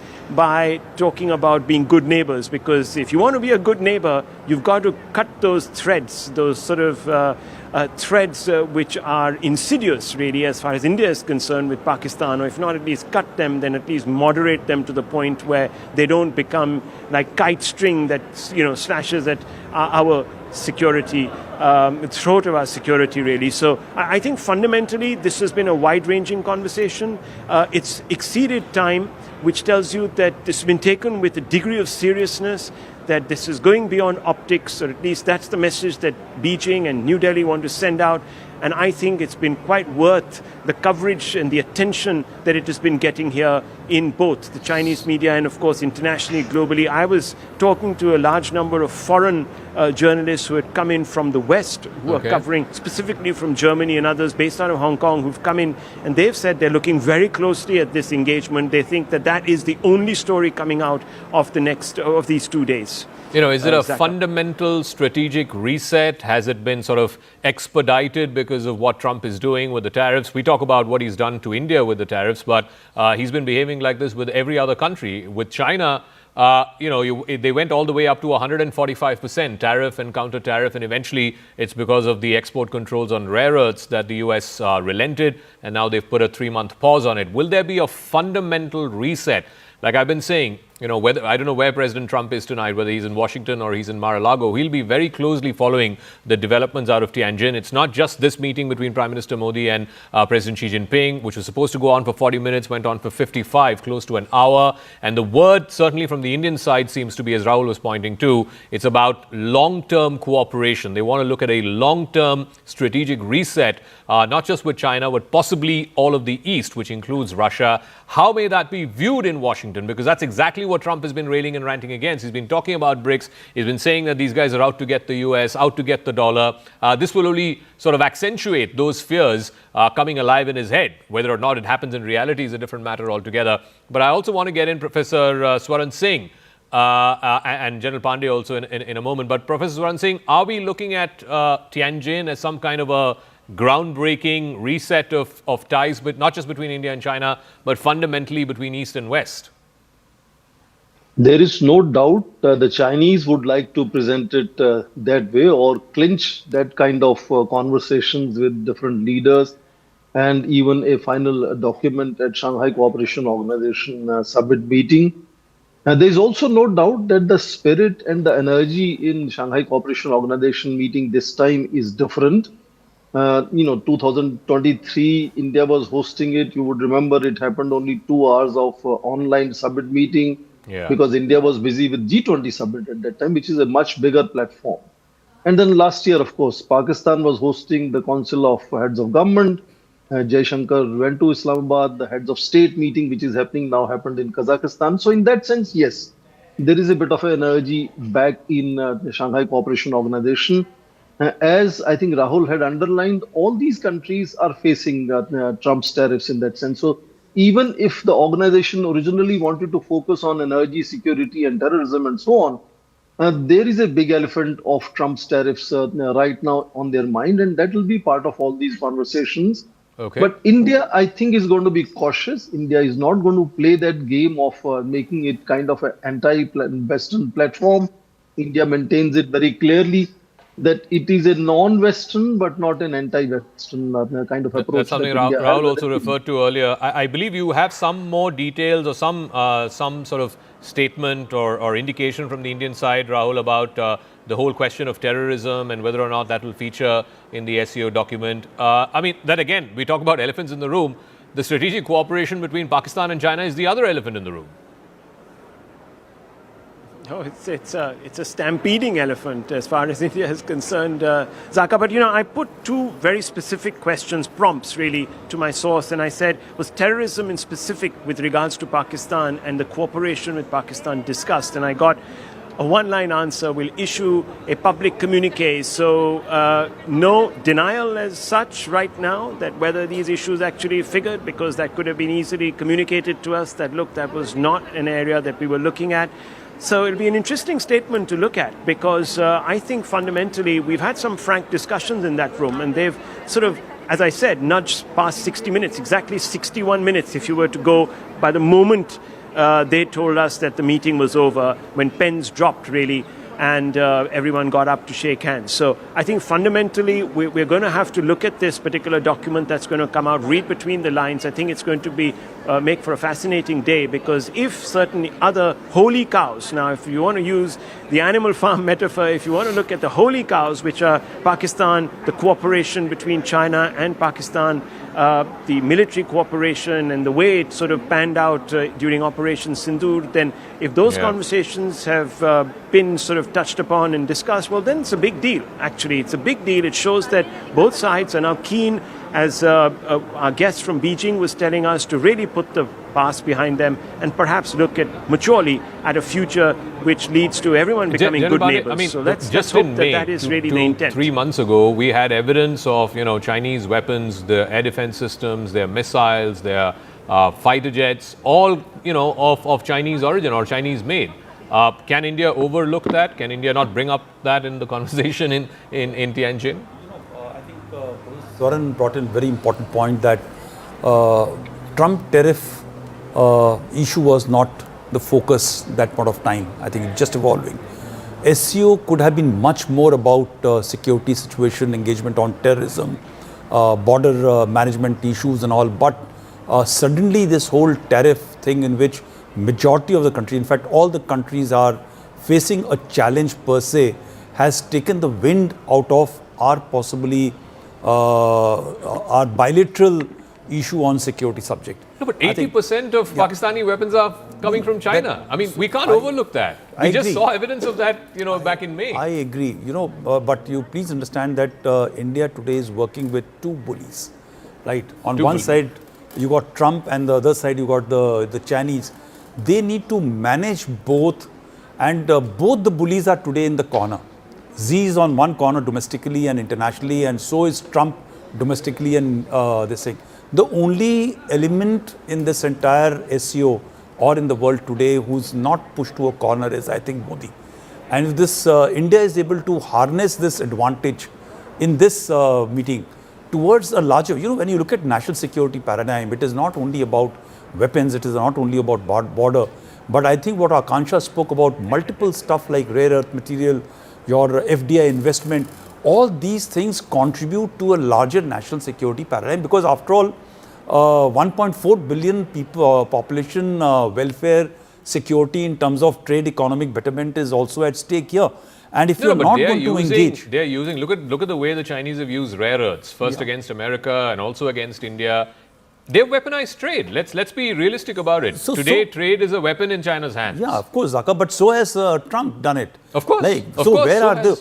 So the deficit here in terms of Indian politics is that how you manage it. We're going to go across to Prime Minister's Man Ki Baat, which will start in the next few seconds.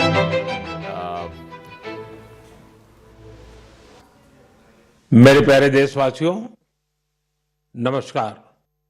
Monsoon के इस मौसम में प्राकृतिक आपदाएं देश की कसौटी कर रही हैं। पिछले कुछ हफ्तों में हमने बाढ़ और भूस्खलन का बड़ा कहर देखा है। कहीं घर उजड़ गए, कहीं खेत डूब गए, परिवार के परिवार उजड़ गए। पानी के तेज बहाव में कहीं पुल बह गए, सड़कें बह गई, लोगों का जीवन संकट में फंस गया। इन घटनाओं ने हर हिंदुस्तानी को दुखी किया है। जिन परिवारों ने अपने प्रियजन खोए, उनका दर्द हम सबका दर्द है। जहां भी संकट आया, वहां के लोगों को बचाने के लिए हमारे एनडीआरएफ, एसडीआरएफ के जवान, अन्य सुरक्षा बल, हर कोई दिन रात जुटे रहे। जवानों ने तकनीक का सहारा भी लिया है। थर्मल कैमरे, लाइव डिटेक्टर, स्नीफर डॉग्स और ड्रोन सर्विलेंस, ऐसे अनेक आधुनिक संसाधनों के सहारे राहत कार्य में तेजी लाने की भरपूर कोशिश की गई। इस दौरान हेलीकॉप्टर से राहत सामग्री पहुंचाई गई, घायलों को एयरलिफ्ट किया गया। आपदा की घड़ी में सेना मददगार बनकर सामने आई। स्थानीय लोग, सामाजिक कार्यकर्ता, डॉक्टर, प्रशासन, संकट की इस घड़ी में सभी ने हर संभव प्रयास किया। मैं ऐसे हर नागरिक को हृदय से धन्यवाद देता हूं, जिन्होंने इस कठिन समय में मानवीयता को सबसे ऊपर रखा हुआ है। मेरे प्यारे देशवासियों, बाढ़ और बारिश की इस तबाही के बीच जम्मू कश्मीर ने दो बहुत खास उपलब्धियां भी हासिल की हैं। इन पर ज्यादा लोगों का ध्यान नहीं गया। लेकिन जब आप उन उपलब्धियों के बारे में जानेंगे तो आपको बहुत खुशी होगी। जम्मू कश्मीर के पुलवामा के एक स्टेडियम में